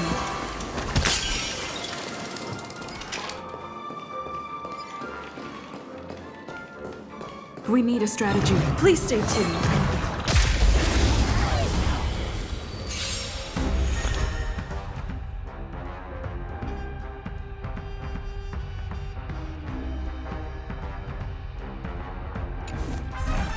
Time to test our rapport. Dreams do come true. Commencing support.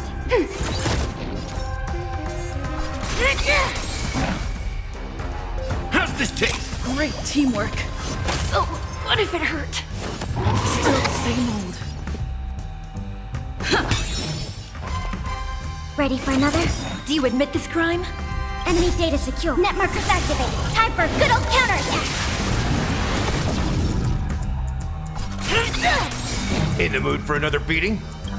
By the order of the Execute the Marastruck! No amnesty for the Marastruck! The mood is set just right. Let the show begin!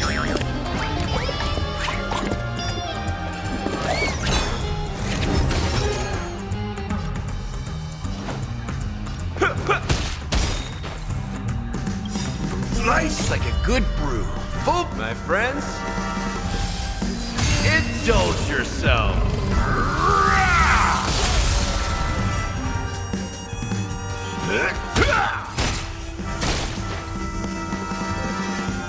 It's my turn.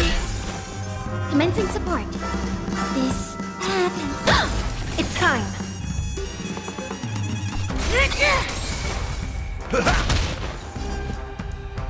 Let's improvise.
Does that mean he wants to fight us during the Charmony Festival?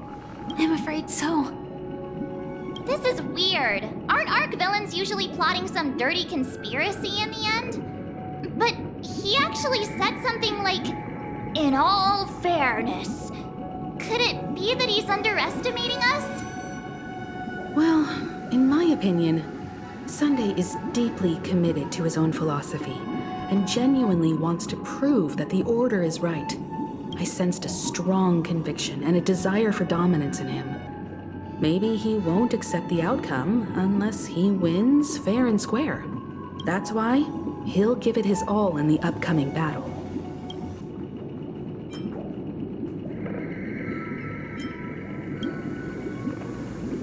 Yeah, you're right. We've even dealt with a Lord Ravager of the Destruction, so a follower of the Order won't be a big deal. Anyway, we can't leave the Stellaron unchecked. This is about trailblazing a bright future for Penacony and fulfilling Mikhail's and his predecessors' long-cherished wishes. Now that we've taken up the mantle, we can't afford to fail them. However, the same applies to the Order. Their plan didn't materialize overnight, and they have the profound collective consciousness of the planet of festivities behind them. A desire to dream, to slumber and escape reality. All those hidden emotions have given birth to the sweet dream of the Order. They've harnessed the will of an entire planet to create an eon. This confrontation is far more complicated than a simple power struggle.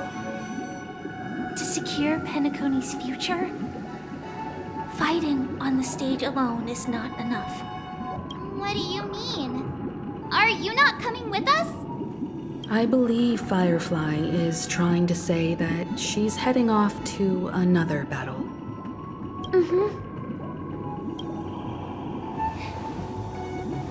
Before I left, the Destiny Slave told me that this journey would bring unforgettable rewards. Even though the script he gave me only had a few lines, I couldn't ignore them. Because one of the lines said, "I'll experience death 3 times in the land of the dreams." 3 times? This can't be serious, right? The first time was a painful death when I was stabbed by the Blade of Dormancy, which led to all subsequent events. The script will always come true, but in a way that will only be revealed when that page is turned. So now I've understood the meaning of my second death. And I am prepared to face it. If all goes well, my efforts will provide crucial support for you. Only by achieving victory in this battle can we secure a future for Penacony. And only then, my third and final death won't come true in the most terrible form. The most terrible form? Does that mean... The true death, where everyone in Penacony loses themselves completely in the eternal sweet dream of the Order. We must do everything we can to prevent that. Have you made up your mind, Firefly? Yes. Otherwise, I wouldn't be here. Thank you again for your assistance for the Astral Express. May we meet again, in reality. Yeah. Farewell, everyone. May your trailblazing expedition never end.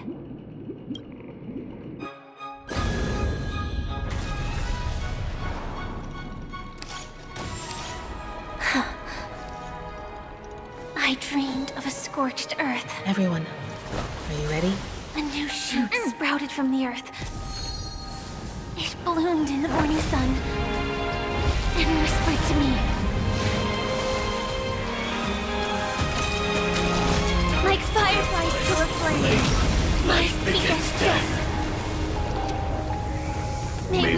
again in reality.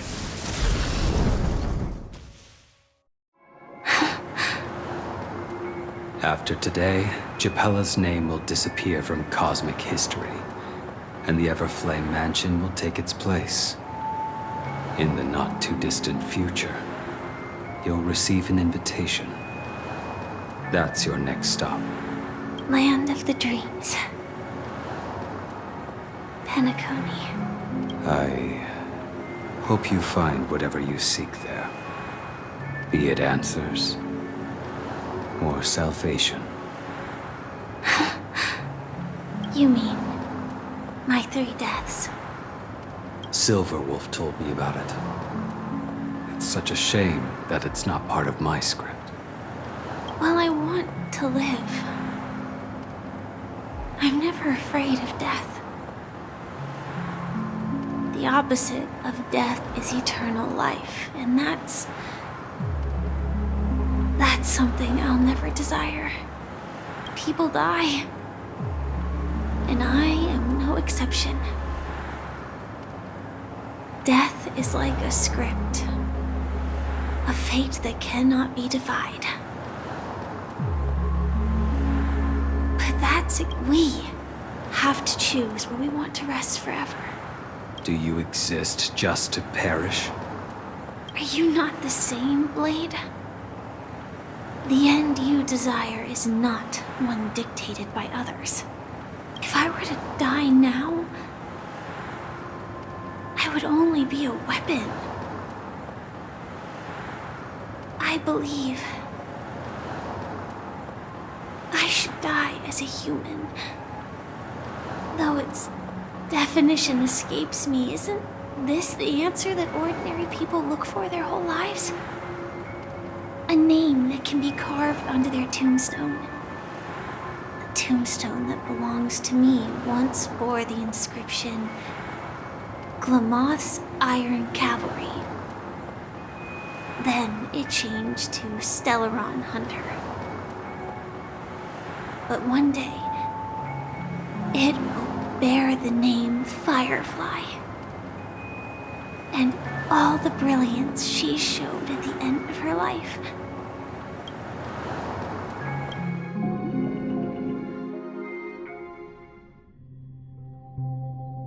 That's quite unexpected, old man. Who would have thought your crazy plan would actually work? Do all you nameless fools just act on a whim? I can sense that this false sweet dream is coming to an end. The Nameless may be young, but they had the ability to achieve this goal. Just like you did in your time.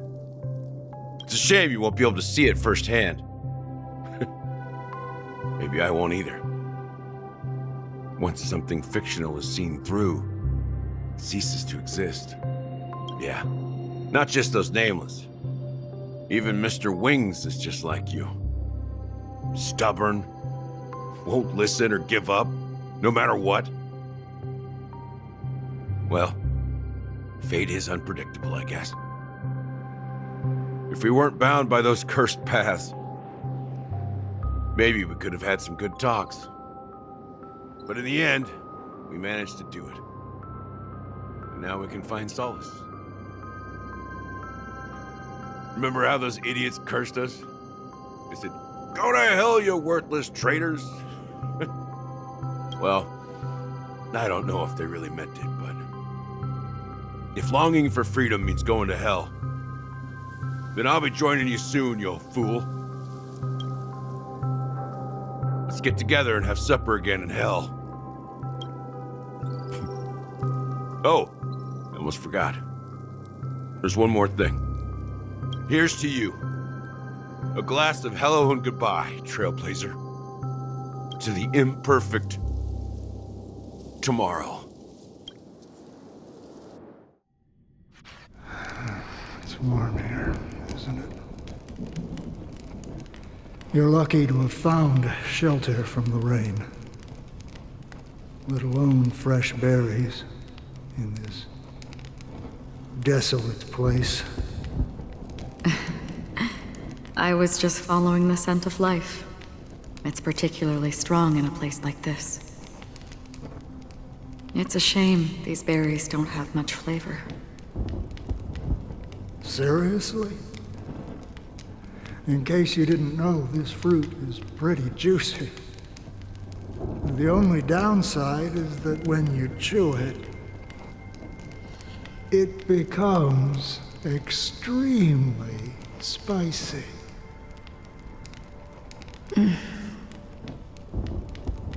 Have you lost your sense of taste?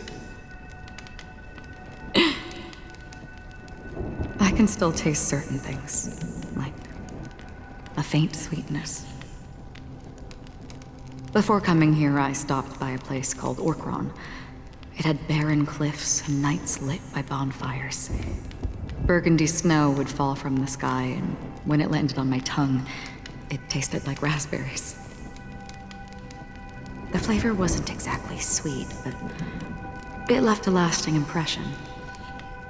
When I think back on my past, I realize that what's tying everything together isn't the big events, but rather these small yet unforgettable moments. Don't worry about it. Losing oneself is a reality that every self-annihilator must face. At least I haven't completely lost my senses and memories yet. Well, congratulations on adding another footnote to your journey. By the way, are you always alone? No, I had a companion in Orkron. She's a short, nameless girl who aspired to explore IX. She always said she'd walk a path deeper and farther than Akavilis. Quite an ambition for such a small girl. So, what happened? She became stagnant water. Well, my condolences. Condolences. I don't need them. The girl left with a smile. She never regretted her choice and most definitely wanted me to say goodbye with a smile. So, that's what I did. That's proof that you're grieving for her. Or perhaps I'm just afraid. Afraid? I rarely sense that emotion from you. What do you fear? I'm afraid I'll forget the 30 days I spent with her, just like all the other days in my life. Most of them have already washed away with the rain, disappearing into an unseen realm. I fear that those vivid red memories will fade away too. There isn't much color left. And besides this faint, warm red, there's almost nothing. Hard to imagine. A ranger accustomed to bloodshed, destruction, and chaos finding warmth in the red color. Because I have experienced this warmth many times. Long ago, I promised someone that I'd bring it to more people. And that for every remaining moment of my life, I'd strive for a better ending for all. As long as this red color still lingers, I have a chance to fulfill that promise. It represents a burning fire, a blooming flower, the berries in this cave, and life itself, fleeting yet still dazzling. In the end, it will lead me beyond the horizon of existence. And on the other side, I will cut off nihility. The one blessed by the sleeping and shapeless is considering how to kill them. That's truly pure nihility. But you're right about one thing. After spending so much time near this stagnant water, only when I look at this vibrant red fire do I realize that I'm still alive. When will this rain ever stop? Perhaps when the sorrows of the departed have finally quieted down, the sky will clear up.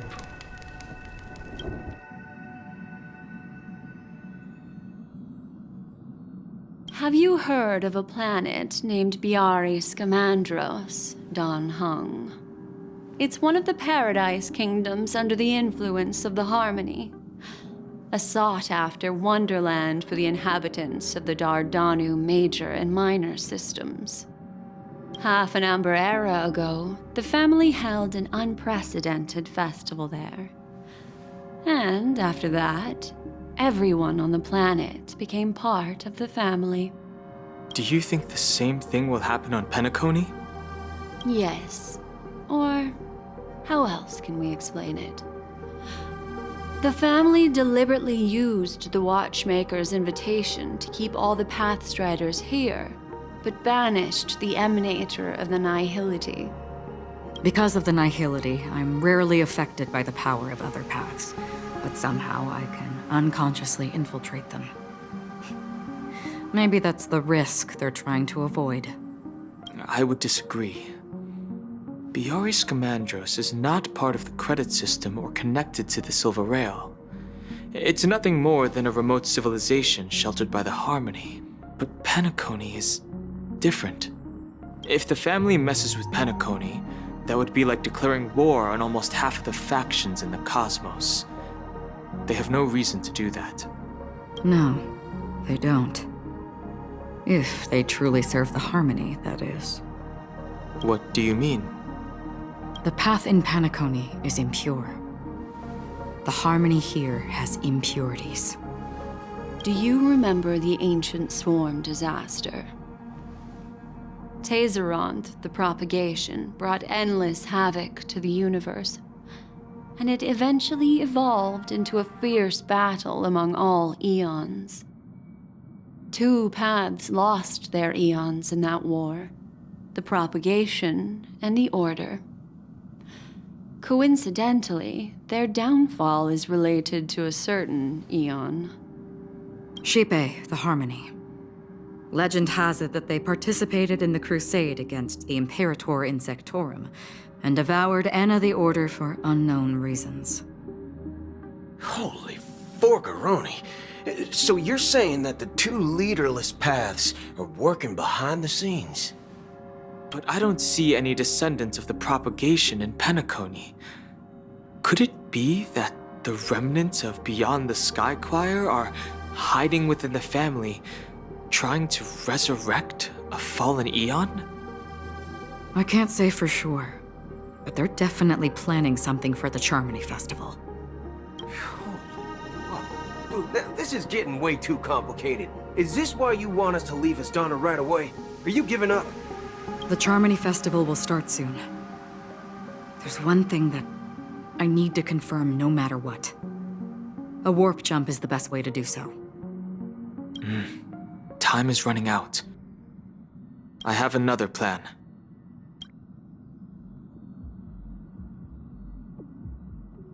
Hold on. Are you thinking of using the Jade Abacus of Allying Oath?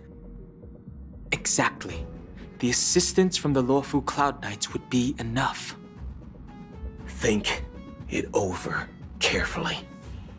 You can only use that once in your lifetime. I have considered it thoroughly. My companions are... they're also once-in-a-lifetime treasures.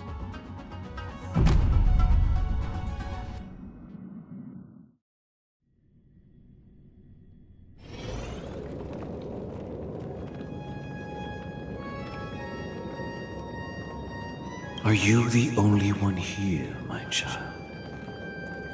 The Nameless is quite the diplomat. Our secrets have spread like wildfire within the family. And IPC starships are gathering towards Astana. This is a crucial moment for us. So, Where is the chosen one who harmonizes the varied sounds?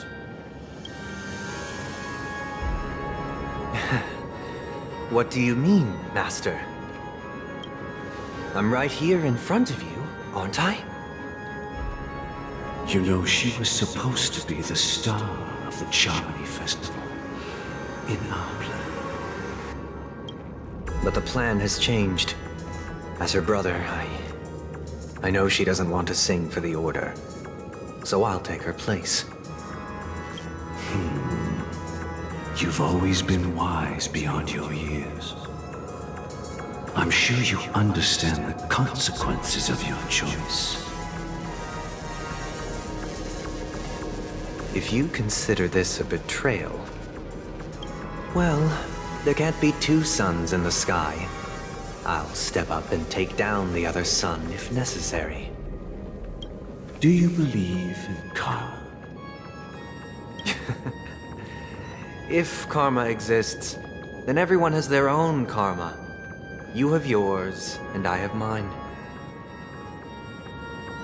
And my karma has nothing to do with you, Mr. Gopherwood.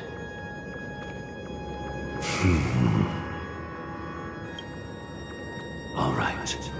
Since you're willing to sacrifice yourself for her, I'll grant your wish. Well, the compromise came sooner than expected. Why? You and your sister were born as twins of the Order. And one of you is destined to follow this path to the end.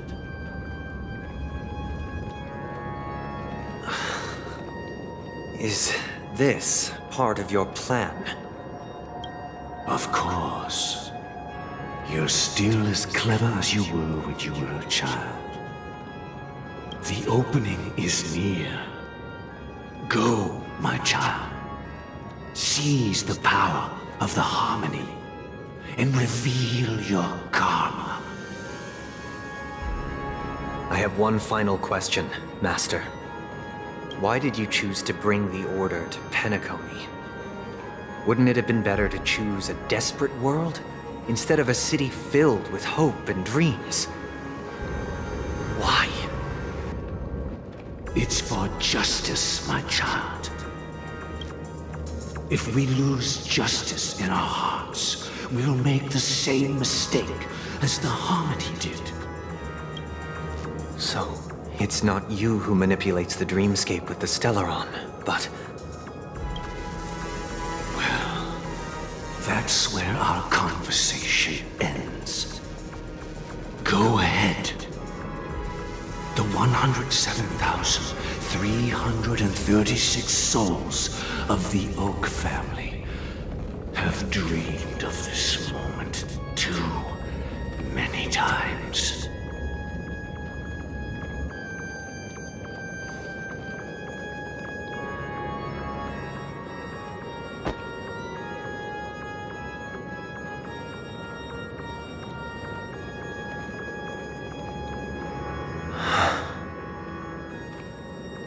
I shall ascend to the heavens, becoming the scorching sun. Bathed in my light, my people shall flourish, while all evil shall be eradicated. This is the interior of the Penacony Grand Theater. It's quite exhilarating to be flushed into the air by Soulglad. But why is the venue still closed when the Charmony Festival is about to start? And not only that, the entire theater is eerily quiet. No audience, no staff, no one around.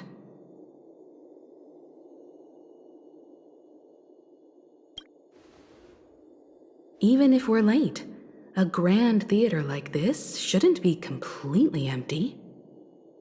Let's explore around.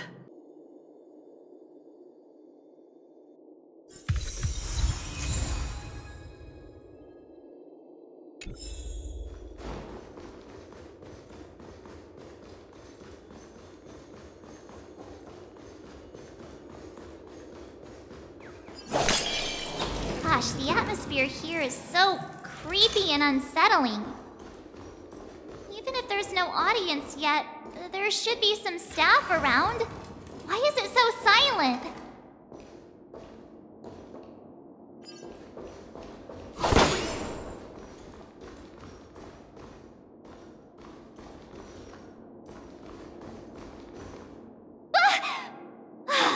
Yikes! They scared the life out of me! Why are there so many puppets at the ticket office?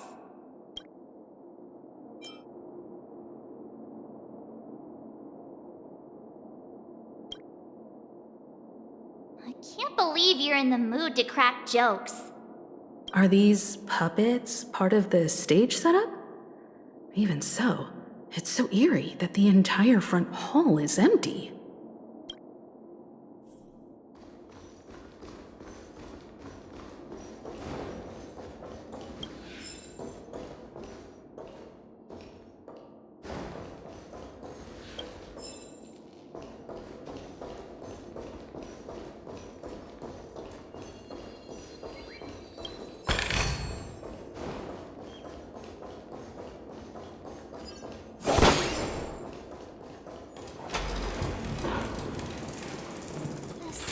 Feels off.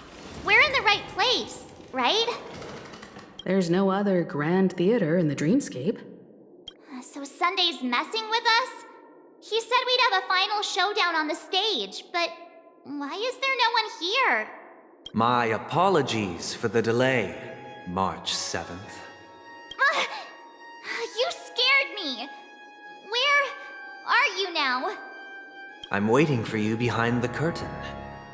Following the Asdana tradition, I invite you to enjoy a stage play in 3 acts before the festival begins. History is a mirror reflecting the universe's true essence.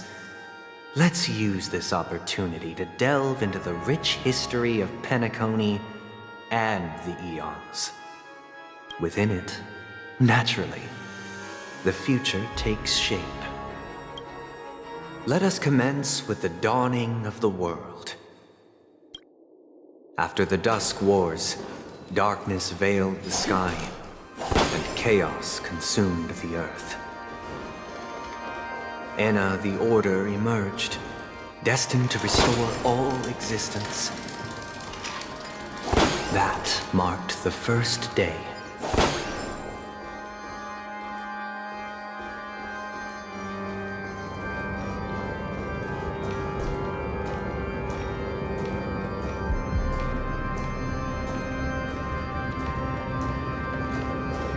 They gathered nebulae and forged them into picks, thus creating a grand lyre with black and white keys. Strike the white keys, and the sun rose. Strike the black keys, and the moon rose. And so, the cycle of day and night arose. That marked the second day.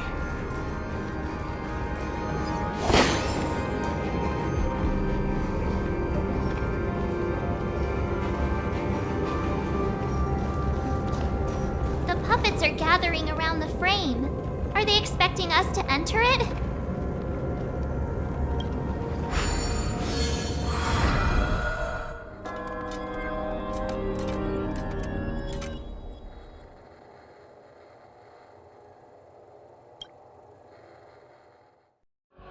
Where are we now? The atmosphere here looks similar to Sunday's inner world. Perhaps this so-called stage play is created with his abilities. This act is named Ode to Prisoner. Given the atmosphere here, I believe it's about Penacony's past. I thought things were finally looking up as I managed to dodge prison during my recent trailblazing expeditions. But now it looks like I'll be back behind bars again. I genuinely wish to avoid a violent clash with my esteemed guests from afar. Therefore, I've arranged 3 acts before the situation becomes irreparable. Where shall we start our narrative? Well, let's start with the time when Penacony was still a frontier.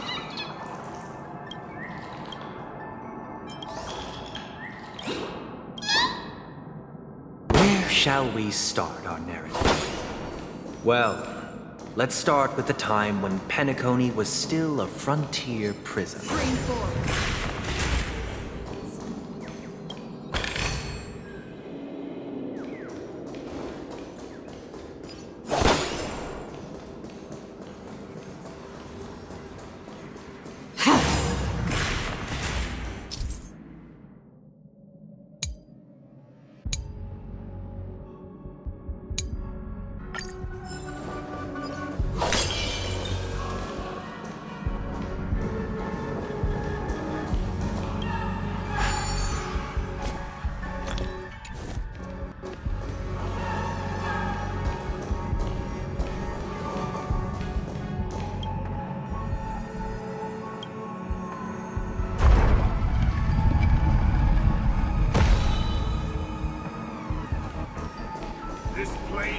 In 2147 AE, a prisoner named Hanunu ignited a struggle for liberty and emerged triumphant.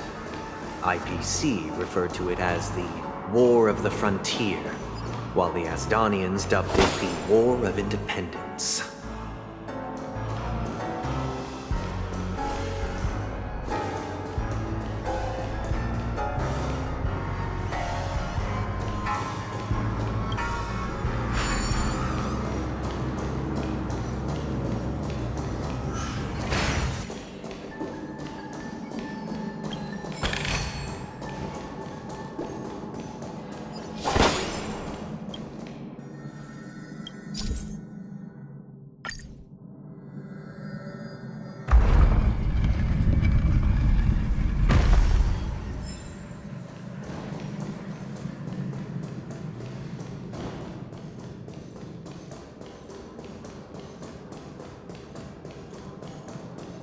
We've shattered the cages and It's true that Hanunu was a legendary hero, but it must be acknowledged that while he bestowed freedom upon the prisoners, he didn't grant them true liberation.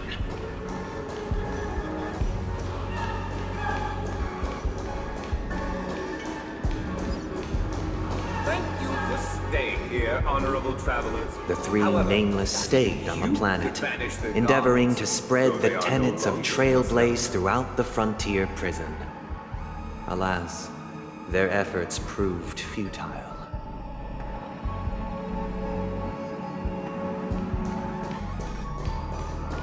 Stream forth the gleam of old remains.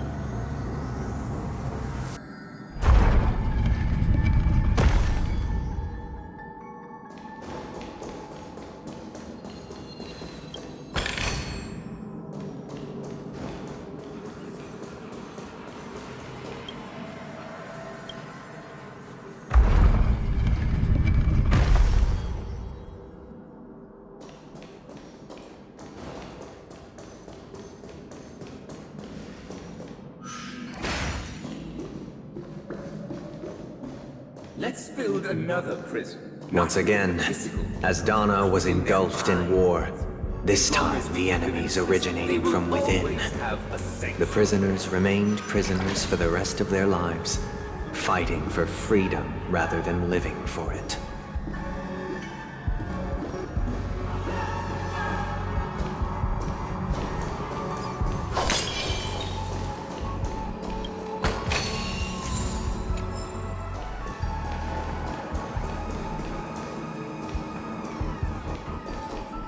I hope you like this land of freedom on a scorched earth.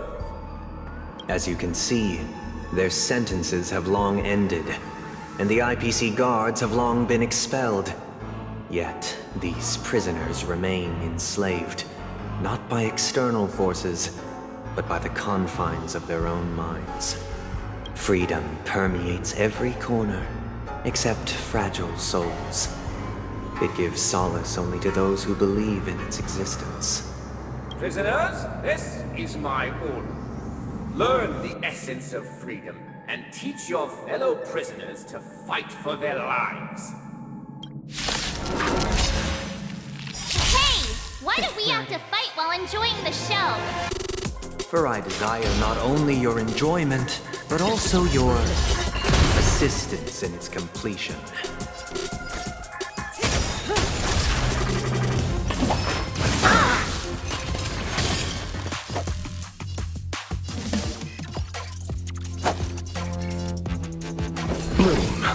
Thanks. You're too good to me. Stand still. I weep for the departed. It too shall fall. On the still waters of oblivion. You won't get away. Cutting the net. Good times, never last. Time to say bye. Boom. Relax. I have something for you. May as well count. Destined for oblivion. I weep for the departed. It too shall fall. Receive divinity. Much obliged. Repay. I'll see you off. Stand still. Time for an overhaul. Say bye to breathing. No one can restrain you anymore. You are free. Thus concludes the first act. Amidst a raging war, the frontier prison headed toward becoming Land of the Exiles. This must be how Penacony was constructed. With the aid of outsiders, the prisoners were finally liberated and established the Land of the Exiles. However, it appears that Sunday aims to convey the spiritual plight of the prisoners more than the physical aspects of imprisonment. This show is a bit too literary for my taste. But the battle part is quite easy to understand. Anyway, we've arrived at the exit. Let's go! These puppets... Where are they guiding us this time?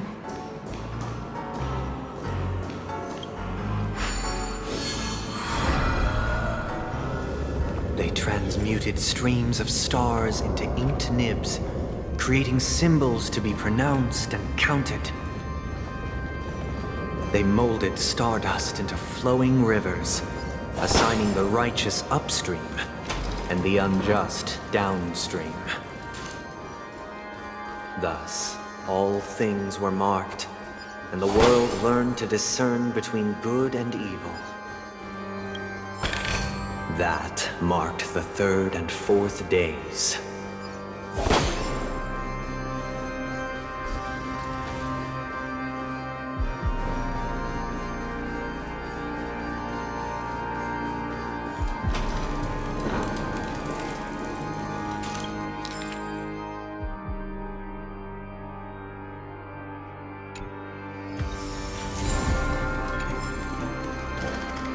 Look! Another frame!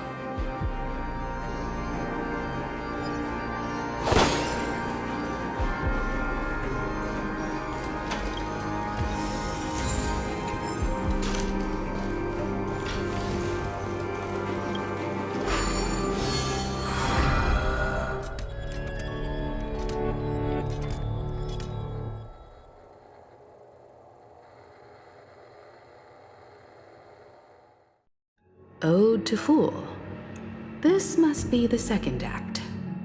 The surroundings are different from before.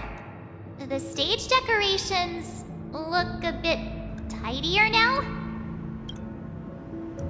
Behold the ensuing tale, a struggle for power. Penacony witnessed the ascent of the 7 major lineages, tree, grass, flower, bird, beast, fruit, and insect. Peace never truly graced Land of the Exiles. The history in this era is rich and intricate, so please allow me to present it in allegorical form.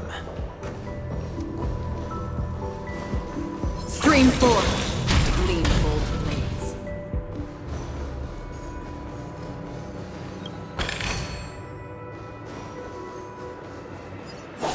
My child, you did not serve the order. The leader of the Alfalfa family sought to defect to the IPC, trading freedom for survival. However, his eldest son slew him in the name of righteousness and ascended as the new family head.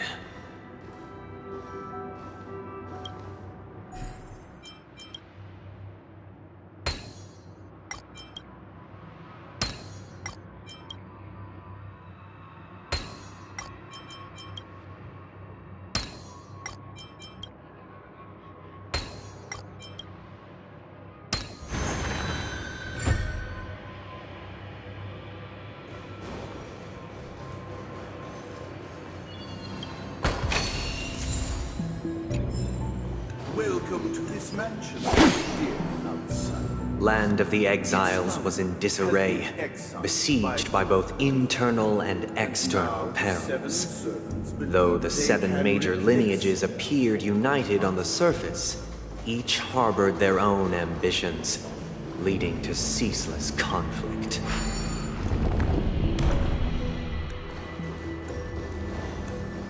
Stream 4.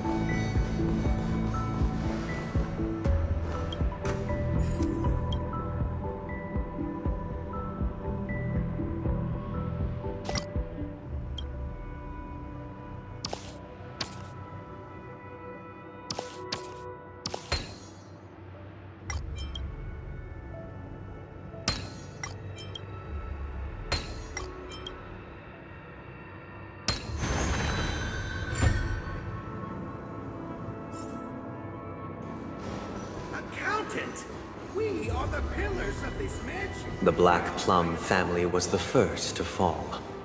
They withered away in the White Desert event, orchestrated by the Alfalfa Because family. Master shaped you from clay, but forged me from fire.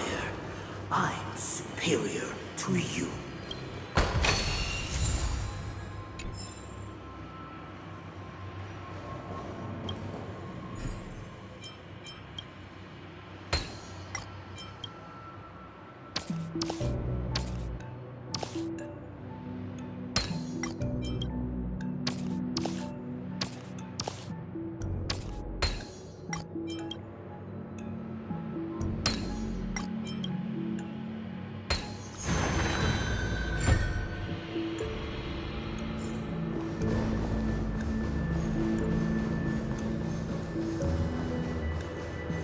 Those who dance peace.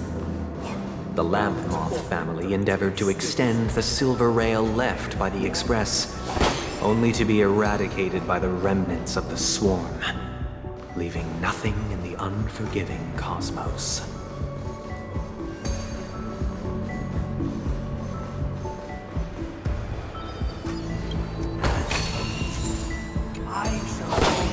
Only when Gopher Wood led the family to Land of the Exiles and earned recognition from all 5 major lineages did Penacony earn its new name, the Land of the Dreams. Dear outsider, I beseech your aid in purging this mansion of the poison spread by the lurking instigators. You want us to help you? What do you need? I wish they could regain their reason and cast away the shackles of hypocrisy. This is the second act. Looks like it's about Penacony's journey to becoming the land of the dreams, during which the family plays a crucial role. But this new master seems like a bad guy to me, don't you think? Perhaps this is the truth Sunday is trying to express, if you read between the lines. The Harmony changed Penacony just as the guards once did. Looks like we've gotta help those guys kneeling down over there calm down a bit, right?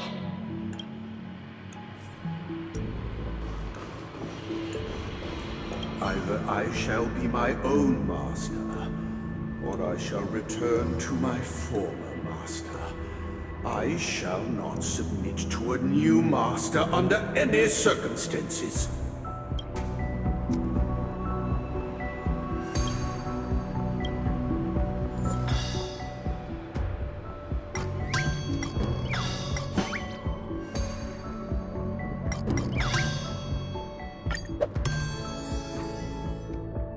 Without a master, who can grant me true freedom? Master is no longer here. I thought I'd be free, but I'm not. Now, without my master's command, I'll have to seek guidance from the blind.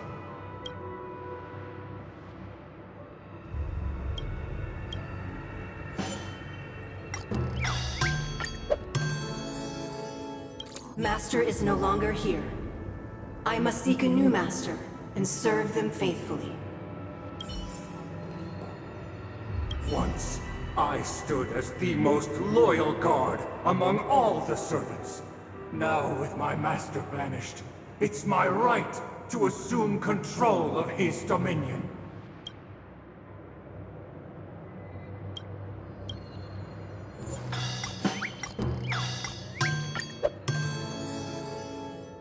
My former master has long departed.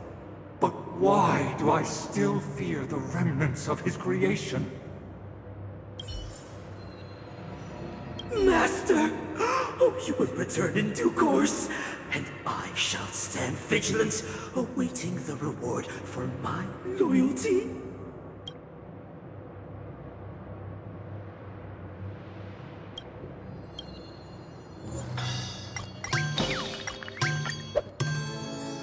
Master, now that you have gone, I shall wait no longer for my reward.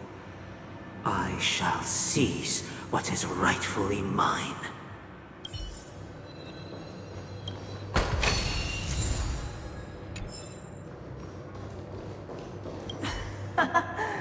In the absence of my master, I am free.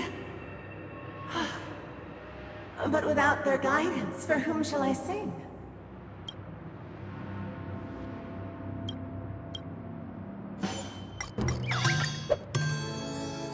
I shall sing for my new master, just as their noble voice once resonated throughout the cosmos. Thank you, dear outsiders. My servants have regained their sanity.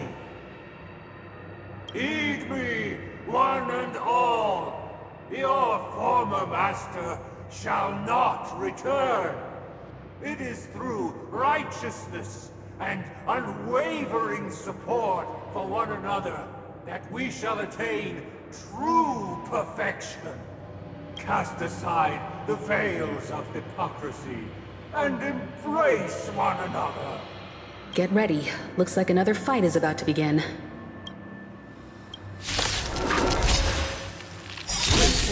The snow rains all around. The sky trembles, and the earth seems to collapse. At the end of the silver universe, the first buds sprout under the rising sun. Stand still. I weep for the departed. It too shall fall. You won't get away. Time to say bye. Boom. You humanity never conceals its desire to control the heavens, and I'm no exception.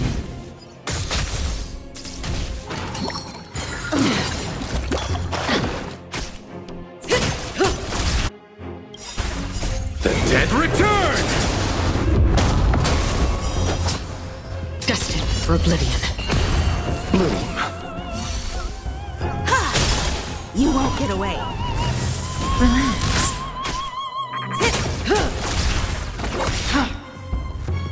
Stand still. I weep for the departed.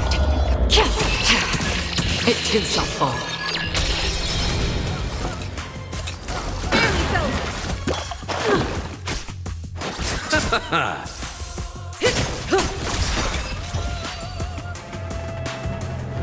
Alas, they remain but slaves till the very end, with the illusion of freedom.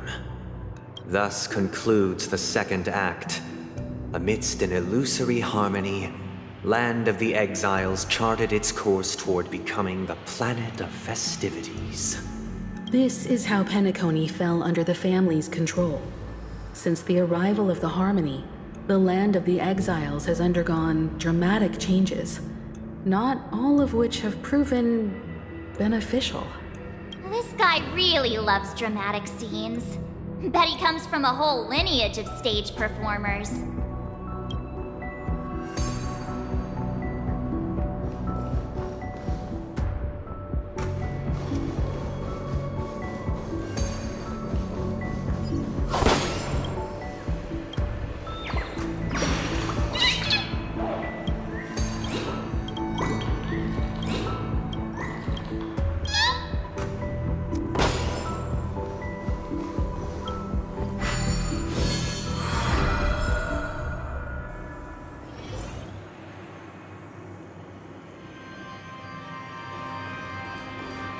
They used the planetary rings to establish the law, forging a code of conduct among the masses.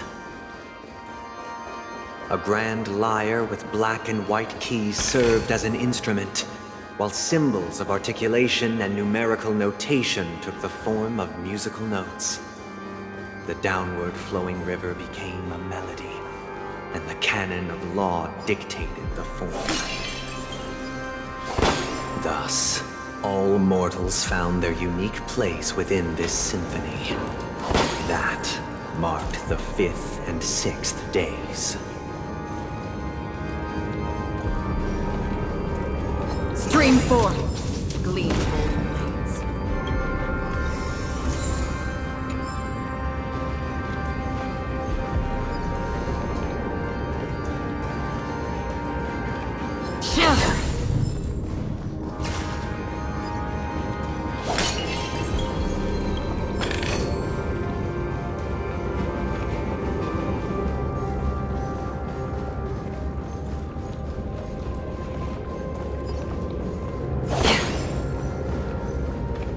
This guy is really into these puppets.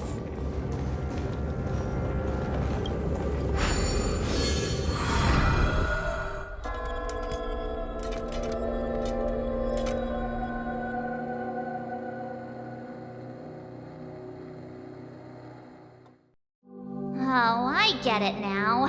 The last scene is all about singing the praises of the Order. And the atmosphere here is completely different from the previous two scenes.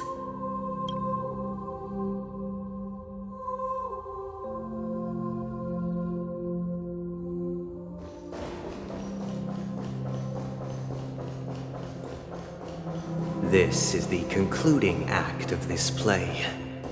I have showcased the past and present of Penacony, hoping that my desire for change resonates within you. Now, I shall reveal its future to you.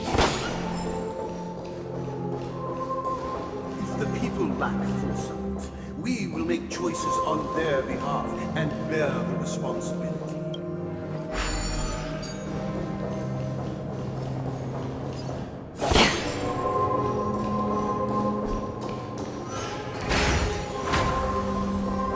Stream forth, gleamful blades.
a king, who shall protect the weak and stand We against shall the mighty? support one another, protect you. Stream forth. Standing against the mighty. Blades.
Without a king, who shall govern the movement of stars? The ebb and flow of tides. Everything followed its natural course, and so it shall continue, even after the king's departure.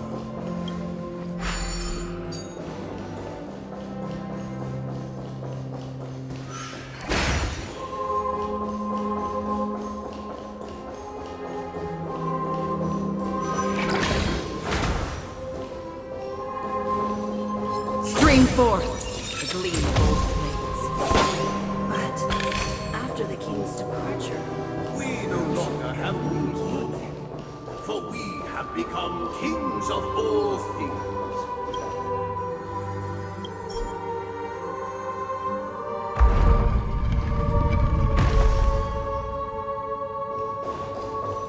Stream forth.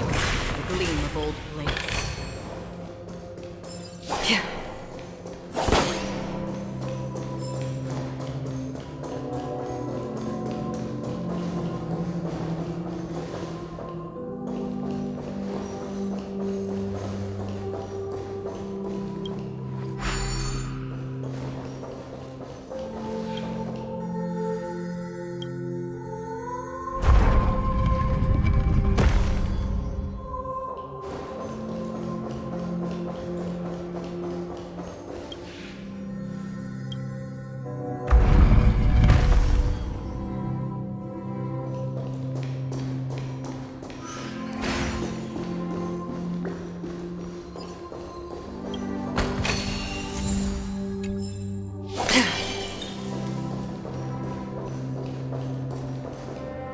Hey, aren't we supposed to kick off a short story and have a fight here just like we did in the previous acts?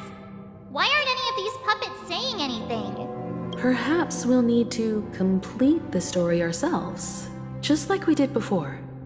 So, do you think their mind needs tinkering or something?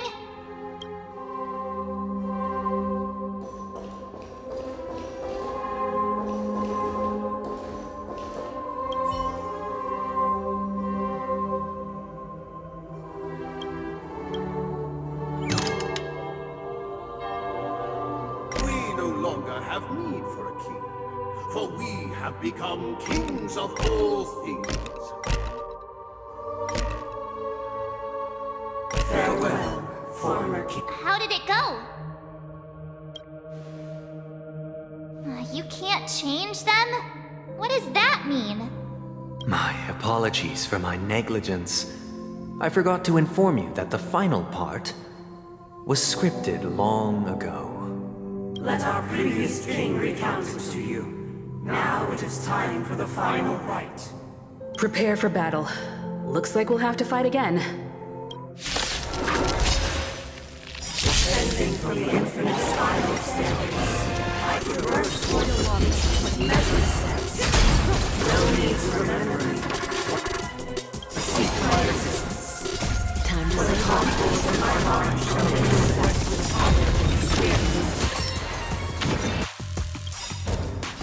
I weep for the departed. It too shall fall. Destined for oblivion. You won't get away.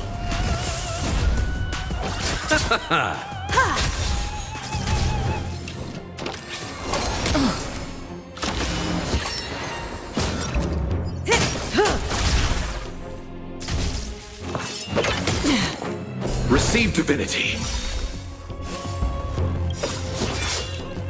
The dead return!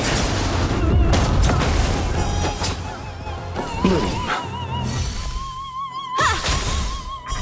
Relax. Humanity never conceals its desire to control the heavens, and I'm no exception. On the still waters of oblivion. You won't get away. I weep for the departed. It too shall fall. In the hushed expanse of a nocturnal reverie, I leave faint traces behind. No need to remember me, or to recall the essence of dreams. What is mine shall wane, while you shall transcend its delicate nature. This is the final scene. It's much more straightforward. He wants to expel the harmony and establish an empire based on the order. Let's go.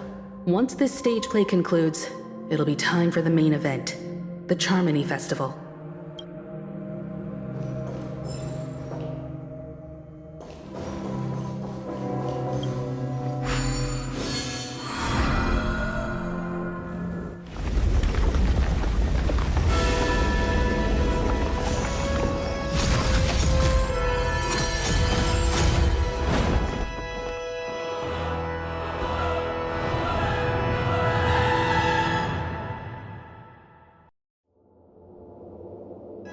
They imbued the world with meaning, perfecting all things in the heavens and on earth. Then, they rested from the labors of creation. Yet, all beings cried out to Enna. Under the banner of the Order, you have defined all things in the cosmos. But this made us realize that we are but puppets in your hands. Thus, on that day, all beings united and cast the Eon into the abyss of oblivion. This Grand Theater looks totally different. Is this the power of the Order? Everyone, get ready. This could be a tough battle.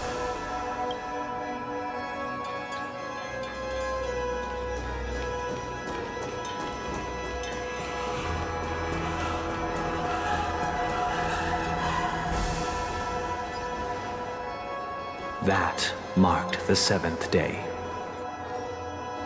Cheers and chants reverberated in unison.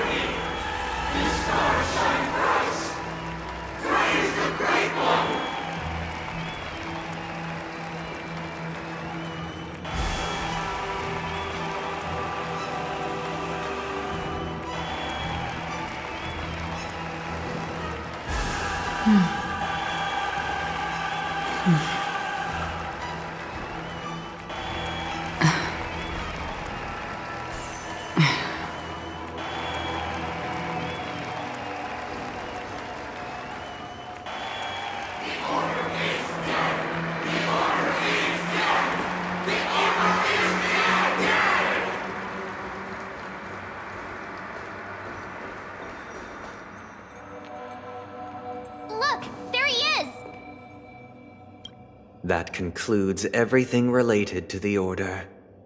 What are your reflections on this, my dear guests? Nevertheless, this is but a trivial blip in the annals of galactic history. What truly matters is the course this river shall take in the days to come. You've arrived at the perfect moment. The Charmony Festival is about to commence, and it would be a shame if you were absent for the Harmony's prologue. Allow me to extend my warmest welcome once more. Welcome to Penacony Theater, the very core of the Sweet Dream, the abode of the Stellaron, the grand stage of the Charmony Festival, and the very place where the future of Penacony shall be determined through conflict.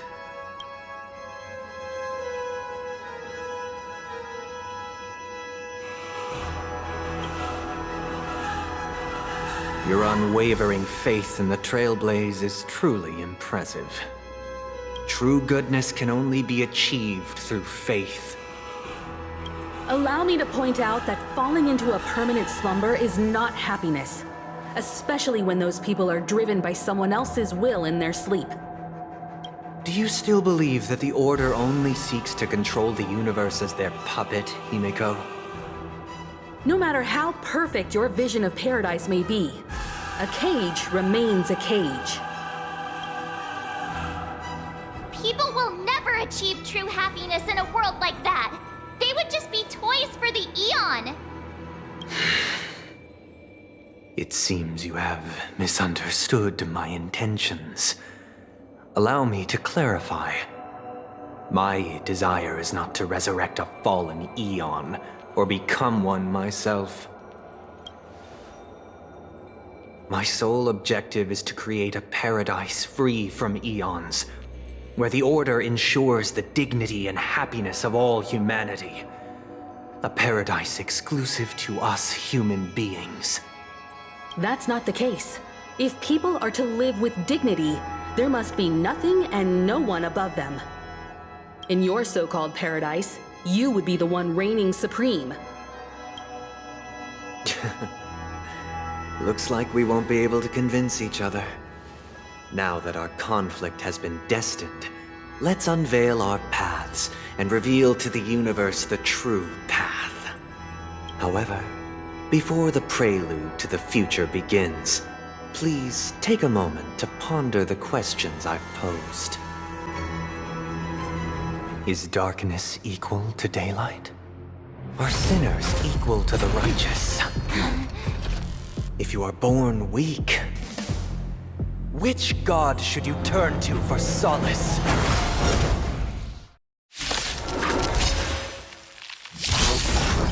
This is where the Eon with great might. Under the banner, you have defined all things in the cosmos. Good times. Time to say goodbye.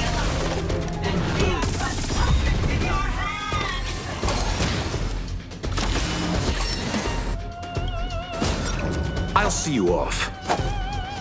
Bloom. Don't worry. It's just a scrape. I weep for the departed. It too shall fall. You won't get away. I have something for you. You won't get away. Stand still.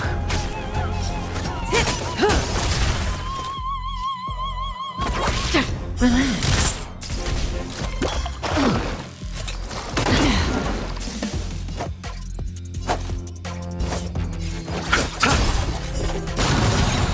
You won't get away. I weep for the departed. It too shall fall.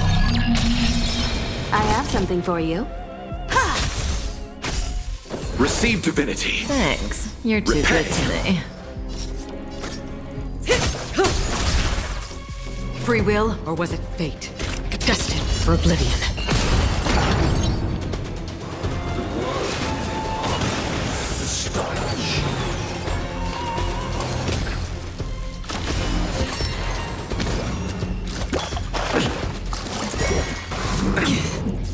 You chose the wrong enemy. Bloom. Eternal sleep. The dead return!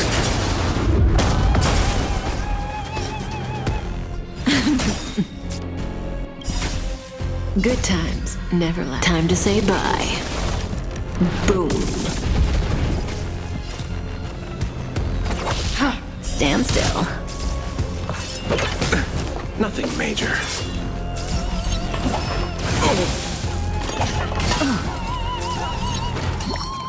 Again. Say bye to breathing.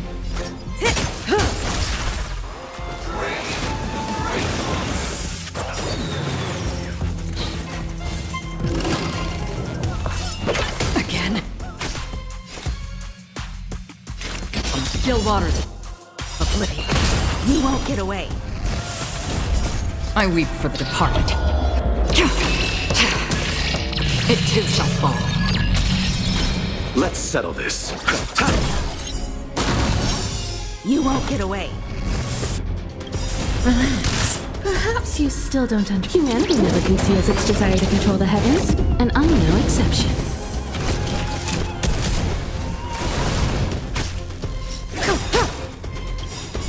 I weep for the departed. It too shall fall.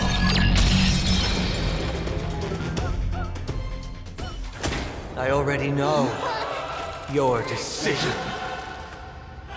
I now permit you to gaze into the sun. On these 107,336 stones, the almighty and powerful strings of harmony are at my disposal. Supreme tuner, harmonious choir, Dominicus!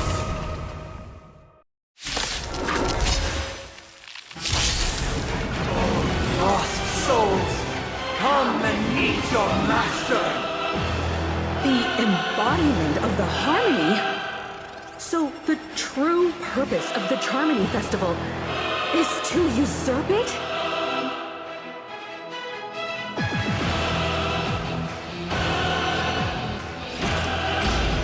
From the still waters of oblivion, I guide the wandering souls. May as well kill them all.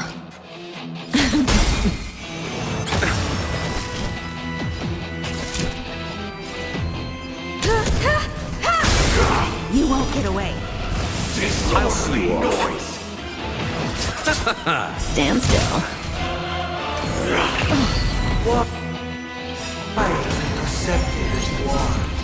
Answer me this. Why could the harmony and the order merge into one? May as well kill them all. Why is everybody silent? They are part of the melody. Receive divinity. Thanks. You're too good to me. Good times never last. Time to say bye. Boom. Time for an overhaul. You won't get away. You chose the wrong enemy. Bloom. Repay. Perhaps you still don't understand. Humanity never conceals its desire to control the heavens, and I'm Feeling like there's another world in front of my eyes. It's the power of tuning. Don't let the song distract you. I weep for the departed. It too shall fall. Enjoy eternal peace. Again. didn't hurt. I have something for you. Relax. Noisy. The time has come. Creation will be reborn from the remains of the gods. Dan Heng?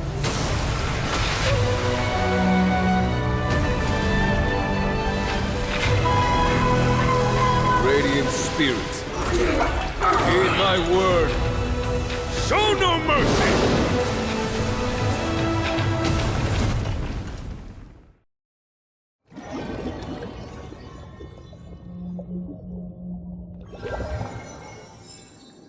Wake up! Wake up! Hey, wake up!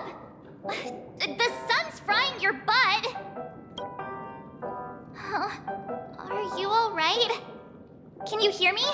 Do you remember your name?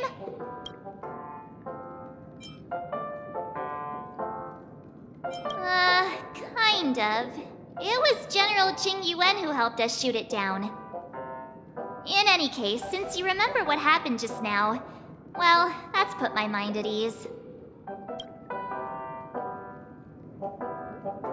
It's a long story.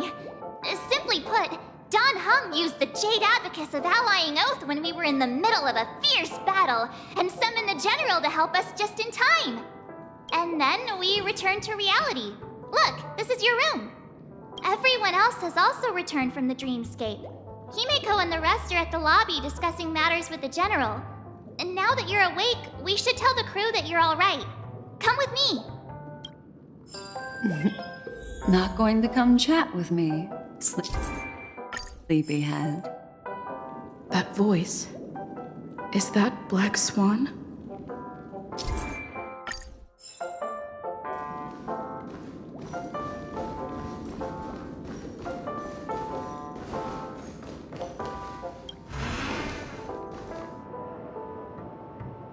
Hey, where are you going? Hey, we meet again, sleepyhead. What's Miss Black Swan doing here? Nothing, Miss March. I noticed she was awake and wanted to check to see how she was doing.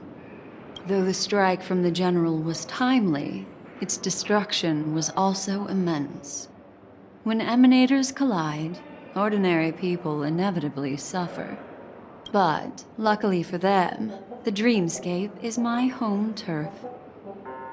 Thankfully, I managed to get everyone out before the harmonious choir collapsed.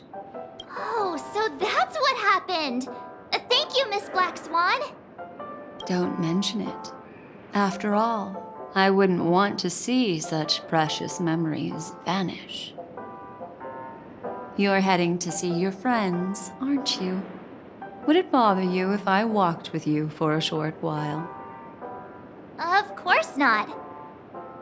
But you're not planning on doing something like last time, are you? Why would you think that? I've never harbored any ill intentions. Well, not when you are around, anyway. Himeko and Mr. Yang are probably still busy. Let's go look for Don Hung first.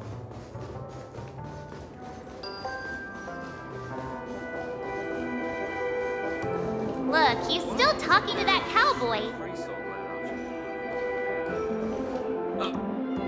You're awake. How do you feel? Well, fork me. You must be that Stellaron they were talking about.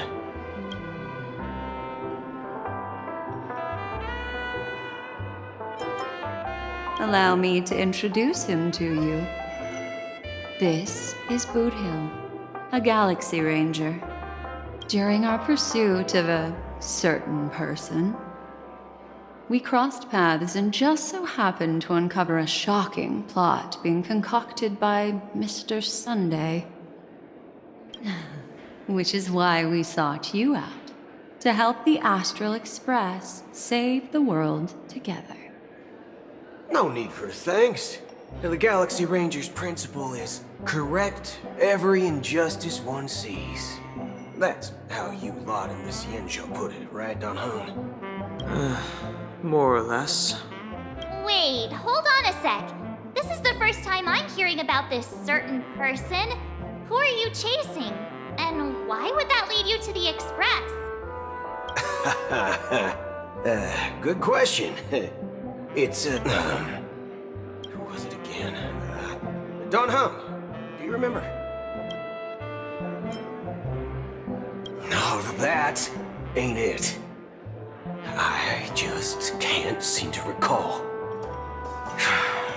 Weird. My neurochip hasn't registered any malfunctions.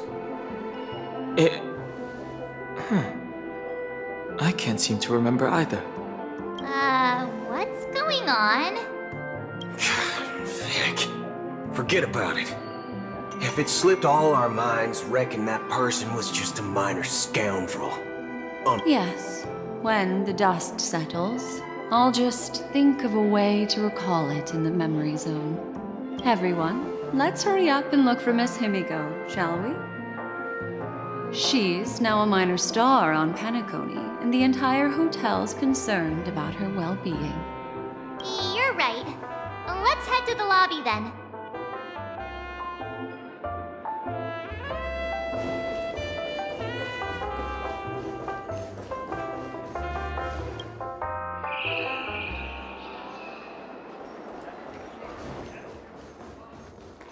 Look, they're with the General.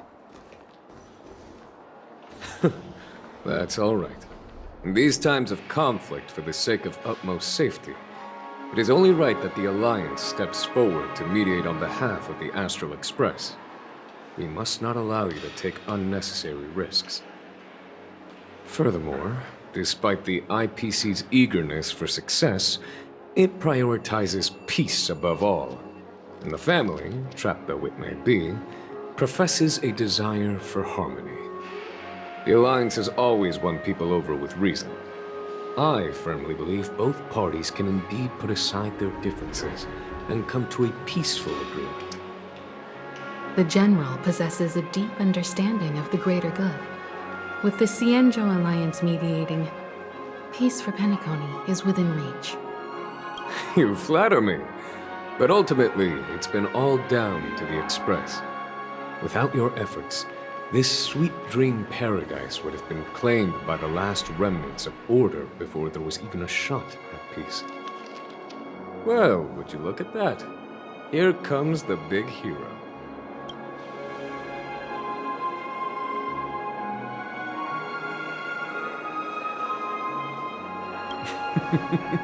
Here's the galactic baseballer, the paragon of both heroism and humility. Are you okay? I heard you couldn't wake up. Are you feeling unwell?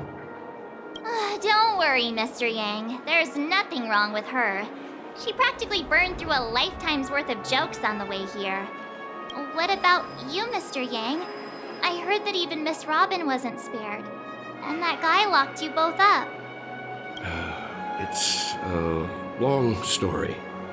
But at least Mr. Sunday took it easy on us. He used an ability called tuning to connect our consciousnesses with his. In other words, he imprisoned us within his consciousness. Thanks to General Jing Yuan's destruction of the Harmonious Choir, we were able to escape. He used that tuning on us too. Does that mean that we were almost imprisoned as well? I can confidently say now, he was truly after a fair fight with us. Had he wanted, he could have easily taken us down, without so much as lifting a finger. Speaking of the Oak family head, where is he now? It's complicated, but in a nutshell, he's now the former Oak family head. The IPC has named him the key figure in the family's Penacony split, citing a threat to cosmic peace. He must represent the family and answer for the unrest caused. His trial is set to take place at Pier Point. The family quickly labeled him and the remnants of the Order as enemies, declaring the turmoil an internal rebellion. This move effectively barred the IPC from intervening in family affairs on both moral and rational grounds. Everyone really has their own agenda, after all. Then, what's going to happen to Miss Robin? She and Sunday won't be able to deny their involvement in the Charmony Festival. They're siblings, after all. Why the sigh, General? I can only say that this incident is an unexpected mess for the girl. The Alliance will try to persuade the family to consider this matter carefully during mediation. It's time, everyone. The IPC's key members and I have agreed to consult one another before the upcoming negotiation. Do any of you wish to sit in? Given the General's invitation and the matter's significance to the universe, the crew will naturally accept. However, if the IPC has any reservations... Why, of course you're welcome. They've mentioned that your team is a trusted ally of the IPC in Penacony, so there's no reason not to welcome you. Besides, if there can be reliable observers from the Astral Express present, discussions will go more smoothly. So... Well then, we shall oblige. I'm kind of allergic to those types of situations. I think I'll just head back to my room and start packing. Not to worry. Himiko and I will take care of things. I'm afraid I'll also have to return to the Express first. The conductor is worried about us. It's best I go and explain the situation. Thank you. What about you, Will you join Welt and me? Or have you got other plans?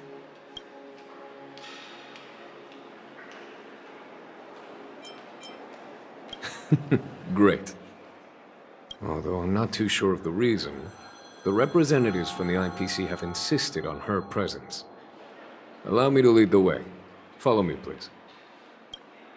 The negotiation will commence at the hotel lobby. Everyone, please follow me.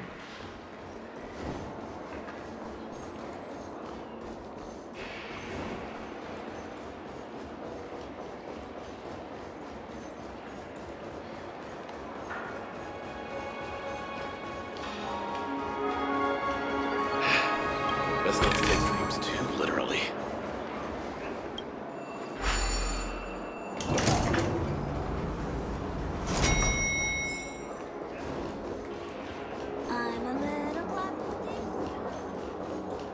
Mr. Aventurine and Miss Topaz are here too. Oh, and who is that over there? The Intelligentsia Guild's Dr. Ratio. This assembly is quite something.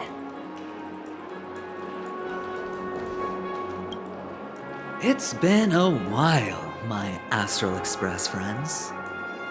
I would also extend my sincere thanks to you, General of the Lawfu. The presence of everyone here assures that the talks will likely reach a conclusion that satisfies all sides. Oh. Looks like everyone has come with expectations. Care to share? Of course. Topaz, if you please. Sure, leave it to me. In summary, it's good news. After much deliberation from the Strategic Investment Department's Council, the absolute majority of members have agreed to the following resolutions. In light of long-term considerations for interastral peace, and by authority of Pierpoint HQ, the Strategic Investment Department, on behalf of the Interastral Peace Corporation, will permanently relinquish its claim on Penacony sovereignty and offer unconditional support of the family's rebuilding efforts on Penacony. Now that's something.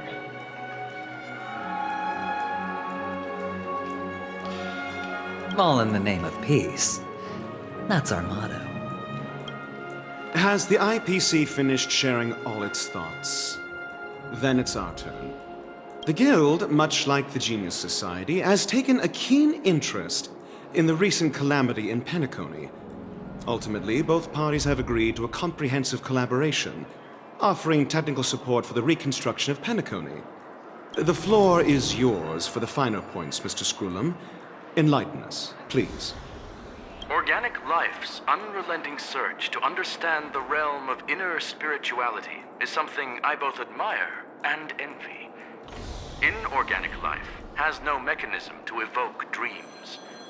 But when my mechanical impulses are activated, my inspiration circuits will start to operate, and I will enter a state defined as imagination.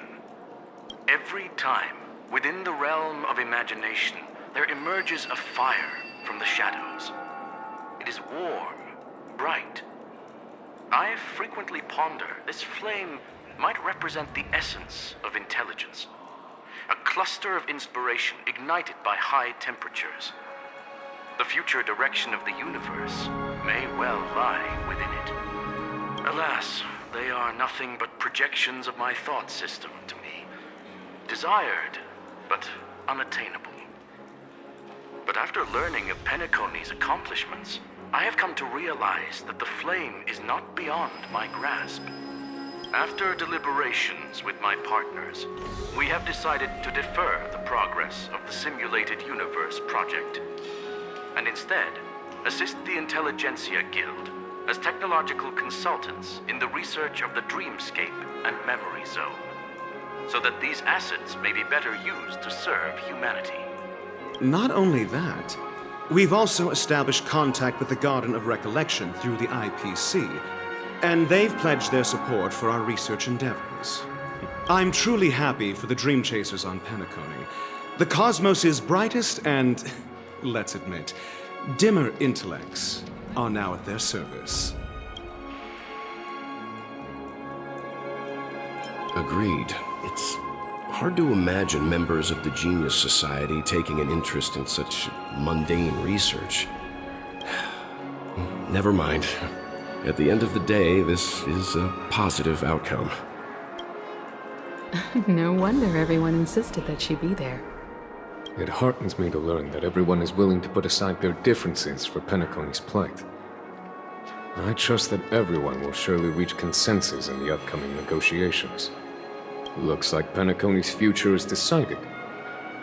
I'm wondering, is there anything else the crew is concerned about?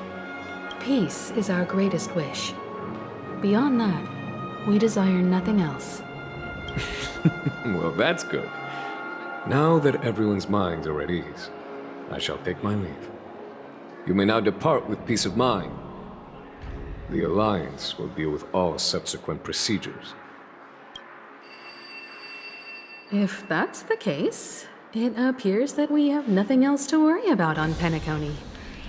Looks like it's time for us to embark on a new voyage. Sounds good to me. You two head back to the Express first. I'll pick up March and deal with the checkout procedure. Oh, also, Miss Black Swan, you have a matter to discuss with me, yes?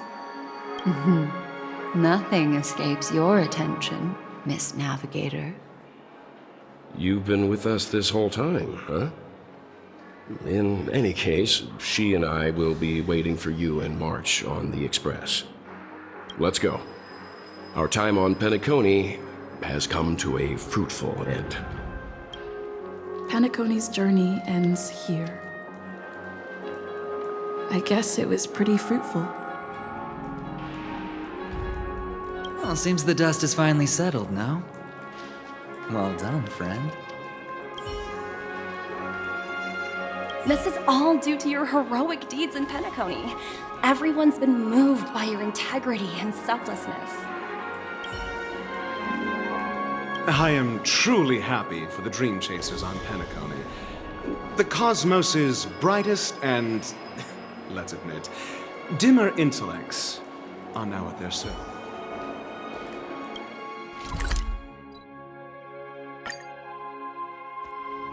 The navigation meeting is about to start. We're all waiting for you. When did the Express become so lively?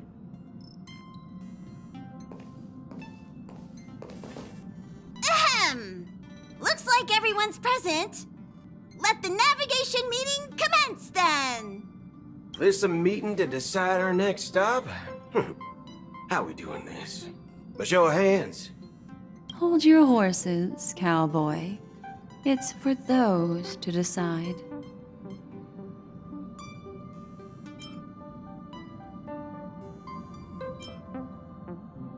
Allow me to explain. Mr. Boothill and Miss Black Swan submitted a request to temporarily travel with the Express for their own personal reasons. As you all may know, the Astral Express never declines any passenger whose heart yearns for the distant stars. Therefore, they will be traveling with us for a while until they reach their destinations. Whoa, the Express is going to be much livelier now. But, Miss Black Swan, you better not use your memo keeper abilities to pull any pranks. Understood, Miss March. I promise you, you'll never see me in your room while you're taking a break. Don't! You're freaking me out.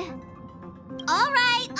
Now that everyone's met everyone, we can continue our navigation meeting. For Firstly, Pom-Pom wishes to thank everyone. If it weren't for you all unearthing the truth about Penacony, Pom-Pom would have never known where Mikhail and the rest had gone. What they had to go through was regrettable, but I reckon they all fulfilled their wishes. And it was thanks to all of you. Thank you, everyone. Now then, we come to the crux of this navigation meeting. We must decide on the Express's next stop. Let me introduce our current options. The first choice is from Himiko, the oceanic planet of Lushaka, a planet composed entirely of water. Many aquatic races reside there. Of course, it's also the home planet of the venerable, nameless Mikhail. The second choice is the agate world Melustanen, suggested by Welt. It's famed as one of the initial sites of the Stellaron disaster, and the place where the beauty Idrilla ascended. Today, it's celebrated as a planet of undying allure. The third choice is Edo Star, a planet nestled within a vast ion storm region, currently under assault by the Antimatter Legion. However, the distress signals from there have recently ceased, prompting the IPC's wish for us to check in on the situation. The last choice, courtesy of Black Swan, is the glass belt Petravia, a massive belt of asteroids that was turned to glass by the Lord Ravager Zephyro. These days, it's apparently known to house one of the branches of the Morning Actors Troupe. Ooh, so many options. I'm seeing stars already. Next up, everyone will select the destination that they wish to visit, and then we'll put it to a vote.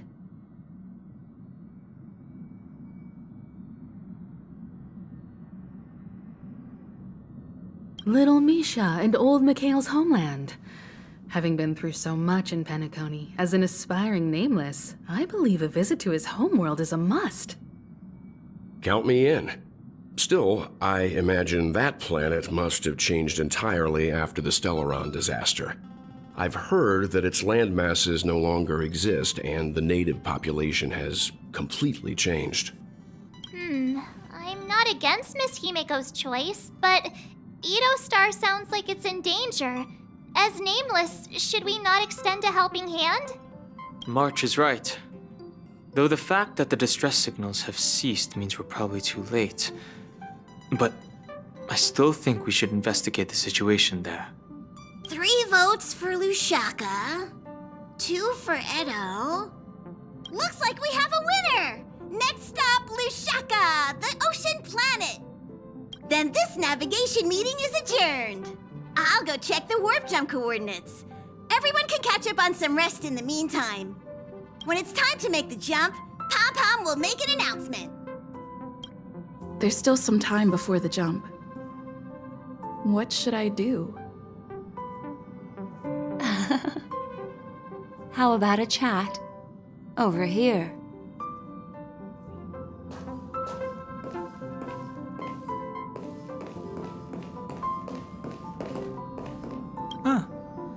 For some reason, I'm suddenly stricken by the feeling that we haven't crossed paths in quite some time. Perhaps the joy of reuniting after a long time can also be considered just another part of the Trailblaze. Got it. This Astral Express sure is comfy. But I got one tiny problem with it. How come there ain't no potent drinks on this ride? I can live without malt juice. At least stock something else.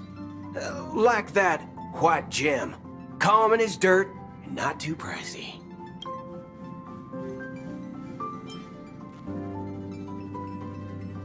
Thanks, sister.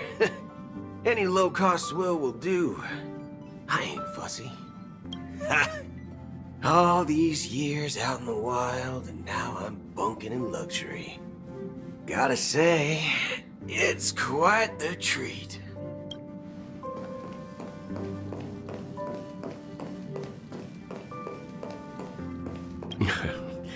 You're fast becoming an excellent trailblazer. It's an honor to be able to watch you grow. don't downplay your achievements. Everyone has witnessed your growth. I've known many warriors in my time, and only a few achieve the kind of growth you have. Back home, where I'm from, you'd be rated at least an S tier. It's not been easy for you these past few days. You've earned some downtime. I'm looking forward to seeing how you'll perform on our next journey. Come to think of it, this trip to Penacony was the first time we trailblazed together, wasn't it?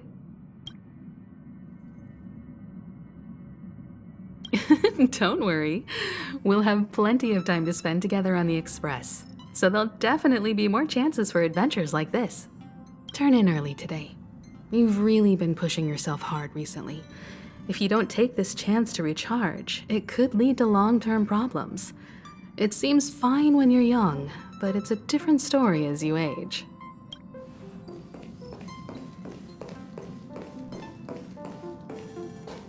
Please let this trip be uneventful. Please let this trip be uneventful. Please let... What's with you and always copying the way I talk? The last couple of trailblazing expeditions have been downright terrifying. It's about time we had some fun, cozy, and cute adventures for a change. Come on, start praying with me. Please let this trip be uneventful.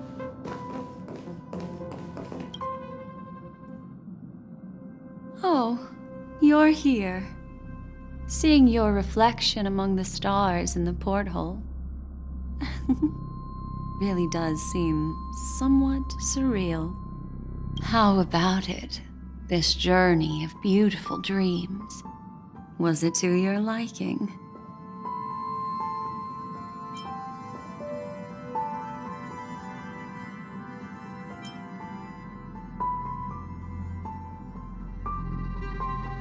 There's a rich scent of curiosity here. Such memories can be irresistibly captivating. So, how about you hand that small parting gift back to me? I'm quite eager to have it back. Oh?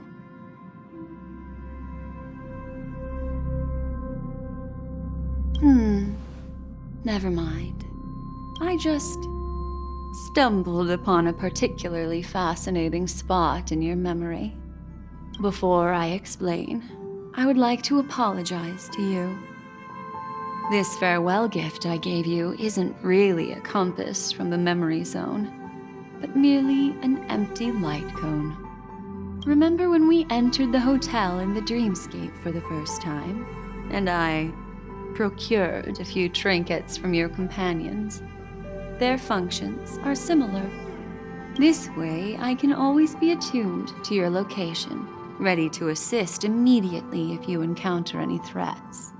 But this is not its most intrinsic function. Light cones are slices of light used to encapsulate solidified phenomena. This empty light cone is the same. It can etch your memories in their most vivid form, and then allow me to admire and manipulate them, turning them into unique mementos. All the world is born from the power of mind and soul, and that power is memory. To prevent ourselves from being forgotten by the world, we must make the world remember us, or use our memories to recreate it.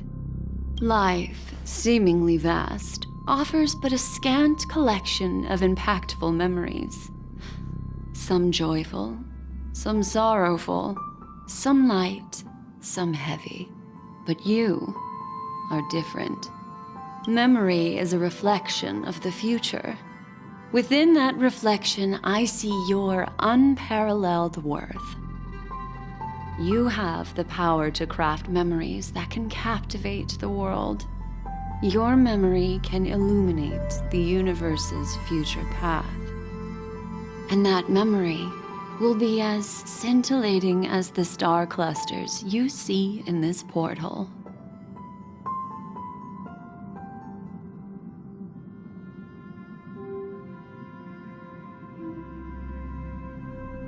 Precisely. But do you know the deeper meaning behind it? The reason is simple. In this grandiose and ostentatious dream of the families, only you personally experienced the entire course. Patience, my friend. I will reveal the answer to you, but that time is not now. Turn around and take a look at your friends. Every one of them is reveling at the arrival of their next destination, all filled with hopes and expectations of their own present and future. Revealing everything at this moment would be a bit of a buzzkill, wouldn't it? I'm looking for an opportune time, a time when you're totally at ease. Perhaps when the night grows hazy and you're about to drift off would be the most opportune. How about one fine night? I will prepare the candles, aromatics, and even a cushy couch to create a cozy dreamland for you. And then I will tell you the answer in the form of a little bedtime story to lull you to sleep. Hi! Hello! Attention all passengers! The express is about to make the jump. Please be seated and hold on! It looks like we're finally about to set off. There are countless gleaming memories out there waiting for us. Why don't we just leave it at that for now? That's right. As a small token of compensation for playing that little trick on you with the empty light cone, I will gift you with some words. They hold great significance to me. Life is akin to a winding labyrinth where memories serve as our sole companions. You'll remember these words dearly, won't you? In the year 2158 of the Amber Era, the first year of the new epoch, the universe resumed its intended trajectory. The kindling of conspiracy smoldered in Penacony, the land of the dreams. Failing to erupt into a blaze, it instead flickered briefly on Klapoth's anvil, before vanishing in the blink of an eye. The dead and those fated to die remain in their eternal slumber, while the living find solace in deep sleep. All clamored in a cacophony of silence, and then went about their own ways. The cosmos emanated a vitality characteristic of a new era, all for the modest price of a brother and sister's mild grief. Babies are born as stars extinguish. The silver rail unfolds.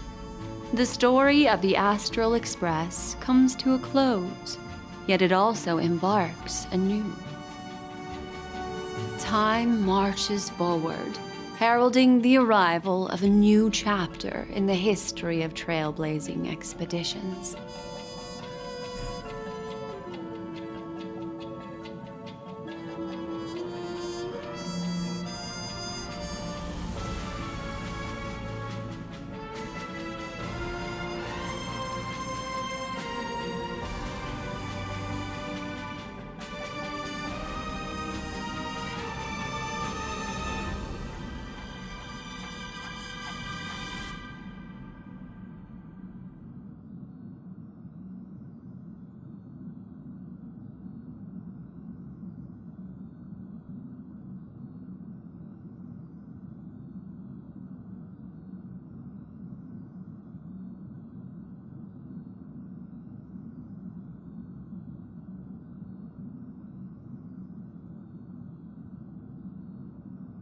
Countless shooting stars streak the sky tonight. If you can pick the right one, it will carry your wish to thousands of distant worlds. You're feeling very relaxed now, aren't you? So, then, it's time to tell you a little bedtime story. Well, let's start with a conclusion. The crew was defeated in the battle against Sunday. Everyone in Penacony failed, and no one survived. But don't panic. The truth, as horrifying as it may be, is not yet irreversible. There's still a glimmer of hope, and that's why I'm here. Next, I'll use this empty light cone that carries all your memories to relive everything that happened before. And when this story reaches its end, I'm sure someone as clever as you will notice that. There's a major flaw in the story you have experienced. Yet, within that flaw lies a glimmer of hope. Are you ready for it? Do you remember everything? When the clock turned back, the Express started a warp jump, sending you to a strange dream. You were bewildered back then, and then a Galaxy Ranger named Acheron showed you a way out. When you arrived at the Reverie Hotel, you met the doorman Misha and had a confrontation with Aventurine, an IPC representative. Thankfully, Acheron appeared again and helped you. After that, you saved Firefly and explored Penacony together. During the tour, you ran into Sparkle disguised as Sampo and accidentally entered a child's dream. There, I rescued both of you from death, but Firefly didn't return to reality. She realized the truth and tried to involve you in her plan, but that resulted in an accidental death. Even more unsettling, you soon encountered another murder. The 2 cases of death prompted you to investigate the truth behind the sweet dream.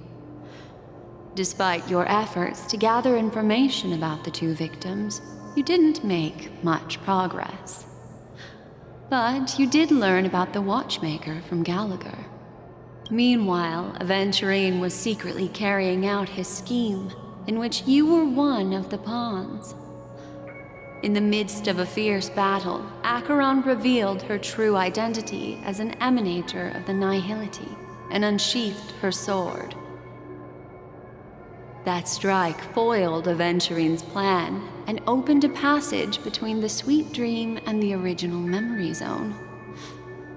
Upon your arrival at Dreamflux Reef, you learned the truth that death was actually dormancy, as well as the truth about the dreamscape, the Stellaron, and the bellboy, Misha.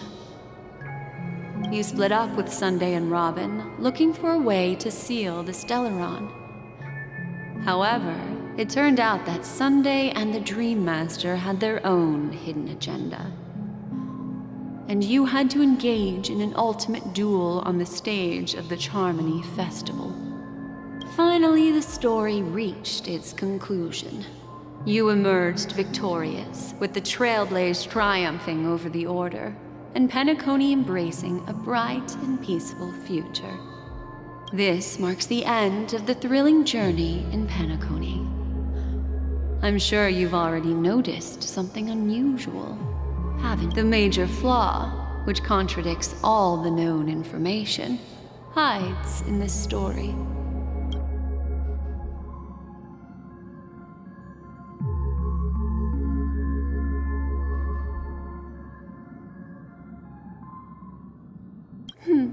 Little Misha. Or should I call him the Watchmaker? He's only a segment of memory in a dream bubble, but his ambition for the Trailblaze led him to leave the bubble and embark on a grand adventure in Penacony.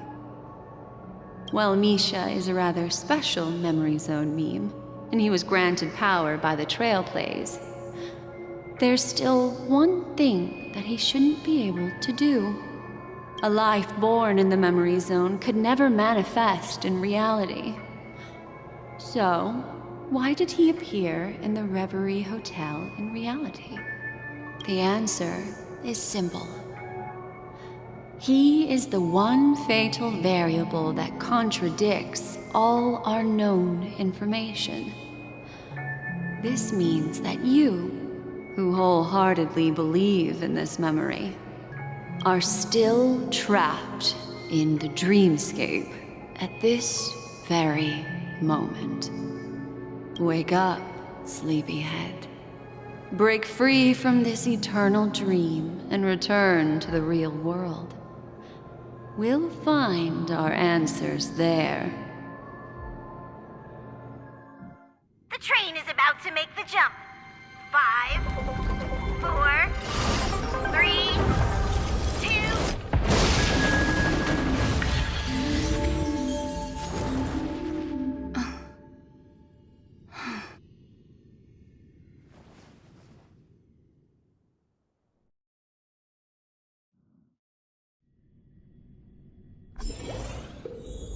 This way, darling. Not another one. Thank you so much, Black Swan. Finally, I can breathe a sigh of relief.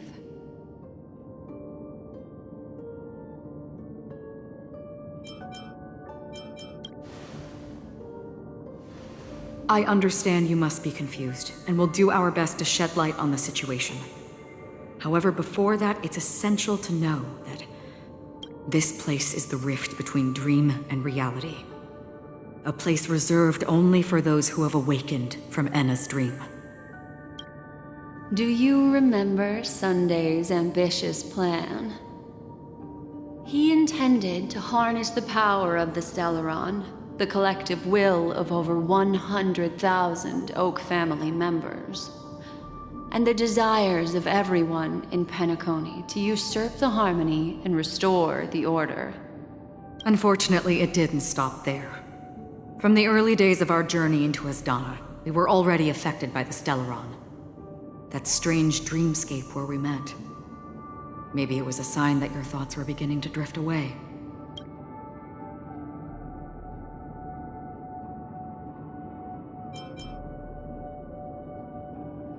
I don't think the goal of the Order was to put everyone into a deep sleep. Quite the contrary.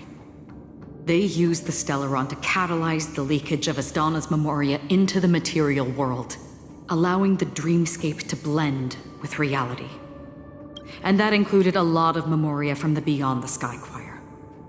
As time came and went, the dreams eventually became indistinguishable from reality, and reality became an illusion. People think they are awake, but their spirits have long since stepped into the Temple of Order. This is what makes Enna's dream so powerful.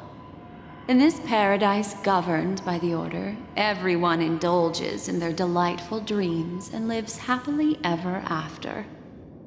I believe what you experienced in the sweet dream, except for that flaw, was real. Only in this way could you reach the destination, lifting the crisis in Penacony and embarking on your next trailblazing expedition. If it wasn't for Acheron's plan, we might have been trapped in this dream forever. Fortunately, while the path of the Order governs all things, it can't affect the Nihility. I came to realize this when the Dream Master tried to expel me at any cost. This is also why you felt a sense of peculiarity when traveling with her. Well, I'm not as fortunate as she is. Even if I'm a memo keeper, I was still influenced by the power of the Order and fell into hallucinations. However, thanks to your memories, now we still have a chance to turn the tide. For mortals, even if they possess the great power of a path, they can't create a flawless world like gods do. That's why there was a flaw in your dream.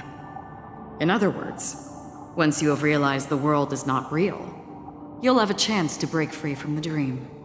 The flaw in your dream lies within Nisha, who could have never appeared in reality. When I turned the pages of your memories, I realized that I was in an illusion too.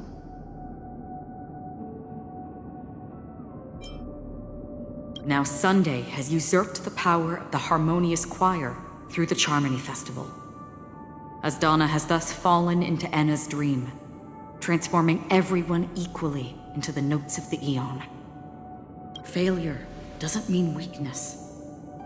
Only the strong can gather the will to resist the order and try to break free. We still have a chance, though. To make it happen, please, Black Swan, guide us to those with a strong will. All right, please come with me. These people are... They're the ones who accept Enna's dream and indulge in their happy illusions. We have no means to wake them up now. Not even your clockwork will do the trick. However, there are still other things we can do. Let's keep going.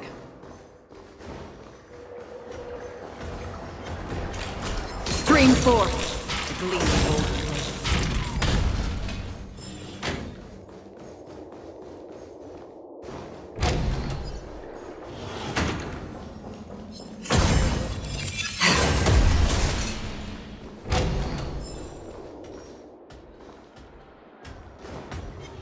Stream forth, the gleam of old blades.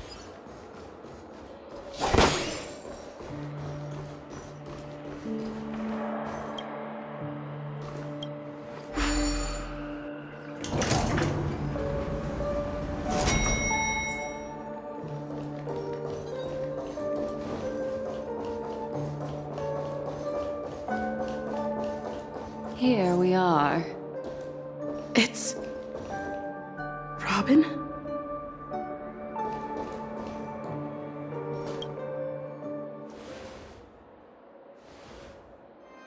Finally, you've arrived. Let me introduce you to Robin. She woke up from Enna's dream by her own will, and it's this tough lady who led us here with her song.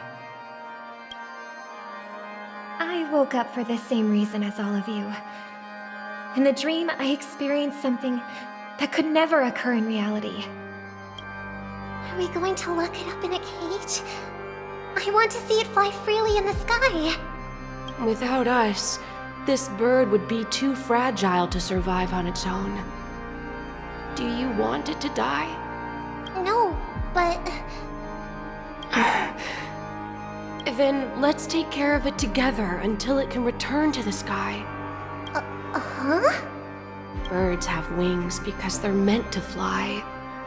Even if they may crash on the ground one day, they shouldn't be trapped in a cage.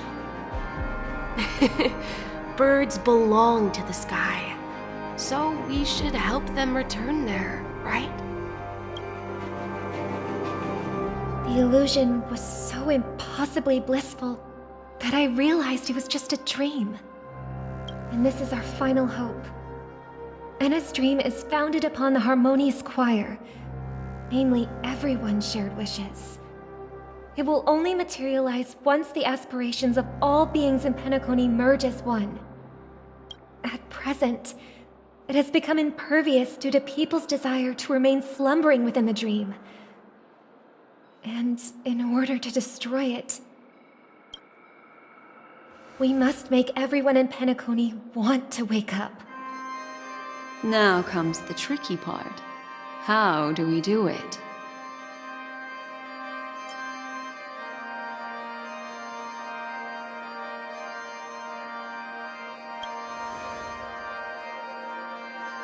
Humans yearning for sweet illusions borders on obsession, leading them to subconsciously resist the harsh reality. Therefore, I carefully selected a moment where she was completely unguarded, guiding her to uncover the truth herself to make her regain her consciousness. However, to wake up everyone in Penacony and get them to share the same determination, that would be nearly impossible. Indeed. I'm afraid it's almost as difficult as resurrecting an Eon. But we can't just stay here and do nothing. This is a critical moment for the whole universe. Who cares about some dumb number? Thanks to Black Swan. You're welcome. And thanks to the memo keepers in Penacony, too. I believe your partners have also awakened from their dreams. This is the first step of our plan. With the assistance from the Garden of Recollection, those who possess a strong will, like you, will gradually awaken from the dream. These free wills are the discord that will sway Anna's dream. However, awakening a mere handful of individuals is insignificant compared to the vast number of people immersed in the dream. We must find other ways to awaken the free will of millions of people within a short period of time. If breaking through from the inside proves challenging, we can seek assistance from the outside. We've long been aware of a potential solution. Asdana is a galaxy known for its abundant memoria and the remarkable phenomenon known as synesthesia dreamscape. When people first enter this place, they often find themselves and others sharing a collective dream. At this very moment, there is only one dream encompassing the entire Asdana system. So, you mean, if we can attract a large number of outsiders to this system, their free will would intertwine with this dream and shake it to its core. However, those outsiders might also succumb to the dream and become the foundation of the Order instead. The real challenge is, how can we gather a huge number of people as determined as you within a short period of time? Looks like the Jade Kiss of Allying Oath will be the only solution. No need for that. Keep your once-in-a-lifetime treasure. We don't need to bother the Cienjo Alliance for such a tiny request. You want thousands of people with unwavering free will? That's easy. Just leave it to us Galaxy Rangers. You can gather Galaxy Rangers? Outsiders may see Galaxy Rangers as elusive and disconnected individuals, and actually, they're right.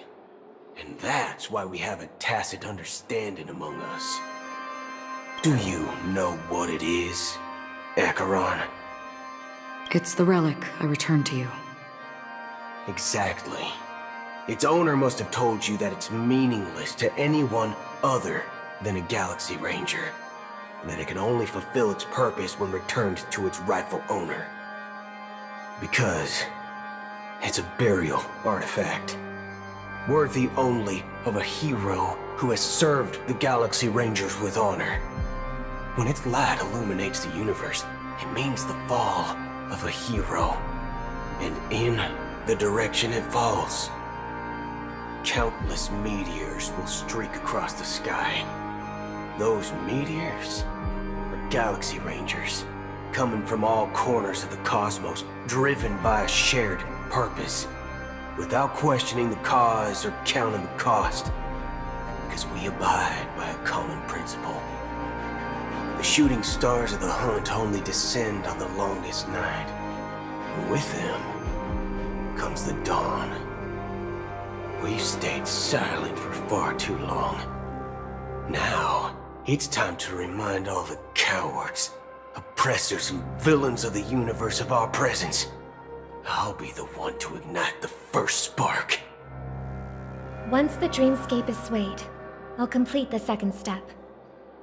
I'll fine-tune the slumbering souls with the Song of the Harmony, interrupting them with the discord of Trailblaze, and guiding them towards reality. It's true that some people are born strong, and others are born weak. If the Trailblaze is the target of heroes, then the Harmony will guarantee that the strong help the weak. Only the people of Penacony themselves can be the saviors of their homeland. Their path of happiness should be forged by themselves. While I may not be a nameless, I'm willing to instill courage in all those who need it. This includes my brother as well. Anna's dream is too cruel for him and everyone else. Your plan sounds well conceived, but still, it appears somewhat idealistic and romantic. The flaws rooted in human nature can't be eradicated overnight. Do you believe these efforts alone are enough to convince everyone to choose the right path? I agree with you, Black Swan. That's why the most critical aspect of this plan is not to convince everyone to choose the right path, but to inspire them to save themselves. So, you're the key in the end, I assume? The Harmonious Choir possesses the power of an emanator. To overcome it, you'll need the same level of power. The final step in destroying the sweet dream will be my responsibility. That's a relief to hear. Now that our roles are assigned, let's get to our battlefields and pose a grand finale. May I have a moment alone with you? There's one more thing I need to explain to you. This grand festival is drawing to its close. This is the starting point for the ultimate stage of our journey. Just as it marked the beginning of all the stories in Penacony.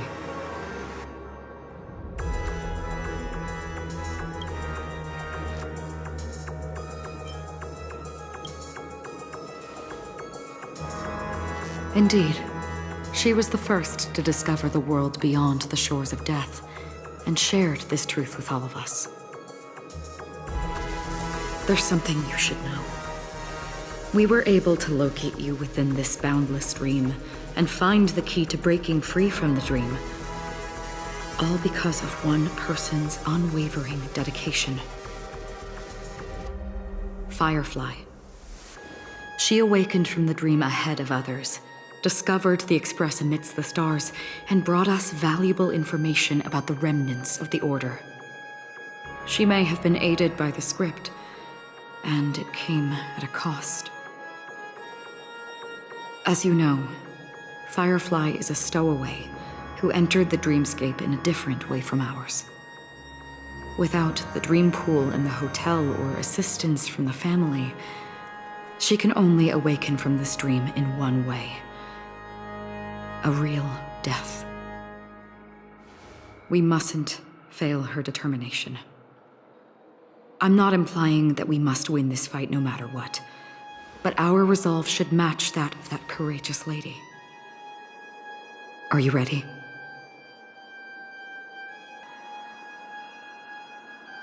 Very well. Now please, close your eyes.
How long has this reign been ongoing? If I remember correctly, it has lasted for decades, or even centuries. The unwavering determination of the Hunt followers persists even in death. But thankfully, we've guided those lost souls to their lives beyond. They were heroes in their time. And they won't be reduced to puppets of the Nihility in their death. You see, the shadows on the sea have vanished. Do you remember? He once said that the sky would clear when the regrets of the departed had faded away. But it's still raining. I know. So, why is all this? Why did this rain choose me? Because someone's regrets haven't been fulfilled, perhaps. Mortals who walk the paths are like sailors on a vast ocean, leaving behind a trail that creates countless ripples of possibilities. These ripples last longer than the fleeting lifetimes of humans. And for some, their presence leaves such a strong mark that it's reflected in the waves. Sin-thirsters, the obsessions of the Pathstriders. They emerge from the depths of Ix, seeing themselves as masters of their own destiny, unknowingly repeating the actions of their past lives. They emerge from the Nihility and head toward it, leading purposeless lives. However, these hollow phantoms, they have journeyed with me for such a long time. Oh. So this is how it is.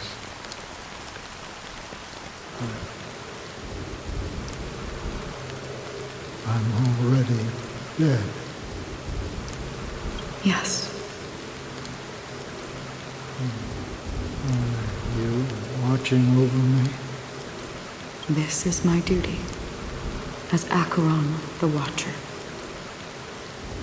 I'm guarding the path to the abyss of the Nihility, guiding every soul reluctant to become one with it.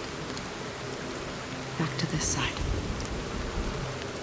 But if this is what the departed ones expected, should you try to change it? I don't know. But someone once told me that when the inevitable moment came, he hoped that someone would stand at his grave and place a bouquet of flowers. Even if it doesn't make sense at all? Some tasks have to be done, even if they are pointless.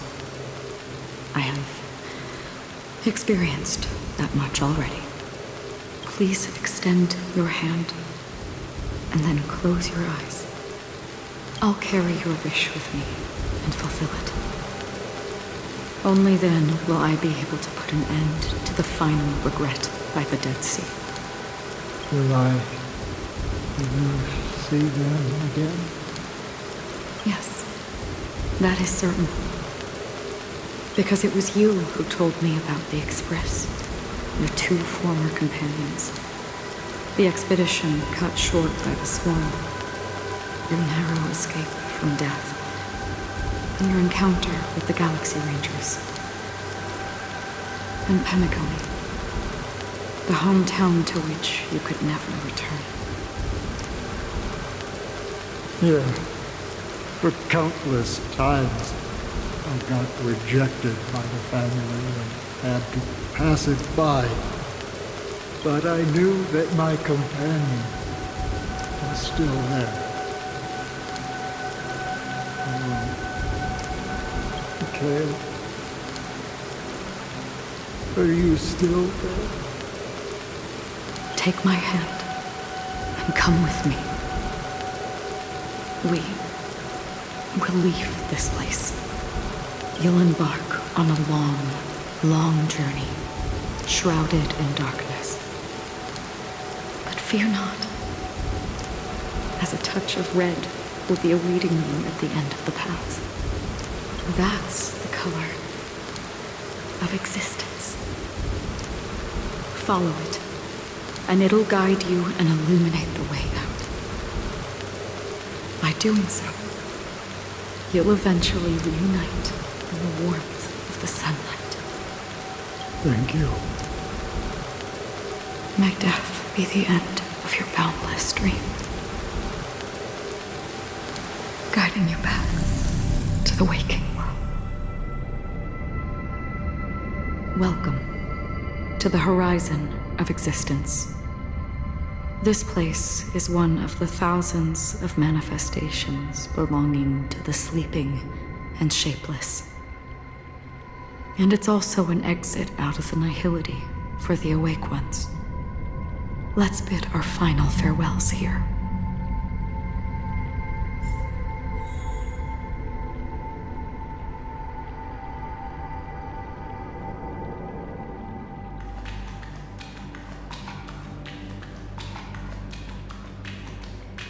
Always distinguish between reality and imagination. All right, Gray?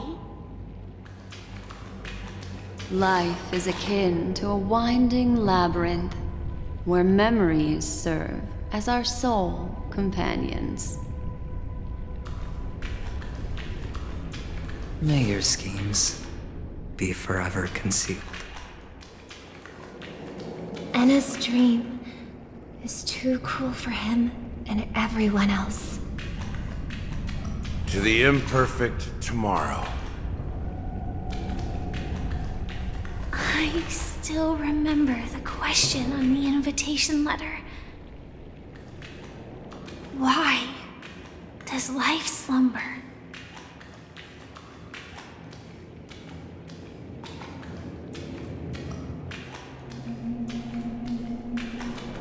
Why does life slumber? We don't know the answer yet, but we're about to awaken from this dream. Or perhaps such is the answer itself. Leave this place, return to where you belong, and awaken Penacony from this dream.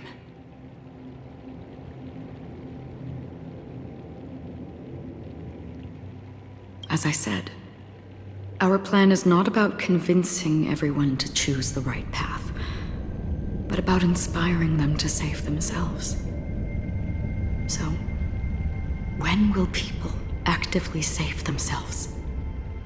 The answer is when they are in desperate situations, like a drowning individual in the deep sea, when one's body and mind bear immense pressure. Agony, confusion, and despair will follow. I firmly believe that. The fragility of humankind often freezes them in their tracks. But in truly desperate situations, they will strive to save themselves. And now, Penacony has enough heroes to lead them forward. It's through this inherent, self-centered instinct that people exert their utmost effort, even when they know their struggle is fruitless. As absurd as it may seem, it's their resistance. As for now, it is time to guide them, not as a savior, but as a nameless among those mortals. In this way, you will reunite in the warmth of the sunlight. The rain is intensifying. Before we part ways, please allow me to ask a few final questions. So far, you have forged unbreakable bonds with numerous individuals and entities in the sweet dream. Might I ask if you fear severing these bonds with your own hands?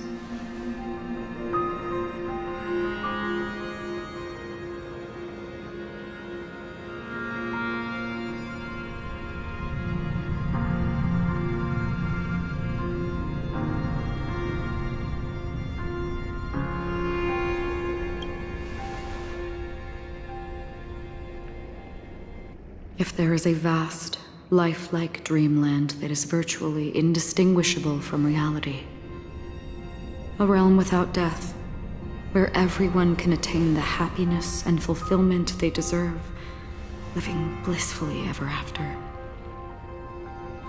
I would ask, would you wish to stay?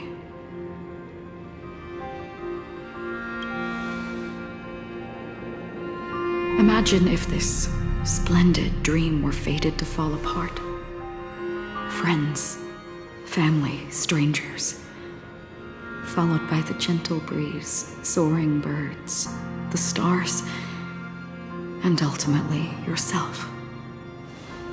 Everyone, and every face they remember. The joy and the heartaches, the vows sealed and those left hanging. All will inevitably march towards a predetermined ending. If you had grasped the journey's finale right from its inception, I would ask, would you still embark on this journey?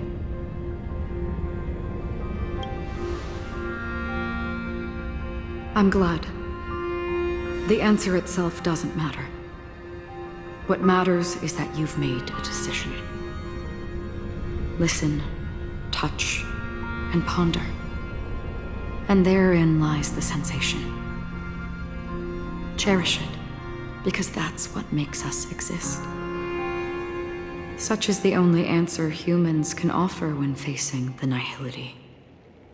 If the nihility represents the primal fear of life, rendering any lofty convictions insignificant under their imposing shadow, then behind this shadow, there must exist the most fervent source of light in the world.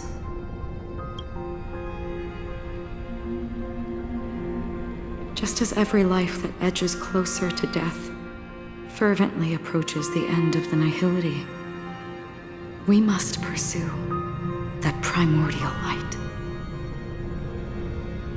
Now come to think that you exist in the nihility, and you watch over others to depart it. Such a task is absurd and meaningless. Nevertheless, someone had to do it. As for the meaning you mentioned, even if it's a meaningless task, I've come this far, haven't I? Even if the future you forge may not even belong to you. It may not belong to me, but it definitely belongs to someone.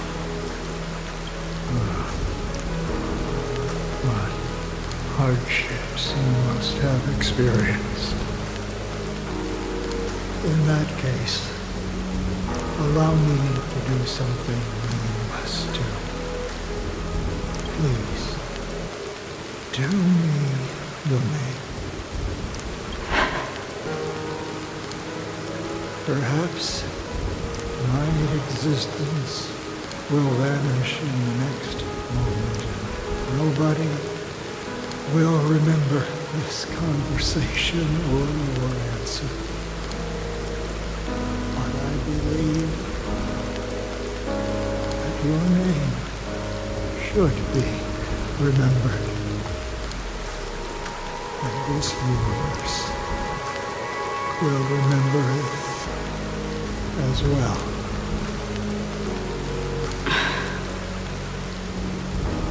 For me, some things are difficult to recall. Yet there are others that I find challenging to forget. Such is memory, a creation of the past that blossoms into significance in the distant future. I remember that marks the start of my journey, the origin of the vibrant red hue in my life, and the most fervent element amidst every tempest. That's my name. Raiden Bozen Mori May.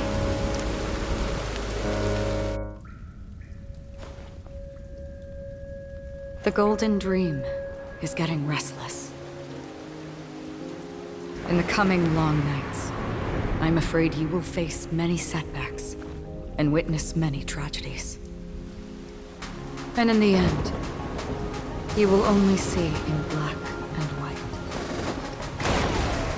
But please believe me, that in that monochrome world, there will be a glimpse of fleeting red. And when you make a choice, it will appear once more.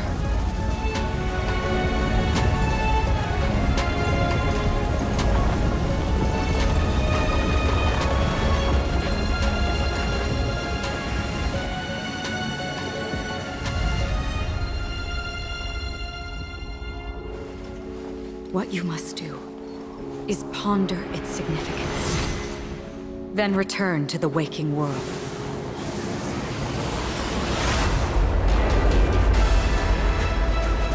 That's where we all find our answers.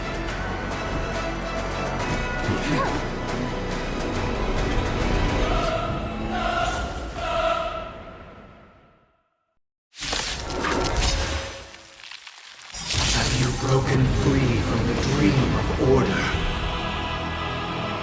We've done enough sleeping already. Let's show them a wake-up call. Existence as fleeting as the dawn's dew, destined for oblivion. May as well kill them all.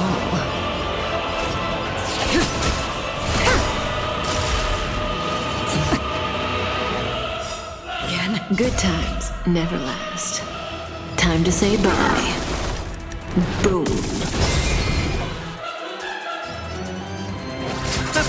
Stand still. I weep for the departed. It too shall fall.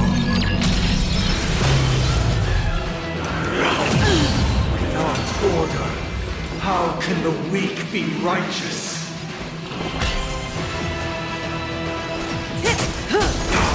Free will, or was it fate? Destined for oblivion. Why is everybody silent? The noise is fading. How familiar. Receive divinity. Don't worry, it's just a scream. Relax.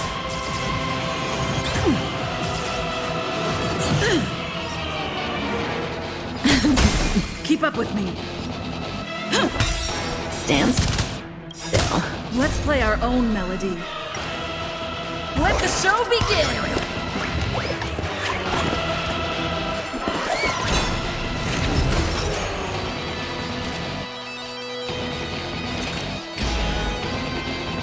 On the still waters of oblivion, I guide the wandering souls.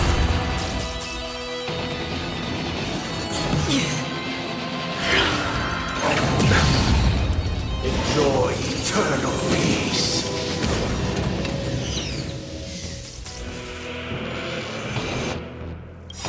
Again?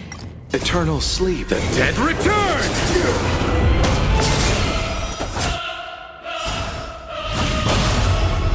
I weep for the departed. It too shall fall.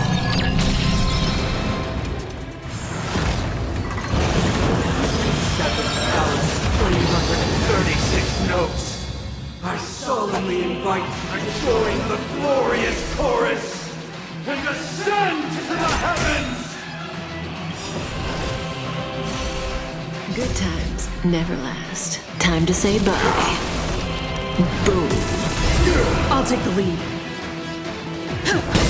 Relax. Uphold the truth, and you will. On the still waters of oblivion. May as well kill them all.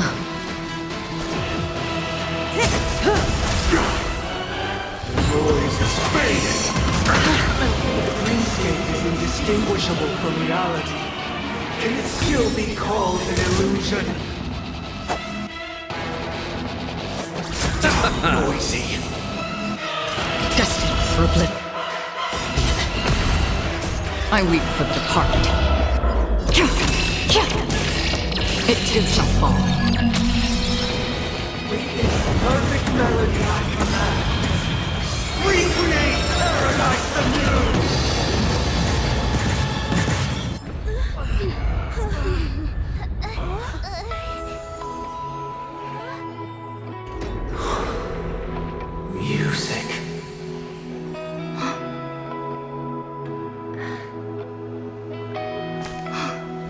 seems to be another kind of sound coming into the Order's symphony.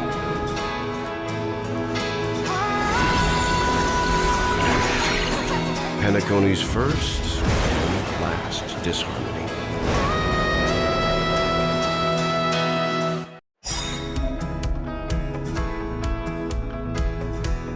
Those imprisoned in their dreams are awakening for freedom. Robin, is that you singing? Brother, you have heard their cries. This is not the paradise they hoped for.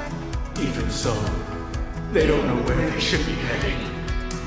That's why I had to become the lone star in the sky to guide them. Even if that star must hang in a perpetual night of solitude. Good times never last. Time to say bye. Boom. Let's play our own. Let the show begin.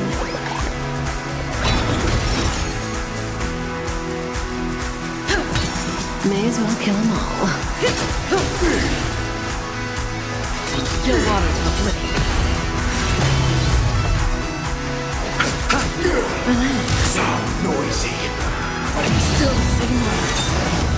Keep up with me. Listen up. Noisy. Stand still. The noise is fading.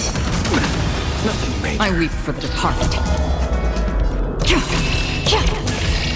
It too shall fall. Sink into a dream. I'll take the lead. I'll see. The weakness of humanity cannot be redeemed by others.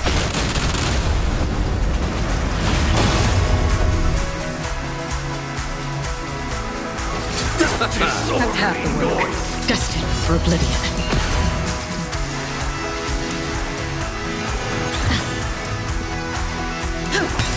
Relax. Let's play our own melody. Let the show begin. Say bye to breathing.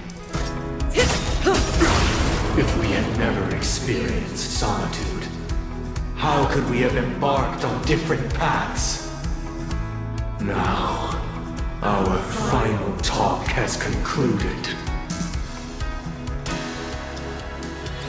All the work of creation has been completed. The inevitable day has arrived. The embryo of philosophy will reshape for us all of reality. If your paradise can save more people, sever my path with your hands. Truth.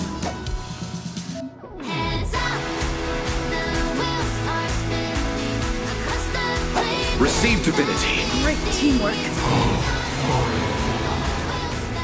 May I honor.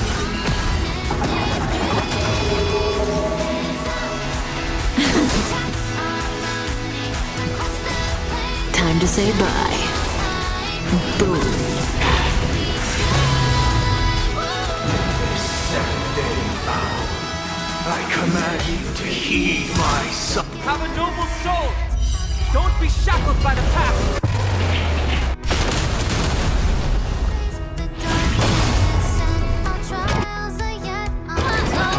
I have a bad feeling about this. I weep for the departed. It too shall fall. Destined for oblivion. It was not you who created all things. It was humanity that created you. Sin would become the foundation of our paradise.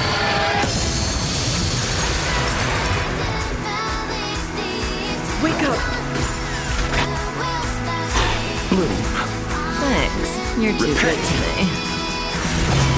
Eternal slip. The dead return! It's my solemn desire for order. Don't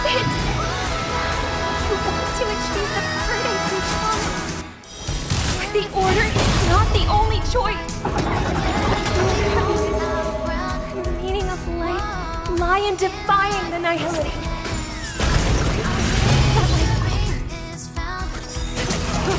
Blasphemous! Good times. Time to say bye. Blasphemous! Boom. Witness the will of the weak! Blasphemous! Stand still. Let the show begin. I'll see you off. Blasphemous!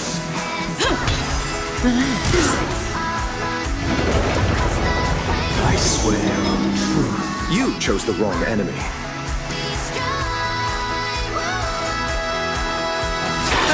Insolent!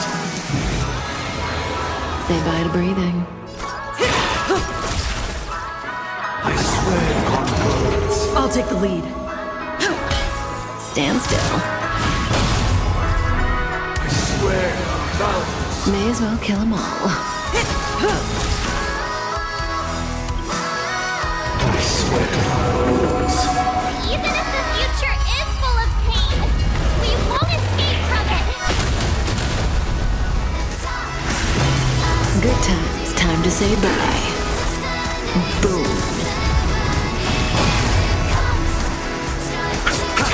Relax. Insolent!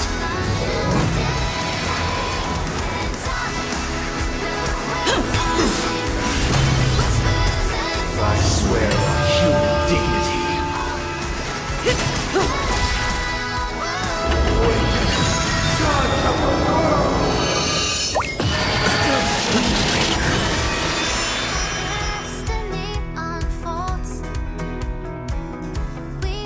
Listen up.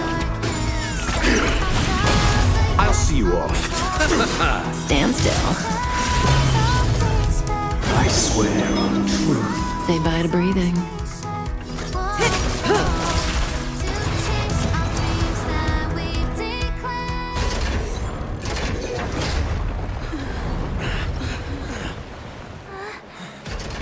So, why does life slumber? Because someday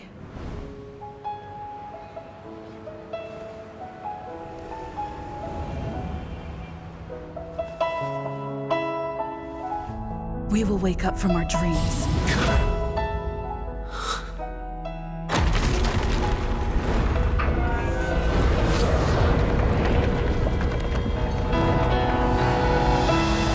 The night is still too short.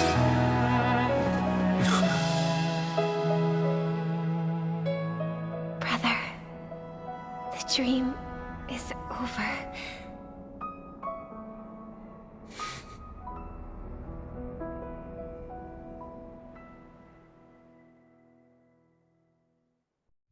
In the first year of the AE 2158, a fiery conspiracy erupted in the land of the dreams, but soon faded in chaos and destruction. Whispers carried the tale of those fateful 48 system hours, when a sun teetered on the precipice of collapse. A paradise stood on the brink of destruction, and a world was poised to surrender to its new master. Amidst it all, a body decayed, a pack of vultures gathered, and a brother and sister were doomed for eternal separation. And so, an eon succumbed to slumber once more. Some celebrated this fall, while others mourned. Among the insignificant witnesses, mere specks in the vast tapestry of the universe, it was said that this time, the Eon met their demise with dignity. As the cosmos bathed in the radiance of a pure dawn, a tempestuous storm brewed on the horizon. The chant of everything for the Amber Lord grew ever louder. Yet, No matter how one contemplates it, time inexorably swings Klapot's colossal hammer in eternal cycles. The tale of the Astral Express reaches both its conclusion and a new beginning. Time marches forward, heralding the arrival of a new chapter in the history of trailblazing expeditions. Brother, do you think the stars will fade away? Where did that come all of a sudden? Because the constellation that looks like a bird, the Torrent Eagles, looks a bit dim lately. It's the Torment Eagles. Don't worry, it's still there. It's just it's located in the inner ring of Penacony and can only be seen when spring and summer overlap. As for the question you asked, I think stars do die, just like people.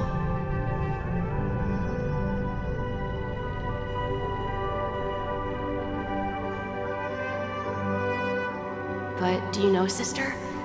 No star actually belongs to the present. The light we see from them is from a long time ago. Even after the stars perish, their light will travel millions of light years, spanning countless years, to illuminate the night sky of another world. In our paradise, I believe there will be a star like that, shining with the same light. Its radiance will last forever, and its name will be happiness. No, not just one star. We should have 2 stars. Or maybe even more. Yeah, you're right. It's a deal. It's a deal then. This is our promise, and nothing will sway our ideals. Yeah, you bet.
It's a pleasure to hear your voice again. Congratulations. You've become the biggest winner of this festival. Are you calling just to poke fun at me? No. I'm just impressed. Not only did you venture alone into Penacony and discover the truth of Dreamflux Reef, but you also managed to escape with the help of that Knight of Beauty. Remember the recording you received from your Trailblaze friend? It's now the most valuable chip in this game.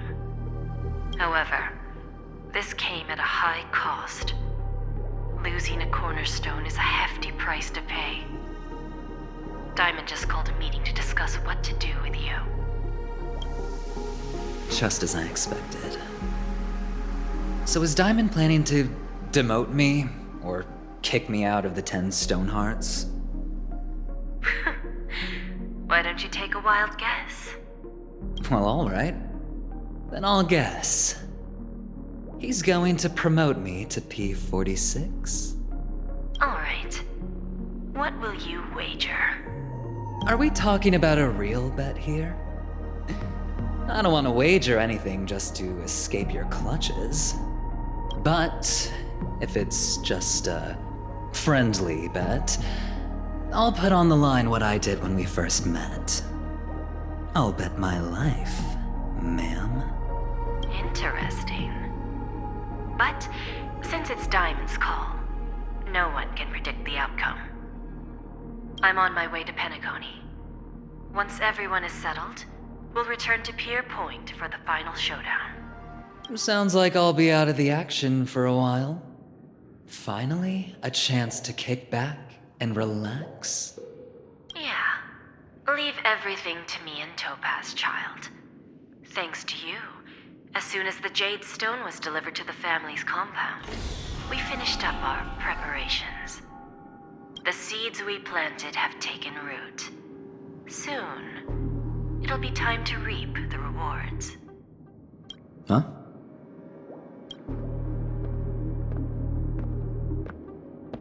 Let's wrap it up for now. Looks like I've got a visitor here.